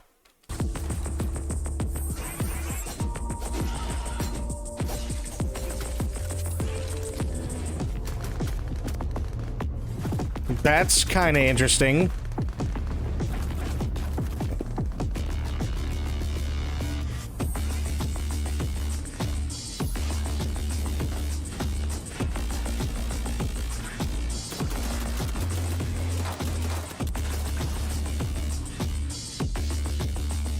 Whoa, what the fuck?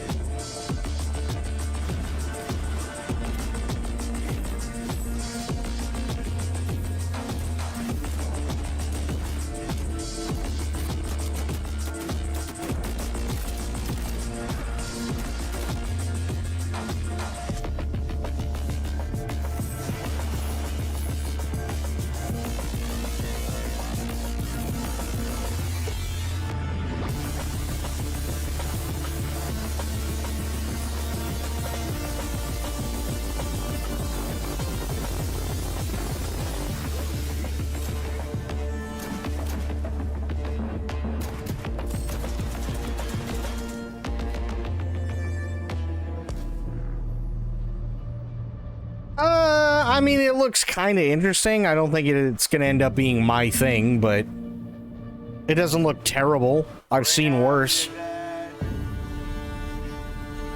Bring out your dead. Really? Bring out your dead. Really? Bring out your dead? That's... we're going with a Monty Python reference and it hasn't even been 30 seconds?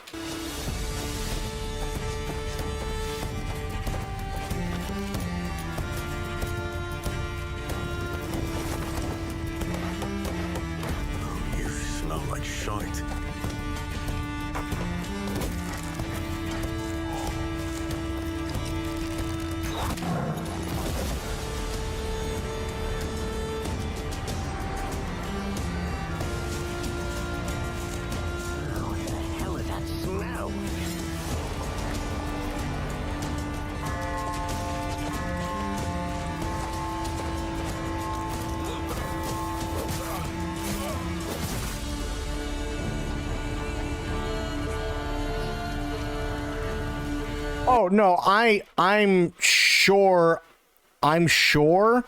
that that's probably exactly what they said during the plague, but I guarantee you nobody who worked on this ever saw or knew that that was a thing until they saw Monty Python.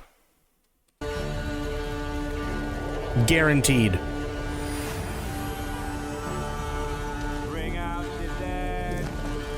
Bring out your dead. Bring out your dead.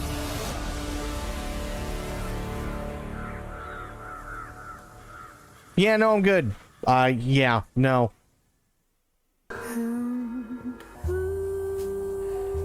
Okay, Tape 101, I think this is supposed to be like a Backrooms thing.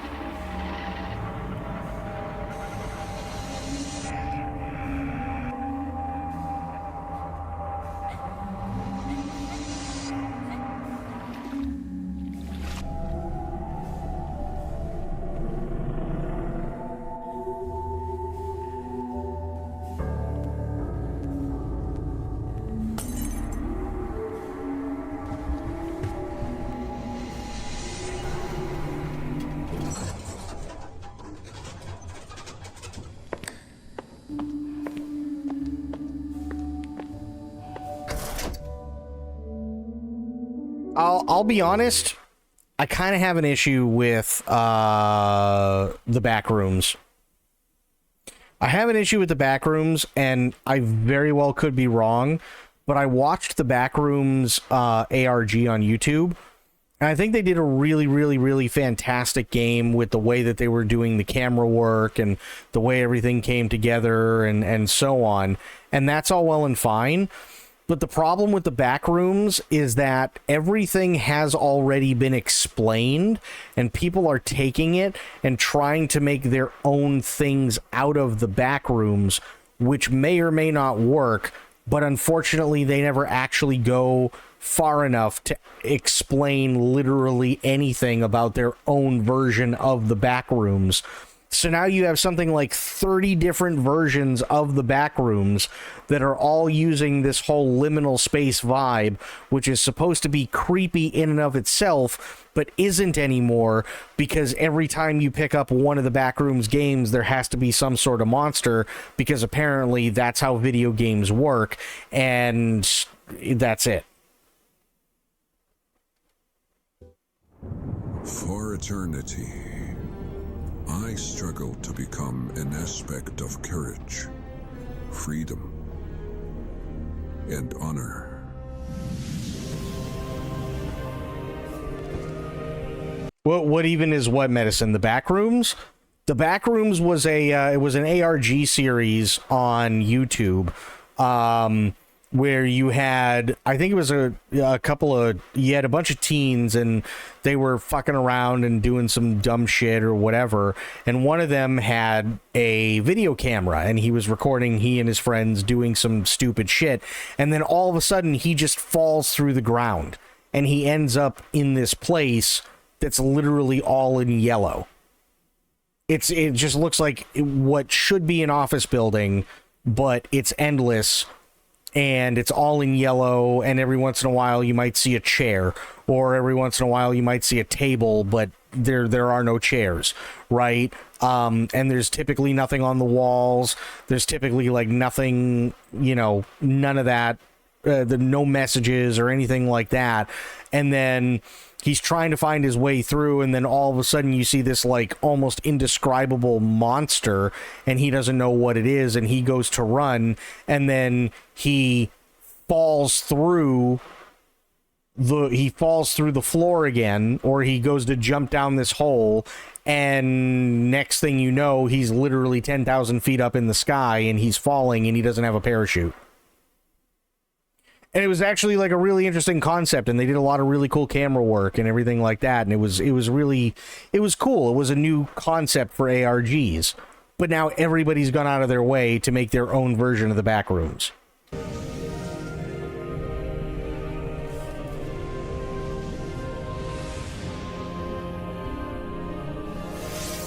So much for the glory of angels. Let it in. Let it burn your flesh. Let it burn your soul.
I don't know what Unawake is supposed to be, but I will say I don't like the title only because can't they just call it Sleeping?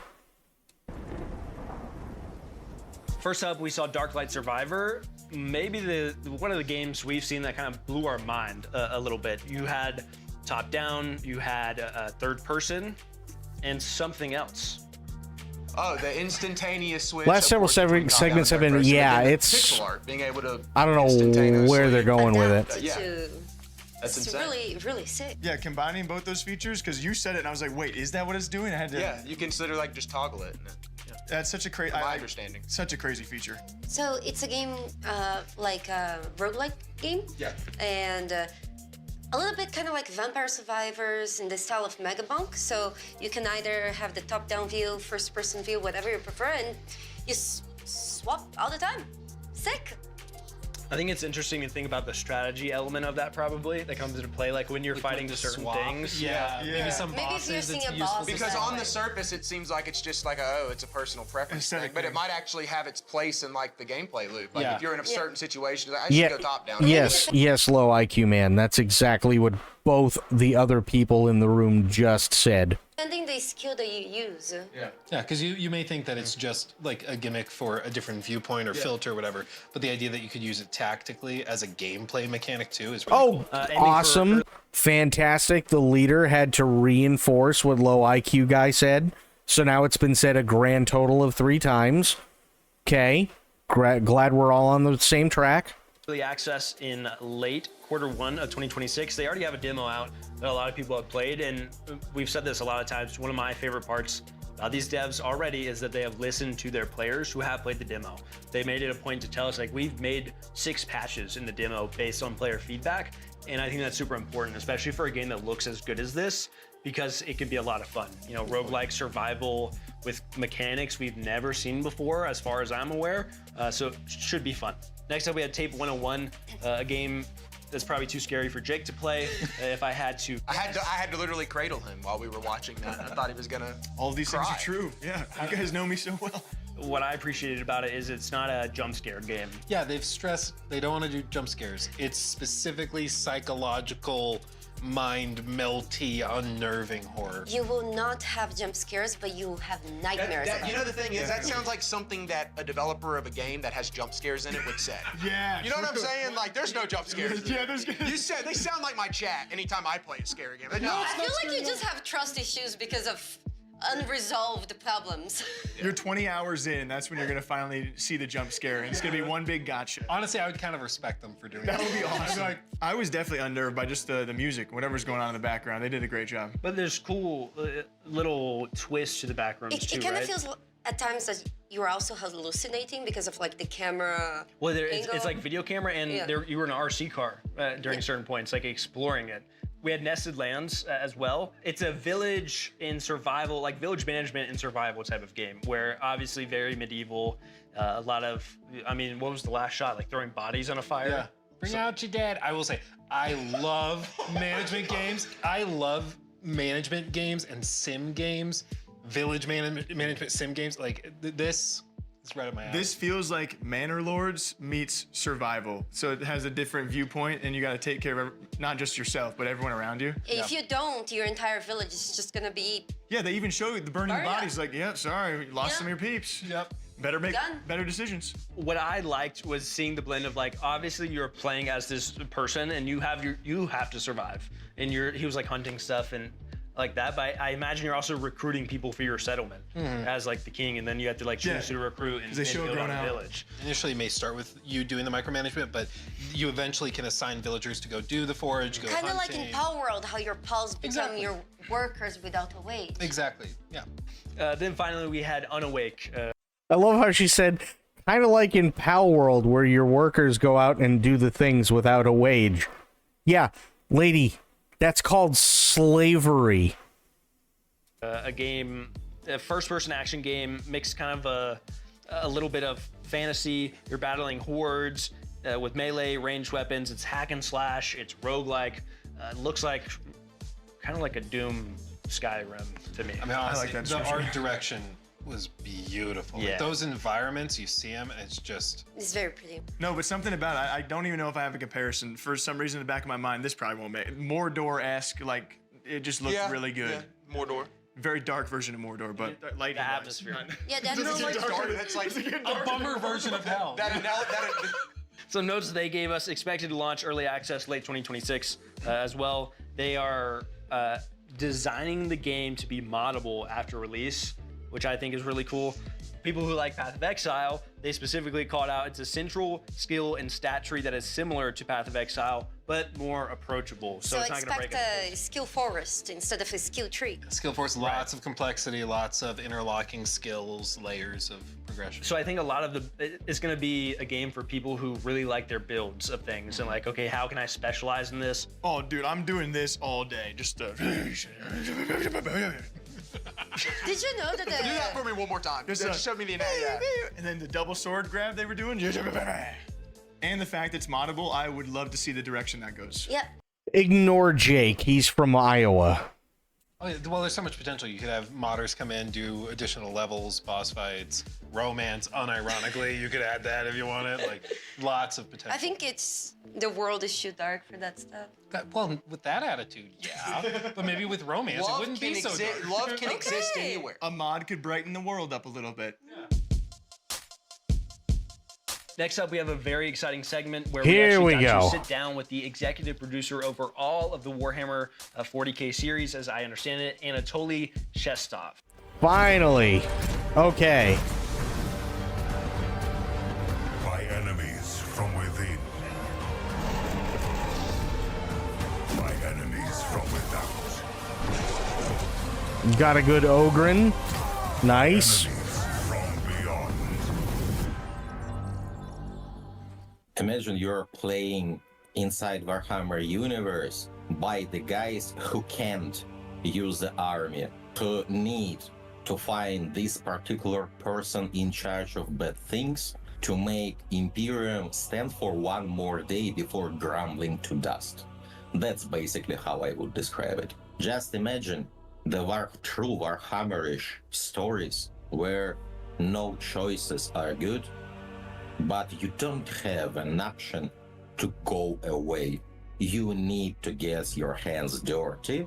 I mean, that's quite literally Warhammer 40K anyway. There are no good decisions. You just have to make one.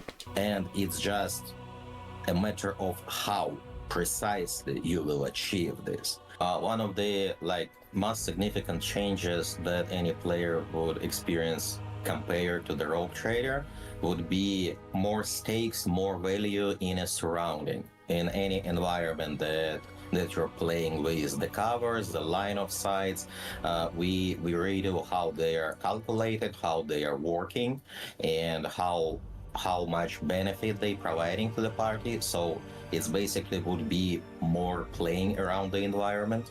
We abandoned the step up mechanics. So if you're ending your turn behind some wall, you are behind some wall. There won't be one circle around you that allows you to step up of this cover and to shoot at anything. If you So the place where you start your turn, the place where you're ending your turn would be more significant. Other thing is role-playing model. There are way more roles being made inside the combat. Lots of the things making you roll something, lots of the things make your opponents roll something. So it's not just your weapon skill or ballistic skill, it's way more significant influence of the role-playing choices that you've made previously. Okay. Almost all of the combats in the game will have alternative ways to finish them, not just killing all of your enemies. We are allowing player to target specific parts of the body of the enemies, and by doing this we're allowing to make your opponent lose an option to move or lose the option to use abilities. There are different ways how you can tactically approach your desire, your design of how to proceed with the combat. And of course there is a whole new subsystem that came on a change of the momentum. This is a morale system. Momentum was a party based, and you spend it to activate some heroic moments of your companions. For the Dark Heresy, we feel it need to be more intimate, more personal, and not just for your party. Okay. We are not just telling a story through the environment or the words of in the dialogue. No, we're actually making cases. We're actually making the culprits. We're actually collecting and interpreting evidence and discussing them with your retinue and analyzing them and making conclusions. There are some other mighty forces inside the scintilla because you're not playing in a vacuum and you need to struggle for power. But most of the time, you are playing as a person in charge, as a person that have authority, and a person who need to make hard choices. One of the most significant ways of the influence of a story for a Dark Heresy would be your decision of which case is more important. For example, there is under Spire slums, and this is a toxic waste. And the level of the toxic sea is growing. And if you are going there as a first place, there will be toxic waste somewhere nearby. And there will be people getting ready to be consumed by the toxic waste. Okay. But if you are going there late stage, there will be actual toxic sea, and you will be playing around it. There will be changes in the geometry, and changes in That's in cool. combat encounters of how they are playing, changes in the narrative. That's actually really cool. So depending on exactly when you go to a place, it could actually be a completely different way that you have to play because the environment drastically changes. That's actually really cool. Behind this, and changing based on the timings, how you decided how you approach this. To venture forth into darkness and bring the light of the Emperor to the uncharted void. All must be cleansed in his name. Is there anything you can tell us about like new factions, new notable characters, or iconic Warhammer 40k lore? There would be Treason. I don't know, most iconic thing that you can potentially name and encounter as a rogue trader is a Treason. It would be some interesting takes on Astra Militarum. I won't share specifics not to spoil the fun, but... So there's going to be some interesting takes on the Imperial Guard. Got it.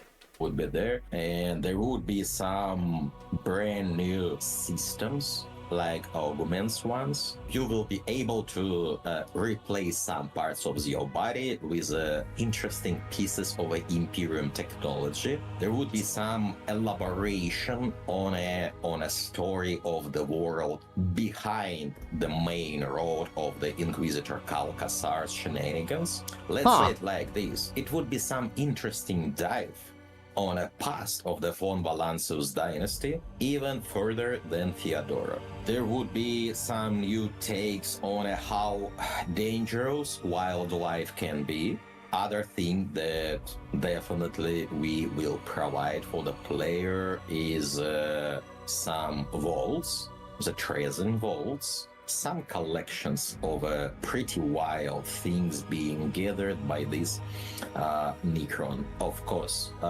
this Necrons? is a Rogue Trader Ooh. story, and Rogue Trader is kind of part of his void ship.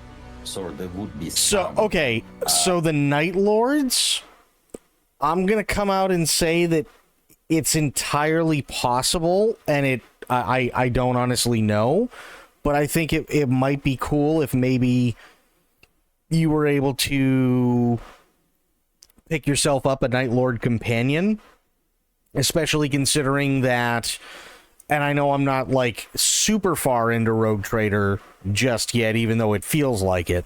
But considering we've already fought Chaos, I could totally see where maybe we pick up another Space Marine.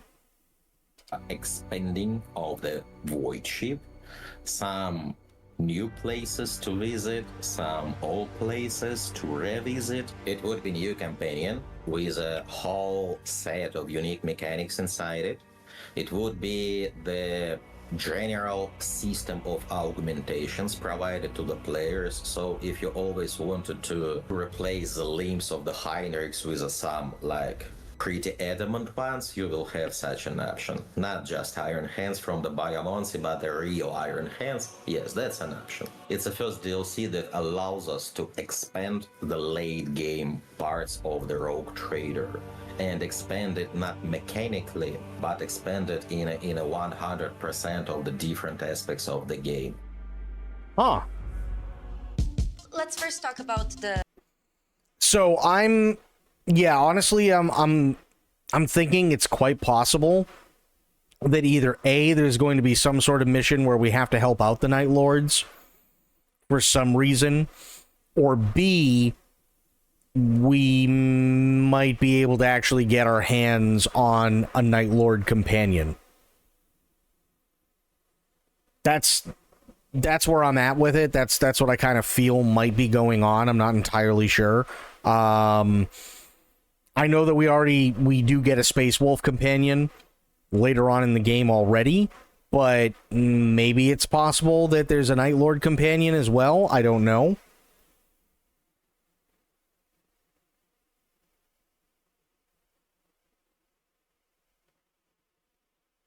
Wait, did I just mix the two up there for Dark Heresy? Oh, never mind. Necrons are going to be the next DLC. Sorry, I typed weird. How did you know he's only in the cover art? How did I know what? About the Space Wolf companion? He's not in the cover art. He's not just only in the cover art. Not even remotely.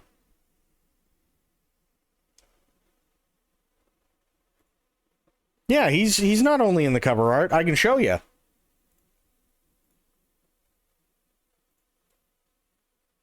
You're going to hate it, but I can show you.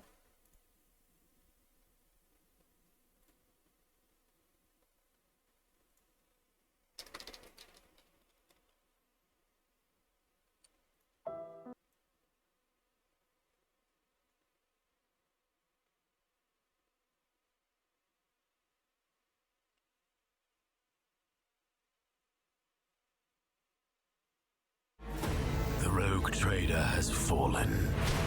Now I must take up their mantle to restore the dynasty to its former glory, to reclaim what humanity has lost.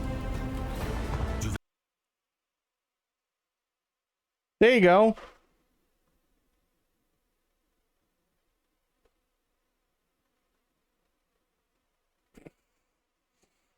I'm making a joke because someone got mad at someone else with a spoiler. Well, then they're fucking stupid. We're 15 seconds in and there's a giant ass Space Marine in Space Wolf armor all over the place. Like I'm pretty sure this literally shows all the companions from base game, if not the first DLC. So, yeah. I mean, literally, he's a guy who looks like he's got a name that's Bjorn. And he's all in, you know, blue-gray Space Marine armor. Pretty sure that's a Space Wolf. Like, Jesus.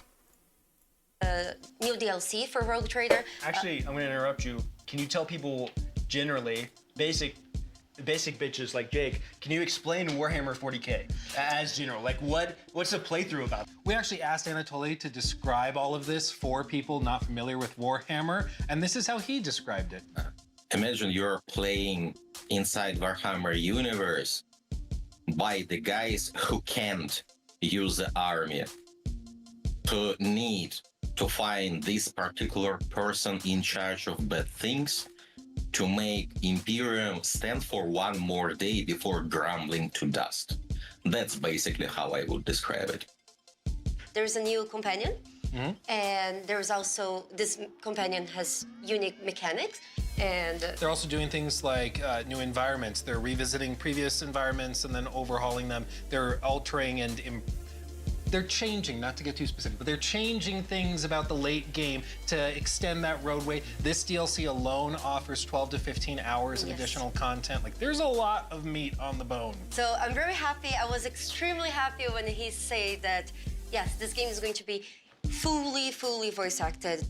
And I'm really excited because it helps people to, you know, have like this depth and this, to understand how the characters really feel, especially in a world that's so heavy and difficult. Dark even at times. Yes. But to be clear, Dark Heresy is not...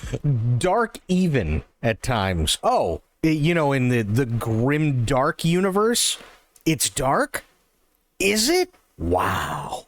It's not like a sequel to Rogue Trader. It's Yes, a separate it's a system.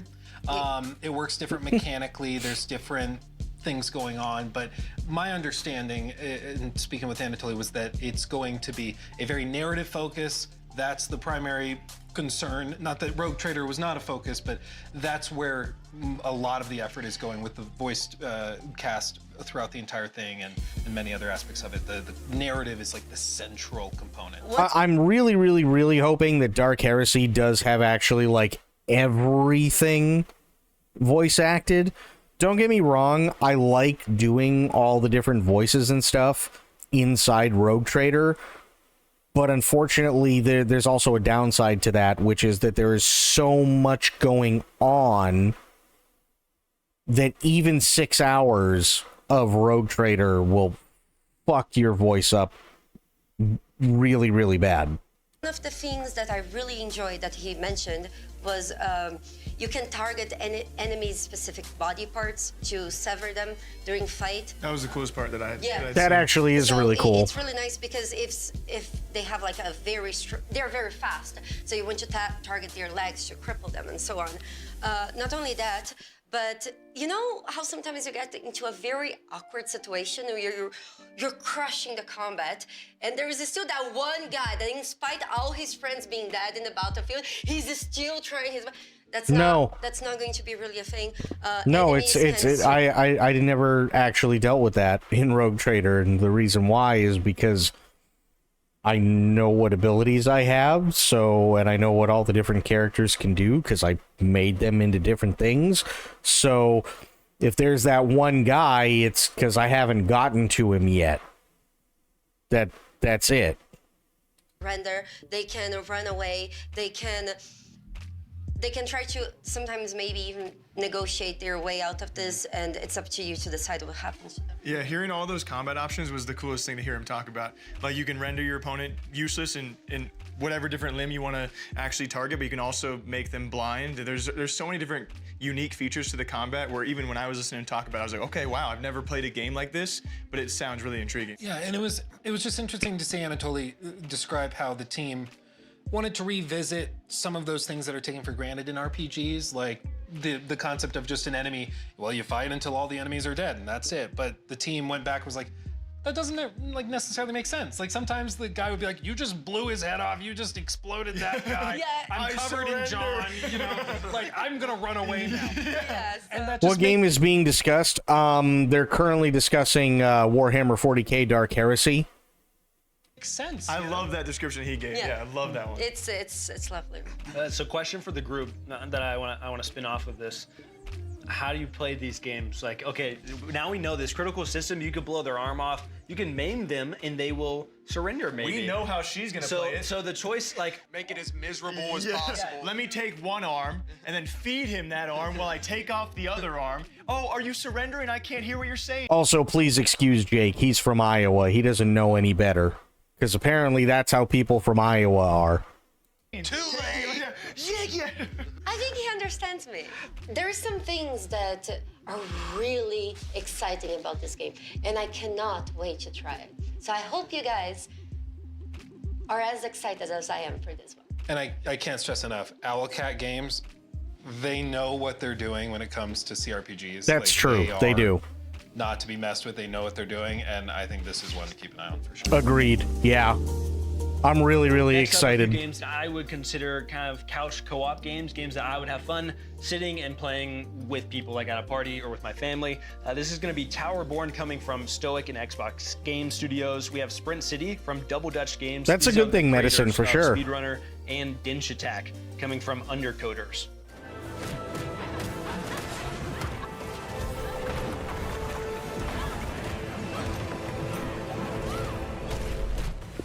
I'm going to be completely honest.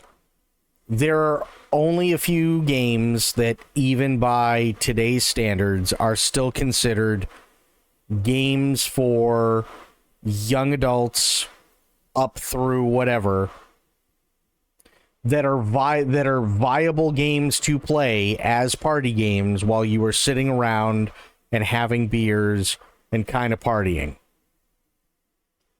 Mario Kart, Mortal Kombat. That's pretty much it. Everything else is way too fucking try hard.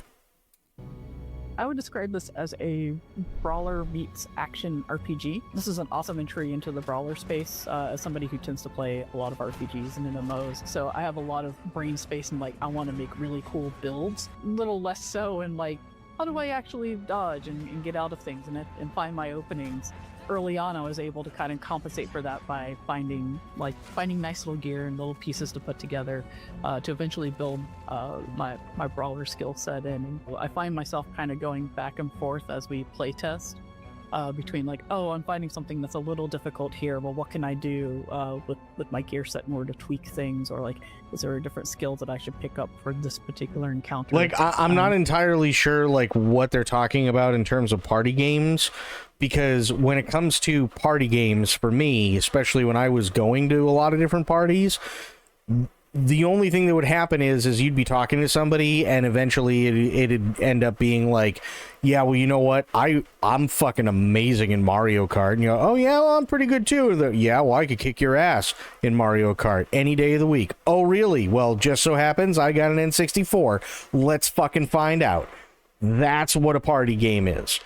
Guaranteed, literally nobody's gonna be sitting there going, bro, I could fucking smoke you in Towerborn. And be able to go dive right back in. The player is an ace, which is a deathless defender of humanity, which is currently sequestered away on the Belfry, which is McLaren's background over there. It's a tower that was set up for mysterious purposes, but turned out to be a pretty good haven for folks after the fall of their stronghold, the City of Numbers. The player is helping humanity as they can, getting refugees to safety, battling the beastkin that have risen and have become incredibly aggressive, while ultimately attempting to find out why did Numbers fall and what conspiracy is still brewing there. We wanted players to experience a brawler type combat inside a Diablo style RPG gear sort of system, and so we've spent a lot of time over the last 6 months or so taking a ton of feedback from our players to really kind of hone that particular system. So players should be able to come in, pick one of the 4 classes that we have, They'll see a whole new set of skills. They'll find a whole bunch of new equipment. And the idea should be that they should feel like one of several heroes going in and just beating up a bunch of like awesome monsters. We've tried to add new enemies, new lieutenants, and new bosses. I think people are gonna feel like quite the adventure as they go into the updated version of Towerborn. Stoic has always tried to be player first. When we decided to do early access for Towerborn, a lot of that was born out of we had a vision of trying to evolve the brawler into something bigger, something that hadn't really been done before. You can see other games have taken different routes. Some have taken kind of the roguelite route, some stayed into the traditional. We wanted to kind of expand into more like the true action RPG. And in order to do that, early access was very, very important to figure out what was going to work and what wasn't. Simultaneously, we didn't want to be caught in early access limbo, right? Like, I'm sure this is the kind of things that you would love to talk about. I love to talk about them too. How do you not stay in early access for 7 years? Our intent and purpose That's actually really, really easy. It's called make the fucking game. We need to come out of early access solid. And there is a certain point where you just collect everything. Most of the feedback that's coming in either kind of falls into an existing category. Hey, a lot of people have said this thing.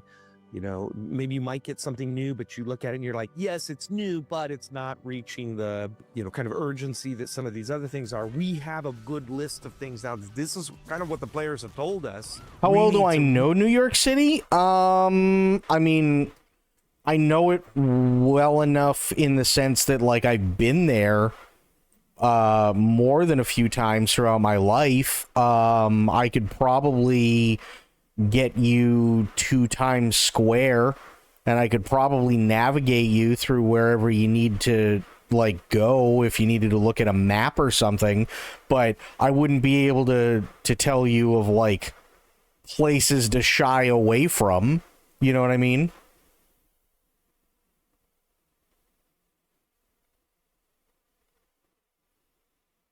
But let me put it this way. I can tell you that New York City is very expensive. Like, living actually in the city itself is very expensive.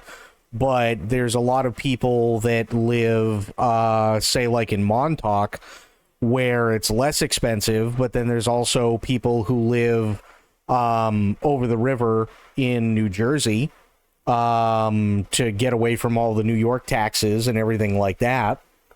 Right? So, yeah, there's a ton of different things that you can do in terms of living there and whatnot. It really depends. I mean, the problem with New York City is, like, it's so different from a place like anything in Texas, which is also different from a place or from any place in a state like California, which is different from anything in a state like Washington, which is different from anything in a state like Illinois, and so on. Like, every state and like major city they have problems. It just depends on what problems you're willing to put up with, right? Are you willing to go through insane cold? Because you're going to get that in New York City, right? You're going to end up with the days are going to end really, really, like, actual daylight is going to end, like, really, really quick. It's going to be so fucking cold you're not going to be able to finish a thought, let alone move. But you're still expected to get to work. There's tons of different things. You can walk. There are a lot of people that walk it throughout New York City. There are a lot of people that use taxis. There's a lot of people that use public transport.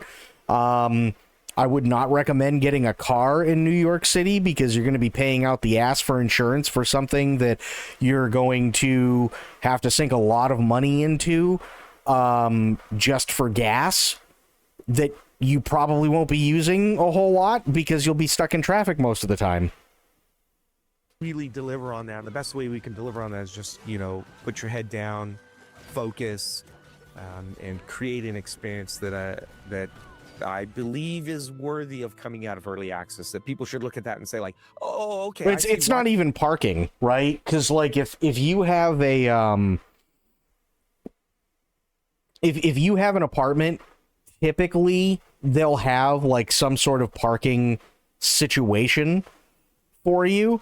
It really is the traffic, in all honesty. It really is all the traffic. The traffic, especially when you get into NYC proper, so around Times Square or around like Freedom Tower or the business district or financial district or anything around there, good luck.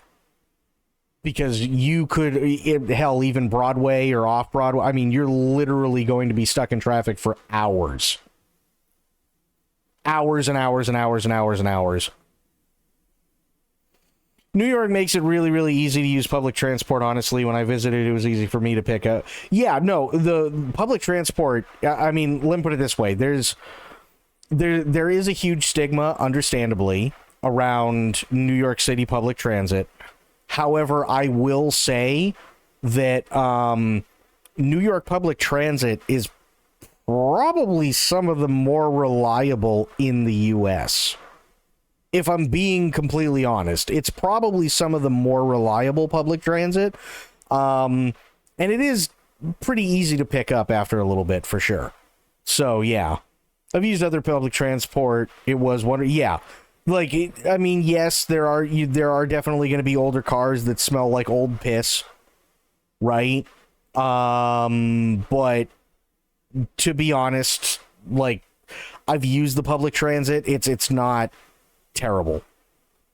Gotta go to sleep. Gotta go. Sleep needed. Bleached. Have yourself a great night. Thanks for hanging out. Always love and appreciate you being here, and we will see you next time. You did it. Absolutely was worth it. I can see a clear night and day difference between what is in live right now and what I am receiving when you go into the 1.0. One of the big pieces was that folks were big fans of certain pieces of actual gear that you would earn through the game, but there was no cosmetic version of that, and so you had to make the choice of like, do I want to look good or do I want to look a little janky? Yeah, especially in New York City, you definitely don't want to, like, honestly, Uber, Lyft, even taxis most of the time, it's going to be rough. Public transport is typically the way to go. It's typically going to be the way to go, for sure. Like, unless you're going out on a date or something like that with somebody, you know, and you want a little bit more privacy and you're all dressed up and you want to take them out to Broadway or something like that, where you call a taxi or an Uber or a Lyft or something, and you don't really mind the traffic because you get to know somebody a little bit better. That's all well and fine, but generally speaking, you're probably going to want to use public transit more often than not. Either that or you're just going to want to walk or possibly get a bike. And so we added the ability to be able to create a cosmetic version of the gear that you earn through writs, which are earned through completing adventures. And so the idea initially with Towerborn was we just want to make a fun beat 'em up with a light story in the background. We weren't really going to lean into kind of the stoic narrative strength that we have, and we just kind of wanted to take a bit of a breather. And we expected, perhaps incorrectly, that the community would see it for what it is and be okay with it. But it turned out a lot of people were like, wait, you have something very interesting in the background here. You know, we actually really want to know what's going on. We really would like something more clearly leading us through. And so we've spent a very significant amount of time and resource to put a narrative from the jump. And so there's an arc now. Just living out too. Have a great weekend, Crit. Have yourself a good one. We will see you next time. Thanks for hanging out. Appreciate you being here. There's probably a 12 to 20-ish hour story arc now in the game that players can look forward to and feel like there's a resolution to the Towerborn.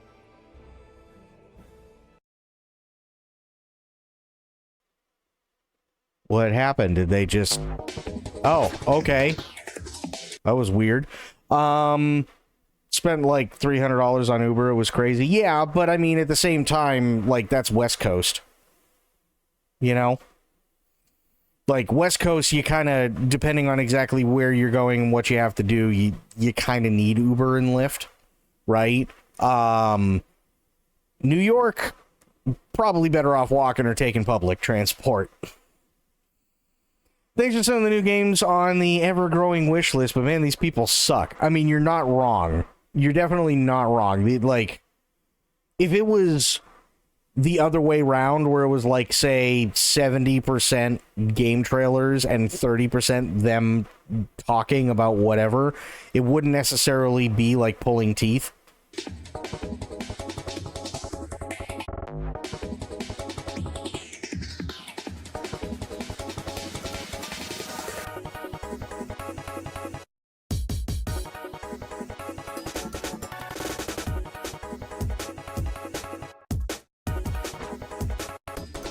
Hello, we're Undercoders, and in the studio based in Barcelona. Recently, we've been focused on developing 3D platformers, but our studio is heavily influenced by arcade classics, Japanese culture, and extreme sports games. And Dense Attack is our dream project, a step forward for the studio combining everything we love.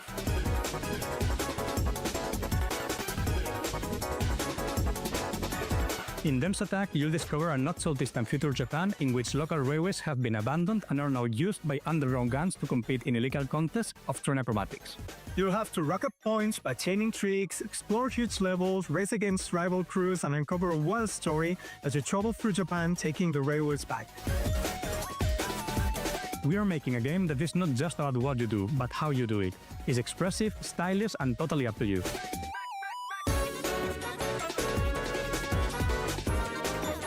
I remember seeing the trailer for this and going, this one's kind of weird. First trips in the late 90s, we've been obsessed by traveling across Japan by train and being able to dive into the local culture, getting to know the architecture, the landscapes, the folklore, and we're always captivated by the sheer contrast of their peaceful countryside and the high energy of its huge cities, which somehow feels connected and part of the same cultural rhythm. It's a never-ending source of inspiration that has been fueling our creative energy throughout all the years and has now materialized in Dense Attack. On your adventure, you'll find a variety of challenges to move forward, from trip-pack arenas to compete for high scores, to objective-based exploration levels, and even racing circuits.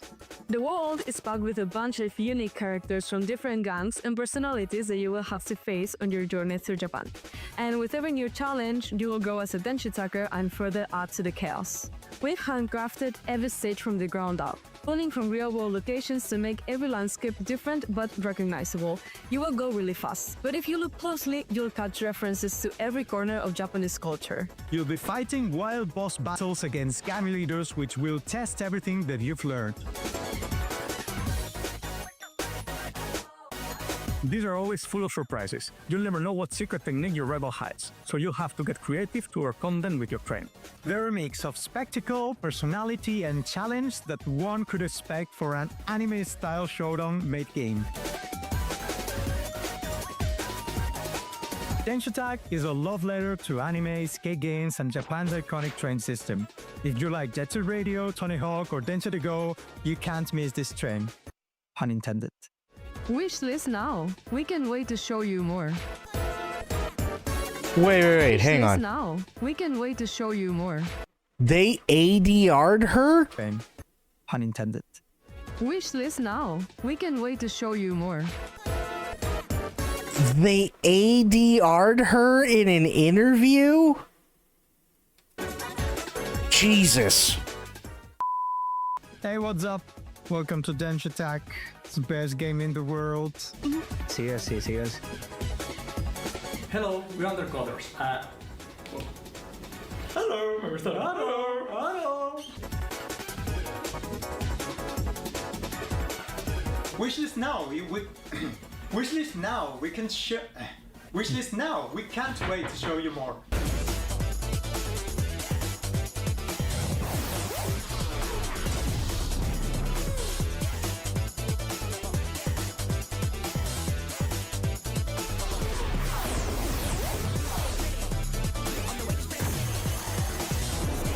I remember Speedrunners. That was pretty decent.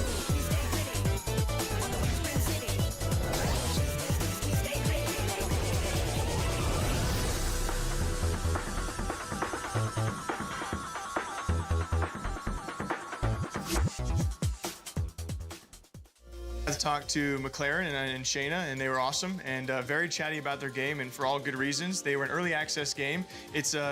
They want to focus more on the RPG side of things, but technically speaking, looter, brawler, side scroller, like you said, meant to Kind be. of like Castle Crashers. Yeah, that is definitely the most common comparison they get, but along those lines of couch co-op, you want to play with a buddy or play with whoever's next to you, and they are actually an early access game, now going to full release. So this is their big update to justify the full release, but it was already definitely justified. Upon full release, we're looking at 170 plus missions. What they say is probably around 20 plus hours of content, and they also want to focus on these builds, which lead to an ultimate replayability. So there's also a difficulty bar they're going to be adding to all of this. They have a level that is going to be called, I believe, Brutal. And from what I'm being told, it will be extremely difficult, but the game is meant to be replayed plenty with you focusing on what builds you actually want as you play through it all. There's definitely a huge market for co-op couch gaming right now in a world of like online multiplayer. I feel like that's kind of a lost art. You saw successive games like Split Fiction, stuff like that. So. For those of you who are lonely without friends, I relate to you. I actually played this game by myself every time I have played it, and I still had a blast. And for those who haven't checked out the original, with this big update though, also introducing a new biome. You have new bosses. The enemies you fight against have new styles of combat. So they are really introducing a full-fledged game that was already pretty fleshed out to begin with, but they're wanting people to be like, okay, this is technically a new game. So for those who are expected to stumble across this, you are getting a brand new side scroller with so much replayability. And it's another situation where they took a ton of feedback from early access. Yes, heavily community focused. Again, we've said it many a times. A lot of these devs know how to listen to feedback because those are their diehards, and they have definitely done that. Next up, we had Dinch Attack. I like Train. I love these. You tried to steal it from me, but I was taking that. I love these guys. Who doesn't like trains? I love these guys. This is my favorite Japan-inspired game ever. I had seen this game before, but I didn't really understand what it even was. But now I understand what it is, the inspirations. Like, it makes sense. As weird as it is to say that an acrobatic train game makes sense to me, it makes sense now. Yeah, because we were talking, what, like Temple... That is a game for the new generation. Like, yes. Temple Runner X... Yeah. Like TikTok. Yeah, you see it's under a Joe Rogan clip on TikTok, like to keep people's attention. But in the best of way, because also I love doing this kind of format because you see a different side of those devs. Like they went out of their way to send us that stuff, and we get to see a different side of them, and to see and connect to the faces behind it and see their enthusiasm. They're so fun. Yeah. How could they not make a fun game? Yeah. It's impossible. The boss, the mecha train thing. The mecha train boss is sick. When I heard there's going to be a boss fight in the train acrobatics game, I was like, at first glance, you're like, what is this? And then you realize you see more of it. I can't wait to know the storyline. Exactly. So it seems fun and engaging, and then there's like, oh, there's a story behind this. And there's real bosses and real inspirations. Like so they show you what has actually inspired them to make this Japanese style game. Yes, I think. Lovely. Train out of 10. Next up in that group, we had Sprint City. That is coming from Double Dutch, which was the creators of Speedrunners, which is another very popular, couch game that people have played for a very long time. They have Speedrunners 2 already coming out, but this is a whole different game, but from the same creator. This looks like a game. It doesn't look like in it. a good way would really piss me off to lose to other people. It looks like a game that would ruin friendships. I would. It looks like one of those side scrollers that I would fall so far behind where you can't even see the others, and it just kind of leaves you real upset. The first jump, and you're like, I'm gonna get it. Turn the console off. Get a bigger TV so I can see where they're at. To me, Sprint City is the game that you are over at like a party. It's like the Super Smash Bros. Effect. Yes. It's like we've played a round of Pong or something, and now we want to play a video game together. We're gonna go play this, and people are gonna get pissed. We played a round of Pong. If he's talking about video games, bro, what the fuck? If you're talking about beer pong, understandable, but Jesus, man. And Jake and Rob are gonna get in a fist fight probably. And like, he doesn't want that. And who do you think's gonna win that fist fight? We already had this. Who do you think would win that? Just look at the size of the feet. Pretty close, aren't? Yeah. Did you guys ever play Overcooked with your families? Oh, I did not, but I've watched people and I've seen it ruin relationships. I feel like it can. It's the ultimate test of communication. In this case, my understanding is the game is much more competitive, where you're playing against your friends, not really working together. But yeah, these types of games, It's momentum based. It's sprint city literally in like speedrunners, and so I feel like it's one of those games that's also probably very satisfying to be good at. Yeah. And to be like once it clicks. But you can't be too good. Once you're hitting all the Yeah, but you proper can't places. be too good or your friends won't play with you. Right. Yeah. That's Okay, now we have a set of beautiful games, in my opinion. This is going to be Eternal Life of Goldman from We Appy Studio and THQ Nordic. We have Dust Fade from Weird Beluga in Fireshine, and another Fireshine game with Pugstorm called Core Keeper. Okay.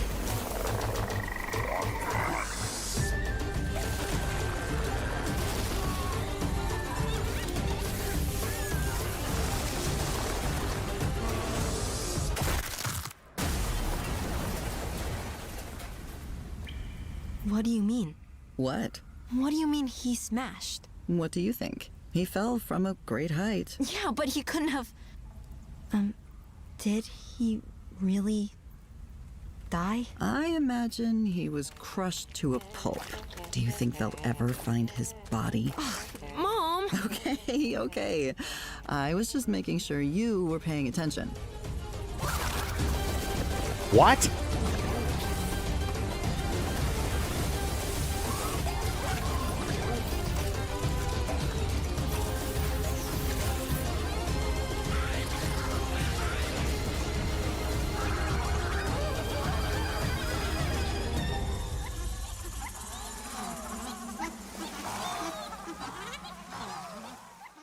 Okay.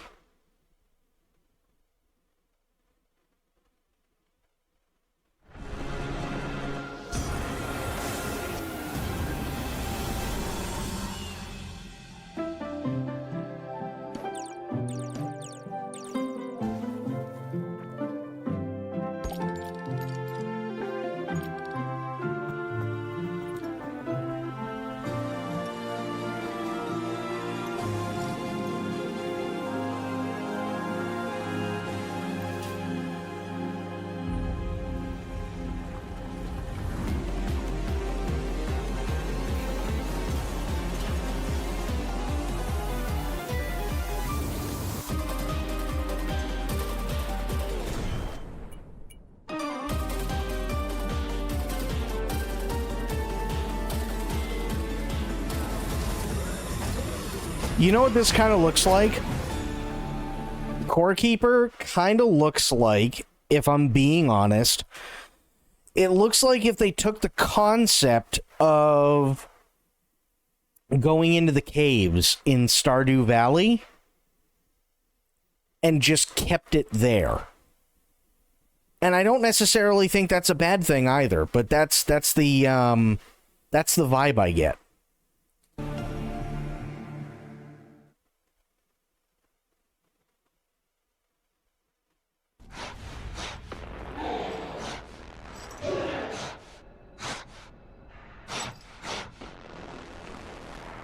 Is it?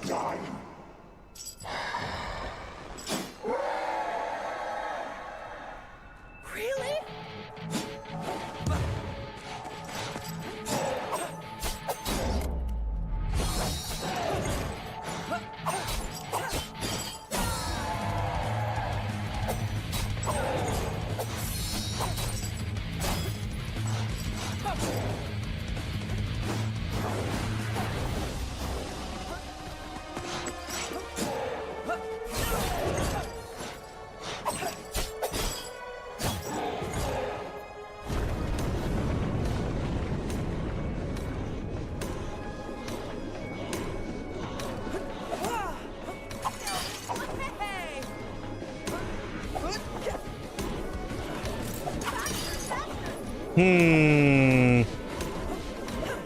Surprise!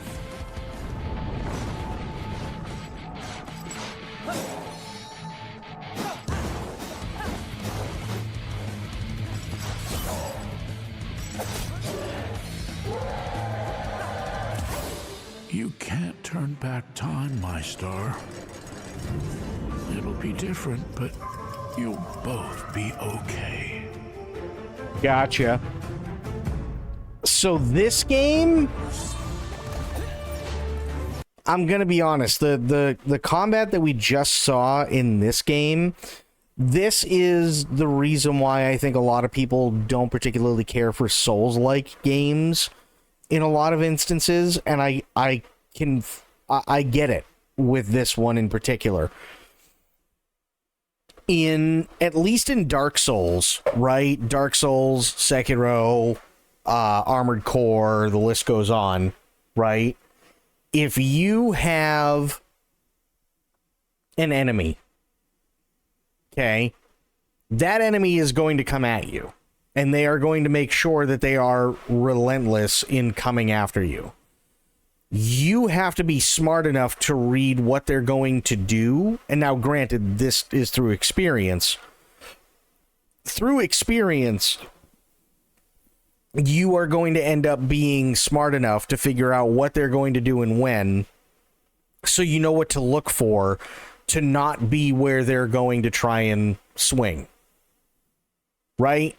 Or to dodge out of the way of it at the perfect time. That's all well and fine, and that's something that From Software does, regardless of what game it is. They do it, and they do it very well. But when it comes to a lot of Souls-like games, the problem is that they want to take the basic formula of the combat, but not focus on the combat, and instead focus on something else that isn't the combat. So, like, if you take what we just saw, that boss was a hell of a lot more focused on, at points, firing his fucking, his balls everywhere. I don't know, like those light balls everywhere, when we were still in very close range, which doesn't make any sense, right?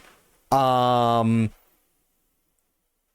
it just feels like, oh, it's going through, like, a choreographed set of moves, but it doesn't have any sort of decision making behind what it's actually doing. So if they're just leaving it up to RNG, it could literally be something as easy as, oh, well, you got great RNG because for whatever reason this fucking boss decided I'm going to go ranged the entire time, and you just beat the ever-living piss out of it and you're done in 30 seconds. And they don't care, because what matters to them more is the environment and the gimmick in that fight, which is he raises parts of the ground and you have to make it up to him in a certain amount of time to hit him and knock him off, versus actually fighting him. That's what that felt like.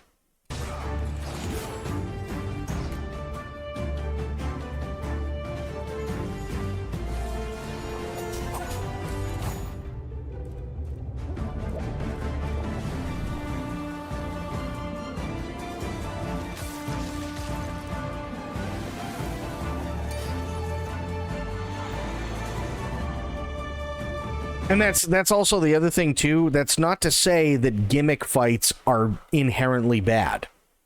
There's nothing wrong with a good gimmick fight, but you have to make sure that the gimmick itself works really well and doesn't detract from everything else, right? If you're going to put yourself in a type of fighting style where it's reminiscent of something like a Soulsborne game or Lies of P or whatever, right? Then the combat has to be on point. You can't just have a certain like set of choreographed moves and you just leave it up to RPG and that's it, and then the main star is the gimmick. Because if the gimmick fails, the entire fight is just fucking stupid and nobody's gonna ever remember it. Nobody's gonna give a shit, right? That's just how it goes. That's how it goes. But that's also why most of the bosses in Dark Souls, Sekiro, Bloodborne, Elden Ring, that's why they're so popular. Because everybody remembers them. Because even if they have a gimmick, it's good enough along with the combat, or the combat is made to a point where you can't do it because you're a certain class, so you have to wait until you get to a point where you can actually do some sort of combat while dodging literally everything, right? So either way, the combat is there. It just may not necessarily be your kind of combat, in which case you have to switch things up a little bit. But the gimmick is also interesting enough to the point where it makes everything memorable. If the gimmick is literally, oh, I just got to climb up a couple of fucking towers and then I'm there, and the actual like fighting mechanic sucks because the boss has no idea what it's doing, then it's at best forgettable.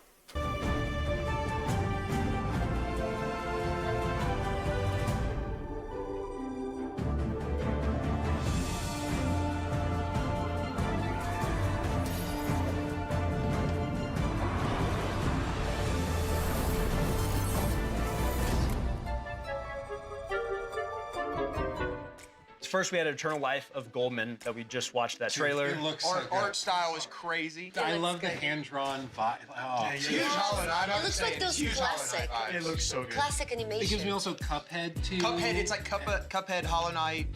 Yeah. Oh, and the so they've had. Bro, Cuphead and Hollow Knight look literally fucking nothing remotely close to one another. What is that guy even saying?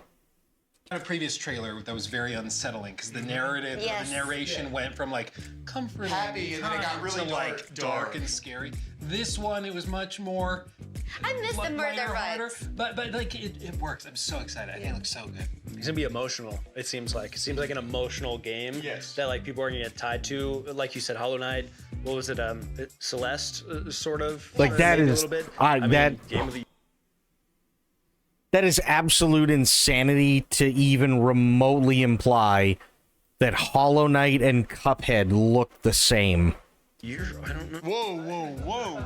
As people like to say about any game. Yeah, they have a free demo launching in February, actually, so people can actually try it. I love the narration, and I can't wait to see more behind it. Like we touched on, I think it's one of those games that people will play because it's like a challenging platformer, side-scrolling type game, and then you're gonna be sobbing by the end of it. Yeah, I it just get that seems vibe. very like they tell you just enough to pique your interest. They don't tell you much in the trailer, And then like, they're gonna emotionally destroy. Yeah, and it seems you. very dark, and you're like, well, why? And hopefully set you up perfect for a sequel. Yeah. Oh, you never know. Hand painted as well, hand drawn. I don't even know how you do that though. Like, how do you hand draw a game? That's crazy. See, hopefully next year we have people more talented than us. This is why we're sitting here. And I'm like, they're where are the doing that. frames at? What do you? That's one of the games that would be really cool to go do a dive on. I don't even know what they're talking about anymore. I want to see what Call how you did us. this. We want to come and see. We'll go. We will fly there. I promise. Next up, then we had Core Keeper, a game that you two especially are very familiar with. We have an update coming where you're going to be able to have a massive update with the Northern Biome on January 28th. There's a new boss, there's next-gen weapons and armor, whole new stuff. Yeah. I play this a lot with my wife. It's just like one of our couple games, and I love it, and so seeing new content is crazy. I played it a lot by myself. I started playing it, and suddenly I had over 100 hours in this game. I wish I could show off my base. Yeah, I thought I was doing well. I mentioned it to Lua that I played Core Keeper, and I felt pretty good about where it was. And it's like, yeah, I have 100 hours, and I have this, and this. I'm like, okay, I'll just leave. It's a great game. I had a lot of fun. It's one of these games you start, and suddenly you spent a week playing it. Oh, you will lose yourself. Yeah. The other night, we stayed up till 1 a.m. playing it when we meant to play till 11, and it's just because. It's good. Yeah, it's just one more run through the mines. I'll be right back. How would you define this game to someone who hasn't seen it? I mean, I would say it's Stardew Valley, kind of meets Terraria, but it's like procedurally generated, up to 8-player co-op, so you can play with all of your friends, unless you have way more friends than me. And it's just. Every run is going to be different because it's all based on seeds, so you can have different save files for different friends and pairings. It's really, really cool. You can actually use your same character in different save files. So if you're playing by yourself or in your friend's server, you can use the same character, or you can make a new character for their server. So it's kind of like you can visit their home. And boss fights. I forgot about that. Oh, the boss fights are so good. Stardew Valley, more combat focused. but also co-op and boss fights. So different boss fights have different mechanics. The boss system in this game is actually excellent. I have killed, I think, all of the bosses on the game as of right now, so I can't wait for the update, for the new stuff. For a new one. Then finally in that section, we had Dusk Fade from Weird Beluga and That's the Fireshine. one right there. That's the one. They say it is a love letter to the golden era of 3D action platforming like Jak and Daxter in Ratchet That's and Clank. exactly that whole era, like the PS1, PS2 era. That's what was screaming at me. Yeah, Ratchet and Clank. Yeah, and then there's boss fights with dodge rolls and health bars, so therefore it is a Souls-like. And we saw so many different environments too. Well, you know, like some games, you see the gameplay and She's you're about just... to lose her mind. Well, I was gonna say, like, you see some gameplay and you just, like, you know it's gonna feel good in the Yeah, you hand. can tell by watching somebody else play that feels so Yeah, good. There's so somebody- much dopamine being And then you released. actually play it and you get destroyed. Yeah, and you're like, I'm not that good, but I will get there. It looks very, very good. It's like cute. It looks like a fun game, like you would let your kids play as well. Is it like a good combination of all that? You even saw like a little bit of Kingdom Hearts there, a little bit. Yes, definitely a good I can mix. see that. And he's grabbing Yeah, the sword. Yes. Yeah. When the devs describe a game as a love letter to a certain genre or to other games and are not afraid to embrace that, That's a good sign. It's a level of, to be able to say that, there has to be some level of confidence there. Like, I know what I have. And respect, So I yeah. can call it a love letter because I know when they see it, they're going to feel the same way. That's good. That's well said. Next Okay. up, we have Shadow of the Road coming from Owlcat as well, with Another Angle Games being the dev. There is Starfinder from Epic Tellers, as well as Gallipoli from Black Mill Games. Now, Gallipoli is the one I'm most interested in from here on out. I really want to see Gallipoli. A new dawn rises upon your land. Through progress and technology, we bring prosperity to all. Your nation ripples with mutiny. But our technology will protect your peace. Oh, I remember this game. Yeah, Gallipoli is World War I. It's Australia in World War I. Gallipoli was fucking insanity. Demands the sacrifice of those that stand in the way of progress. On behalf of your glorious Emperor Mutsuhito, we will bring light where there is darkness. Together, we march into a brighter tomorrow.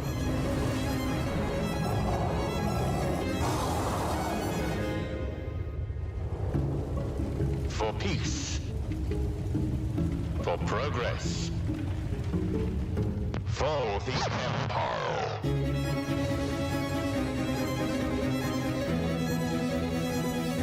Nippon will fall? Shadow of the Road. Interesting. I don't know about interesting, but you know what I mean.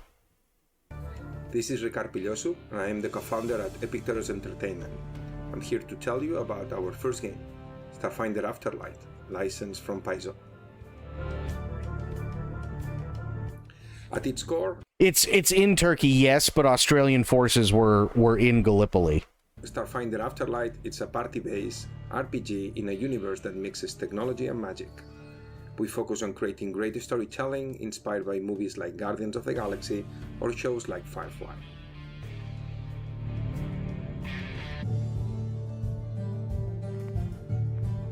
While in the game you will create your own character, in the demo you play as one of the companions, Sterling. So you give orders? Naughty. This looks very basic. Thanks to the success of our Kickstarter, our game will have full voiceover. The dialogue system is the main way to introduce the player to the lore of the world.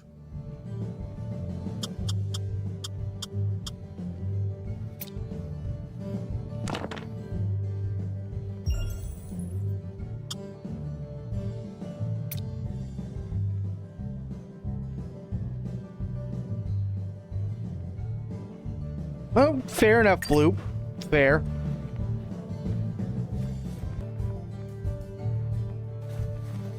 If you have the sudden, weird feeling of being naked, it's Lou. Her gaze is like an X-ray machine. By the looks on her face, She either thinks you're a joke, or it's her favorite song playing. Sounds like it, doesn't it? That was our narrator, Roger Clark. Yep, that's known him. From the Red Dead Redemption series, giving the right space western feeling we're looking for in the game. Lanny! Yeah, sorry to ruin happy hour for you, but I have bad news about the big one and the runt. Don't worry, I promise not to say I told you so. Lou here is referring to Tycho and Cole, our friends, that after a heist gone wrong, should meet us here. Lou seems to know something about them. If you push Lou about the information she's skipping, she's going to be annoyed, and that will lower your approval with her and limit your potential romance options. Hold on, hotshot. I own the info. I choose how to deliver it. All right. They were ambushed at Secubot offices. They knew they were coming, so now the odd couple needs our help. Happy now?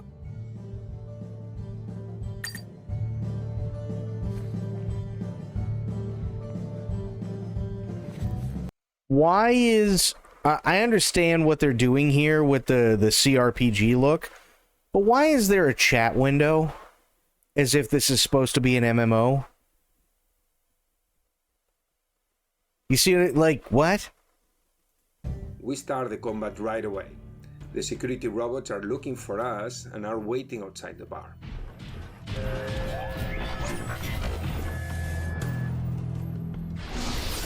Time for my close-up.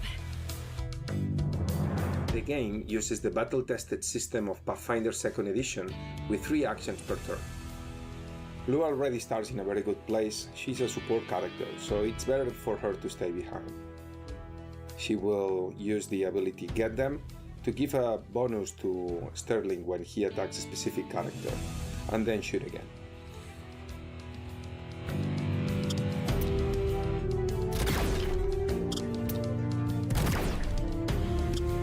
Now, for Sterling, what makes more sense is to close our distance and use our energy weapon.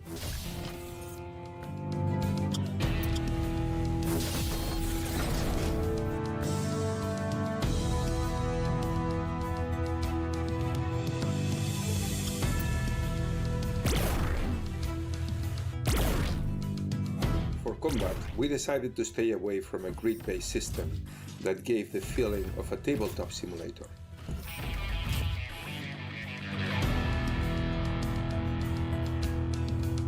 Time for my close-up.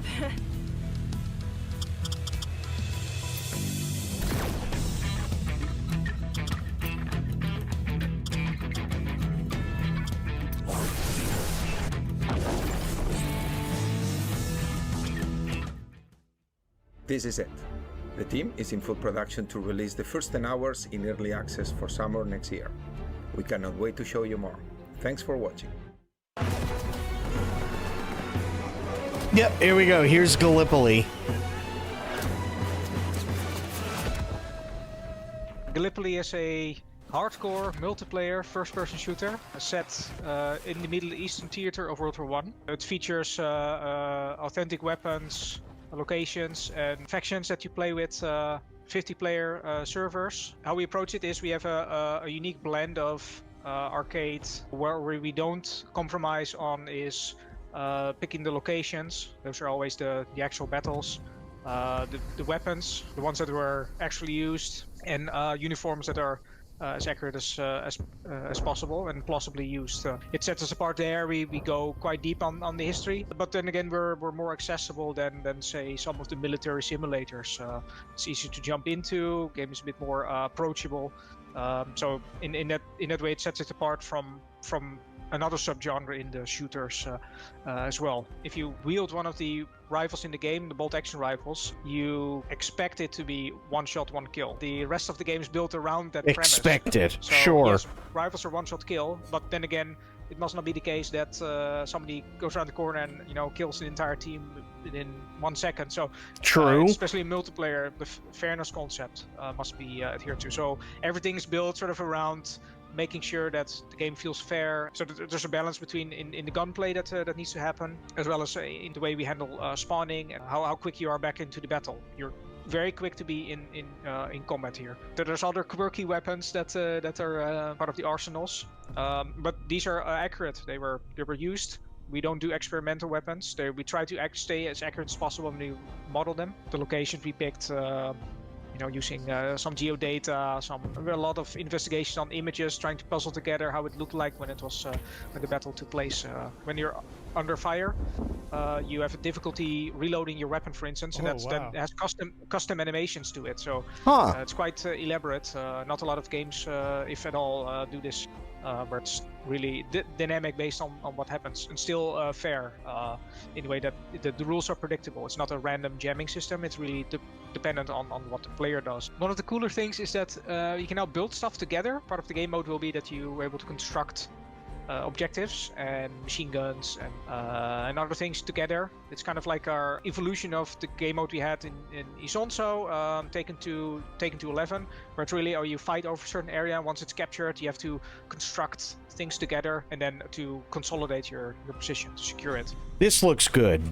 If I'm being honest, I'm excited for Gallipoli. Story tactical driven RPG in Japan, but also some like supernatural stuff going on. Okay, so I actually played the demo for this game, and it was super fun. It felt kind of like XCOM meets like Samurai, but there were like very unique twists. The final fight in the demo is actually really sick. I hope you enjoy it. There was like cool mechanics, and I don't know, give the demo a go, and fun stuff if you like the kind of like XCOM tactical, maybe even. Can't wait for 50 people to scream on the mic for the Sultan. Oh There's god. a late 2026 release for this game. I would say, to me, someone who doesn't play these types of games, I just think the storyline, or not the storyline, like the environment is cool. It's Japan with supernatural elements. Like you saw that big robot walking around. Sci-fi samurai. I feel like that's like a trend now. Is like taking certain settings and combining it with sci-fi. That's really cool. I'm not sure if I would say it's sci-fi, but I would say like mythology. It's just some really sick stuff. There is a lot of exploration, and exploration is actually quite cool. You can like change things in the world. Then we had Starfinder coming from Epic Tellers. That's going to be in early access in 2026 as of right now, and the demo is actually going to be available soon during Steam Next Fest. So when this airs, that will be a month away. So I actually got to talk with the devs. They were very happy that the Kickstarter was doing so well. They also got a very good team in the voice acting team, and the game seems super exciting. I can't wait to hear more about it. I mean, being built off of Pathfinder, I think you said 2nd edition? Yes. You know there's going to be a lot of depth and complexity when it comes to combat too. So, I mean, I can see why people are excited. I can just certainly see. But to me, what I can already appreciate looking at it is, okay, you guys obviously paid a lot of attention to your art style, being kind of like the Persona vibes of the pop-ups. I think is really cool. And as we know, the voice acting as well. I think they have a couple of notable names. Sombra from Overwatch. Yeah, so they put a lot of detail into those, which I can appreciate, even as someone who doesn't. And funnily enough, this character that I mentioned, that's this larvae with this grub-like character with a grub, is actually voiced by the same VA as Asterion. So, oh goodness. Breach is also voice acted by Neil Bone, and he's also the director of the voice acting in this game. That's crazy. Then we had World War I Gallipoli as our final one. Jake got to do another interview here with someone who, I mean, I remember you saying during the interview, it felt like a high school lesson for you listening. Yeah, it was awesome to talk to Josh, and he gave me a real quick pronunciation lesson, because luckily I got his name right, and I didn't get the name of the game right, because being from Iowa, I said Gallipoli, and it is pronounced Gallipoli. Being from, again, what... is everybody in Iowa fucking stupid? Is that what it is? Jake, come on, man. I'll remember the next time I meet somebody from Iowa to go, oh, well, congratulations on being the dumbest person here. Because that's literally all he's doing. Story short, Gallipoli is covering the Ottoman front, the Eastern front throughout all of this, and what you'll find with Blackmill Games is they always have realistic weaponry for the side they're covering and for the time being World War I, and they don't miss that here. Well, the uniforms, there's so much attention to detail, and they even have some unique gameplay systems like the suppression system, where coolest thing. It's basically like when the fire's coming in, like you'll start to struggle reloading and stuff. I don't think I've ever seen, like, I'm sure, I don't know if it's been done or not, but I can't recall another game that's done that. But it's so clever because of course you'd struggle reloading when bullets are whizzing what by. that does for your level of immersion is, And just to remind you guys, this game, I think they do have a PvP focus, but they're also working on a single-player campaign. Yeah, they want to do it justice of telling. Of course it's PvP focus. It's fucking multiplayer. Duh.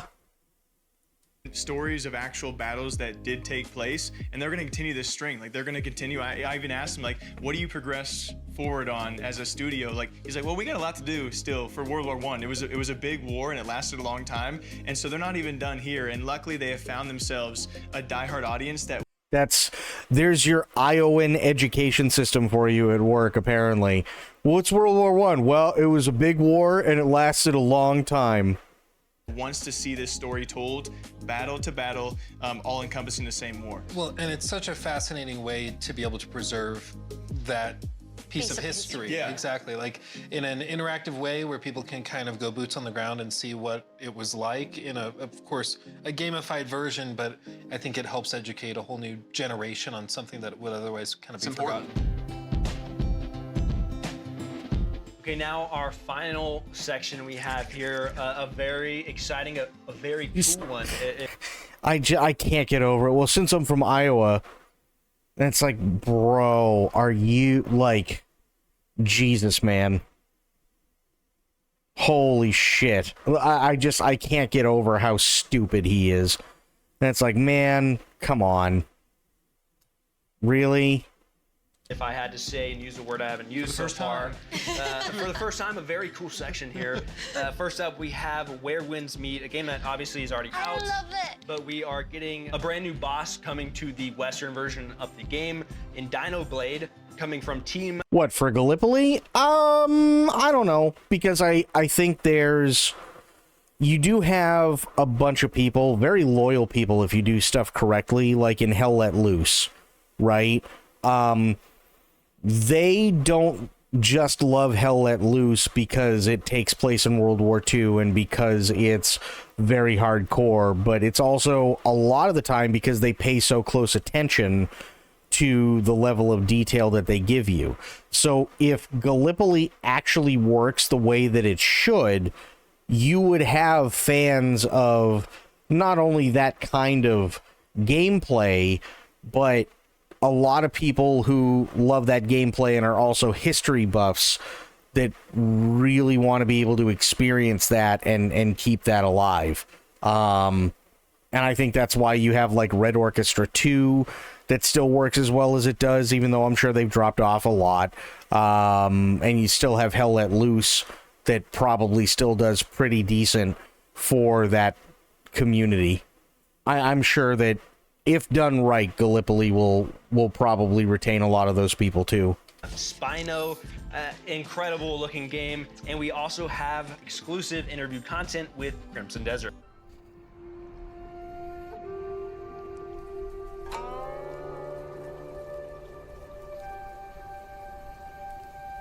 Does the moon over the south still shine bright?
mean, it's a good fight. There's nothing wrong with the fight itself, but we don't need to see the whole thing.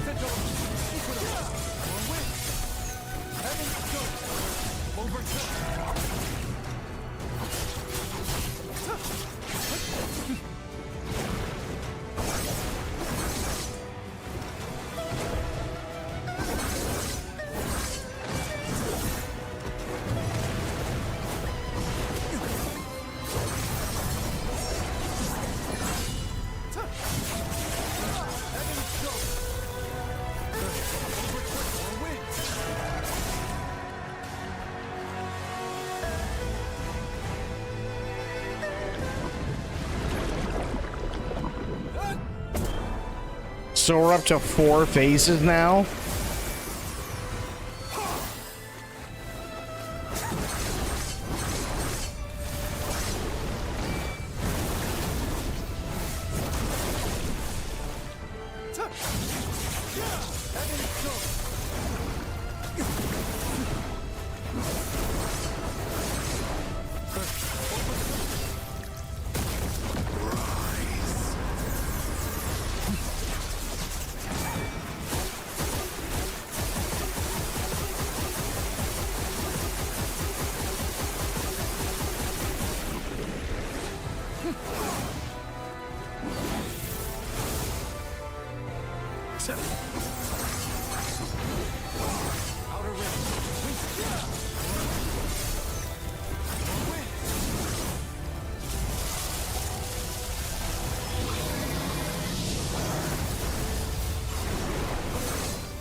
Okay.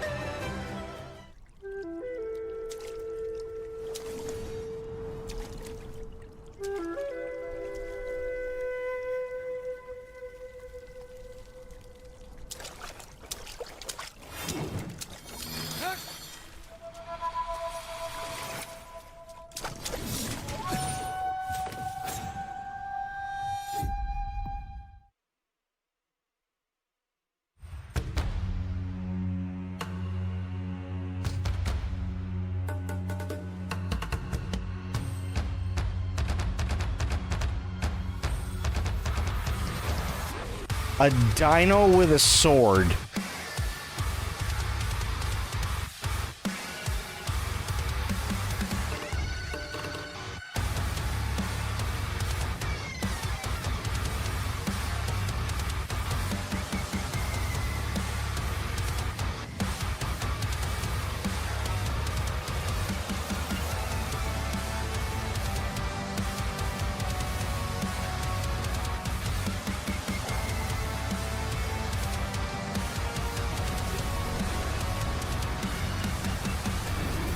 Huh.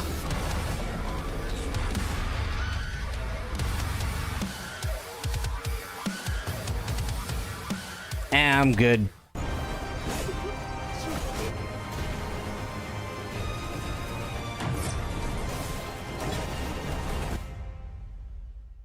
Based on the trailers and based on a bunch of things that I've seen about this game, you can clearly slay dragons. Is that true? There are dragons in the game, and you do fight them. We haven't revealed just yet whether or not you can actually slay them, but you can fight them, you can fly them. Can you lay them? I'm sorry to the Lua fans, but at this point we're not confirming whether or not there's dragon relations. Could you speak a little bit to how big this game is? We've been seeing some news out there with some specific numbers floating around about how big the map is. I don't think numbers really do it justice because how big is that in terms of scope and scale? But what we can say is the world's at least twice as big as the open world and playable area of Skyrim. It's larger than the map of a Red Dead Redemption 2. Open world games are about doing things, having activities, having distractions. So we wanted to create a world that's not only passive, but is also incredibly interactive. Obviously, you and your community, Lua, care a lot about romance systems. This is not that type of game in terms of RPG elements and decision making. What it is, though, is you choose the type of character that you want to play as in terms of your progression within the systems in the game. And then through basically headcanon, you're having this very different experience than other players because of the scope and scale of the game. You'll be distracted by something, you'll go on this quest line, you'll have an experience that'll be radically different than someone else, even though they're playing the same game. The guiding principle for the game is around empowering the player and not forcing them into specific choices. There's a lot of time between now and launch in March for us to be able to elaborate on those systems, show people if they have, say, I have an hour to jump in and play this game after work, what is my experience going to look like? So we've done a little bit of showing when you're not in combat, how you're taking advantage of interacting with the world, harvesting resource, gathering them for a whole crafting system that we have in the game for equipment, as well as You can build your house, apparently.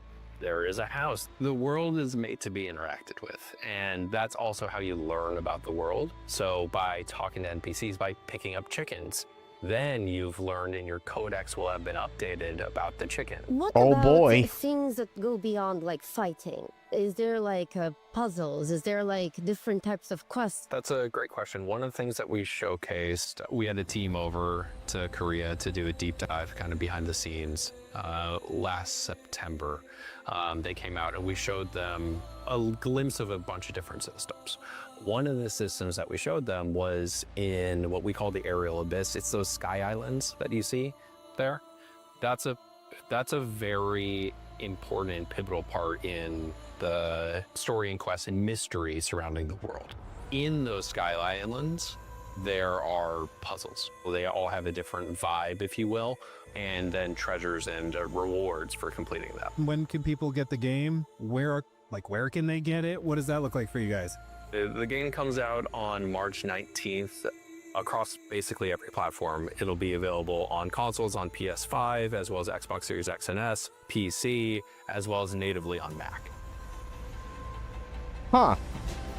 First, let's start with Where Winds Me. Well, since the game came out, I have played basically every day that game since it came out. I really like it. I love how many we just did get new footage of a boss fight, but the game is goes way beyond this. You can play it single player, you can do everything by yourself, you can play with friends, you can have a guild. The game is mind-blowing, especially because it's free, it's not pay to win, everything in their story is cosmetic. So Where Winds Me is such a crazy game because for one, it's free. Yeah. Which is wild. It's monetized exclusively through cosmetics. Yep. So they've even said we will never monetize power within the game, which I think Okay, is the way that's it should good. be. But they also want to it has kind of two sides to it, where it does have the single player adventure side, because you can play it by yourself. You can play co-op, going through the new boss fight together with your friends. And then there's also a side of it which is heavily inspired by classical MMOs, where a player does something bad, they get put in the back of a cart and everybody comes in and throws tomatoes at them. I feel like it's a modern MMO that actually knows the audience. We love seeing those kind of things. And those are the kind of things that also appeal to, it doesn't matter Eastern or Western, but those are the kind of things that people are going to talk about. This game is shocking on how much depth it has. There really is nothing like it. God, the game is beautiful. It's absolutely crazy. And every boss fight is different and visually pretty stunning, I would say. Speaking of, we watched the boss fight, the Master's Message. It seems like it's based on, obviously, you're reading the Master's Message. You have to fight a different version of this ink boss. While we were watching it, you, Rob, specifically were like you haven't played this game, but you're watching it and you're thinking, wow, maybe I should play this game. Yeah, absolutely. Yeah. Why? What looks good about it? It looks so satisfying. There's something about it, you know how it is when you're fighting a boss and it's the movement's almost fluid and you're almost in rhythm with the boss and their moveset. And that's what makes games like that are boss-centric so satisfying to play. There's something about mastering a boss's moveset. Yeah. Well, I think a lot of people like the combat in this game. All that stuff you said, very true. And very expansive. And then the flip side is the combat is really good. Yeah, it looks very good. I think that's what Luke was talking about. It's just the fact that it's free to play. Even myself, before it was released, I was so skeptical of it. It's there's no way that there's a catch. There's got to, because naturally with the nature of our industry, there's been so much free to play stuff that comes out and you're not what I expected. But this seems to be a really, really quality game. Then we also saw Dino Blade here, which an action game. That's why I'm here. Some information at Action Game Center. Yeah, I'm not Obviously, really Fighting interested Against in Dinosaur Dino with Blade the at sword. all. The demo is available on Steam right now for PC. It's about an hour-long demo, so you can play it if you want, have some fun. We got to see a new dinosaur in that trailer that has never been seen before, and it's planned for release still in 2026, so sometime next year. No specific date right now. I'm kicking it to Rob first. Dinosaurs with sword, like it's a dinosaur. It's a dinosaur. Oh, God. Like, dude, like just watching the trailer, like I could feel my testosterone rising. Like my bench press max went up like 20 pounds. Just I could. The music and everything. Dude, really... dude, the Linkin Park montages are gonna be great. Dude, it's so weird. It's but ridiculous. So good. Like, I love give it to me. I want it. Highly anticipated, I think, across the board, just because it's like so fun. It's such a gamer game. Dinosaur with swords, like you can't really beat that. Yeah, I love it. Then to end things off, we have Crimson Desert, a game Another crazy good. everyone familiar with. I would say it's been marketed for a very long time. People know it's coming. It's coming from Pearl Abyss, which is Black Desert as well. The entire game is built on their proprietary engine, which it was fascinating to hear. Yeah, I agree, Blue. How they've broken it down, because like you see Crimson Desert, and so many things about it look too good to be true. They look crazy. They have hundreds of enemies on screen. They have all of this physics simulation. They have crazy stuff where like they have sky islands you can jump down from straight down to the surface. Can I just just to explain in the physics simulation that he's talking about? So, for example, if you have like a siege weapon and you throw a boat at a house, you can actually see the destruction starting from where the boat hit and everything else falling through it. Well, and people see that, and from our frame of like, you know, standard open worlds in Unreal Engine 5 or something, not that that's a bad engine or anything, but like, we see that and we assume, okay, it's gonna run terribly. Okay, it's gonna have frame drops or it's gonna stutter. Okay, this or that. But this is an engine that they have built from the ground up with this game basically in mind. And it's just absolutely crazy because we've had the chance to play it, and that just is what the game is. It's ridiculous and crazy. And what's even crazier is that Will even shared with us some very special information that we are breaking here for the first time. The size of the game is 2 times Skyrim. We didn't even rehearse that. That just happened. It's twice the size of Skyrim. It's actually bigger than the entire map of Red Dead Redemption 2. Which is crazy. Which I love that Will follows up by saying size doesn't matter, but in our game, it kind of does. But like, we're bigger. It's crazy. Well, I saw from the first gameplay clip that you could ride a dragon and a bear. Like, quite honestly, I don't know how my body's gonna keep up with this level of testosterone. Between that It is not the first game. It is not If there the was a first dinosaur game. to ride, we'd be in trouble. Next year for the next show, and you're just gonna be walking around. Guys, it's not the first game that you can ride a bear. Huh? Huh? What'd you say? It's not the first game you can ride a bear. It might be true, but different kind of ride. Baldur's Gate 3 ride.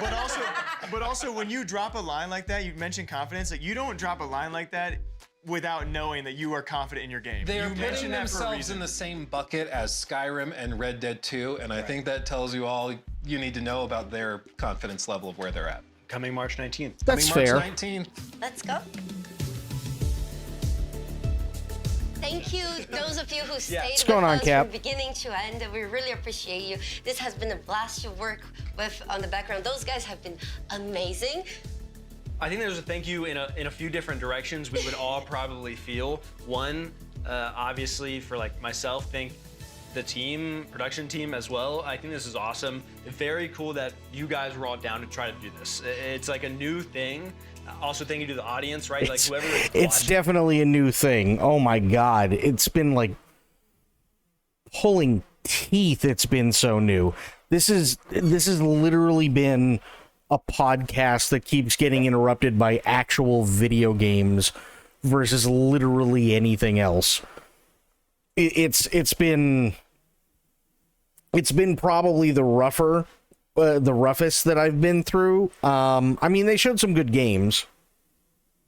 They did show some good ones, but oof. There were a lot of ones that I'm just like, oh Jesus. And then you had Jake talking about, guys, I'm from Iowa, I don't know anything. And it's like, okay, well that's just because you're dumb, not because people in Iowa suck. But you know, keep telling yourself that, right? And then you had Captain Idiot on the far right, just going, man, if it doesn't have if I can't use a controller, then it's not a game. And you have guy on the far left who was sitting there and trying to be the leader, and it's not working. And then you had Luality, who, to be fair, Luality is probably the one who made sense most of the time.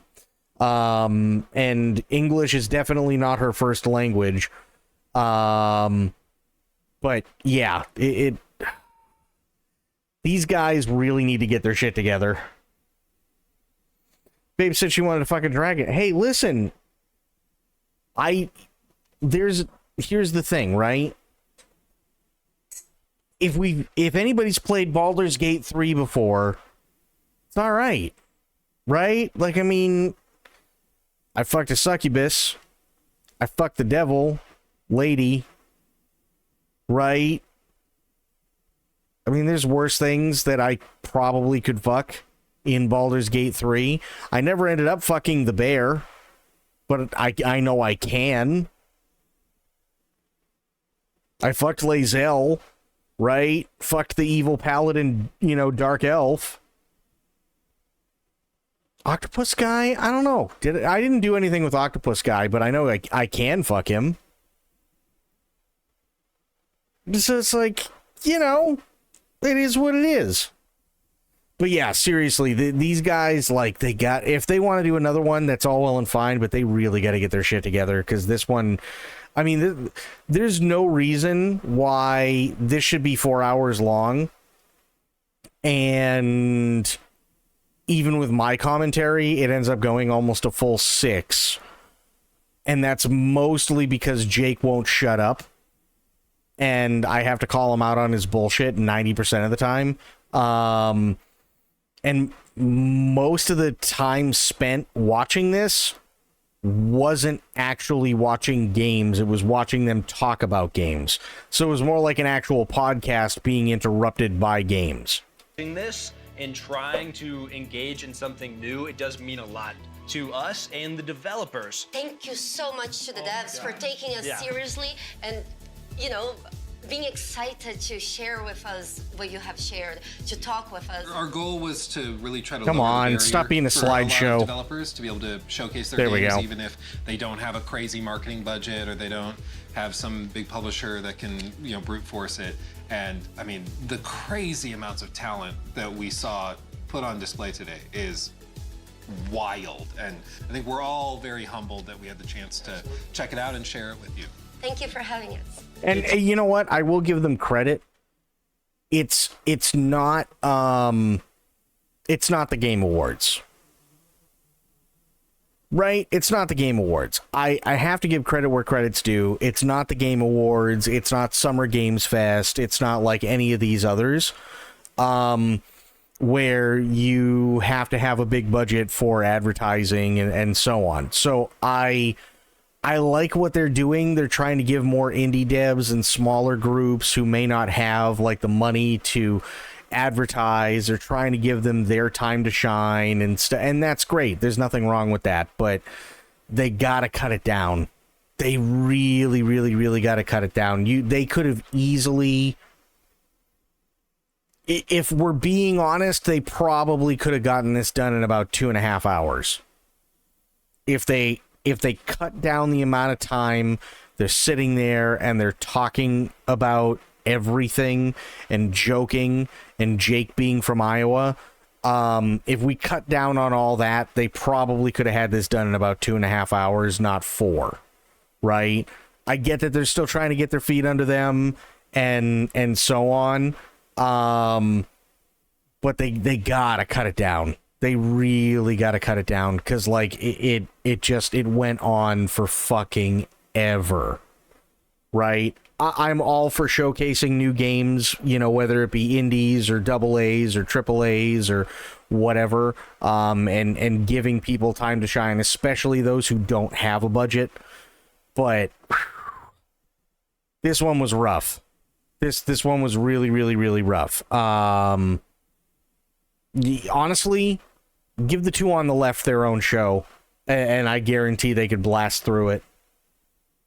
Because then it's confusing. A lot of this needs to be in the background because not a lot of people can just sit here and watch all this. I agree. I totally agree. It really, really, really needs polish. It needs to be like, I sincerely hope that they have another one of these next year or maybe later this year, but that they take this video and every single one of these 5 sits down and watches this from start to finish and takes notes on how fucking long this all took and where they can cut things down and how they can do this, how they can do all that and how to make things better, so that it's condensed to anywhere between 2 to 2.5 hours, right? 3 hours, even 4 hours, unless you're the Game Awards and you're constantly shitting out game trailers. 4 hours is rough. And even with the Game Awards, 4 hours can be rough if you don't have enough game trailers being shit out or, world premieres or whatever. Because after a while, it's just going to be people talking. It's just going to be talking heads. And I'm sorry, but there's only so many times we can listen to Jake talk about how everybody from Iowa is fucking stupid like he is before you're just like, all right, Jake, it's getting old. Shut up. You know what I mean? So seriously, like, I'll give him credit where credit's due. Also, it is something that is really, really cool, and it's a great idea, and I'm glad that they were able to pull it off. I'm going to give it a like. I'm going to subscribe to them. I suggest that you do the same, but I sincerely hope that they learn from this and that they truncate it, because holy shit, they really need to truncate it. They really do. There were parts in it where it was like pulling teeth, and I think Crit said it best. Like there were parts where even Crit was like, man, the last few segments were just oof. Or like, hey, it was fun. I'm glad I was able to see some cool games that I can put on my list, but God, these people suck. And it's not because they're terrible presenters. It's because a lot of the time they just don't know when to stop talking. In all honesty, that's what's happening. So yeah, I didn't expect it to go this long, but it did. But that's okay. We'll be back tomorrow or later today, and we'll keep going with it. I had actually a good time. Believe it or not, I had a good time with this one. It's nice to be able to take this, take stuff like this and see the cool stuff that's coming out. I think there's another showcase. Actually, let me check really, really quick. Games. I'll do next games showcase. The next major game showcase is the Xbox Developer Direct on the 22nd. Elder Scrolls 6 tier list tomorrow? What's the link for it?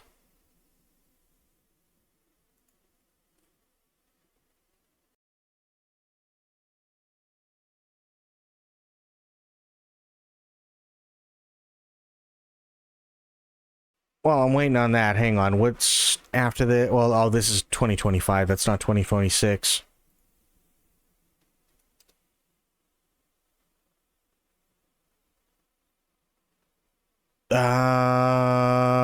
Let's see. It's a cope list. Okay, where's the link for it?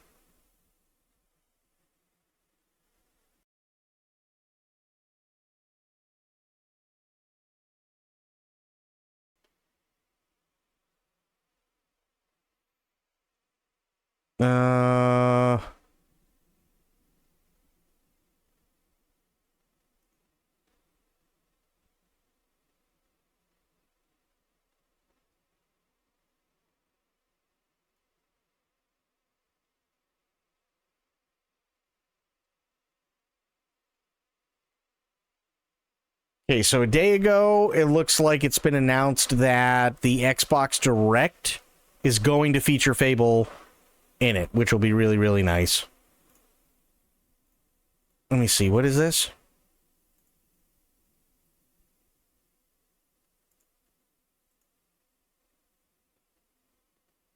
$16 minutes long? Yeah, we can watch that tomorrow. Sure, we can watch that tomorrow. Why not? We could do that. We could do that first thing and get through it and get it over with. Absolutely. We could do that. Yeah. Yeah, we could do that. So that is going to be it for me for tonight, but I do want to thank everybody for hanging out. We had Bloop, we had Medicine, Cap was here, we had Aelin, Sophia was here, we had Bleached, Fafo was here as well. Yeah, we had a bunch of awesome people tonight. Again, this was a long one. I know that I crapped on Jake a lot because I think his comments were really, really stupid, but I will say it's a great thing that they're doing. They just, in terms of actual, like, honest to God criticism, they need to truncate it. They need to figure out how to truncate it, because unless they're crapping out world premieres and they're crapping out trailers left and right, it's not going to do anyone any good. And nobody, with the exception of myself and at least, you know, a few other streamers out there and whatnot, are going to sit there through 4 hours of people talking for 70% of the damn thing. That is my constructive criticism. I'm not going to shit on anybody. Like, hey, make crappy jokes. I don't care. But yeah, it's got to be truncated. It really, really does.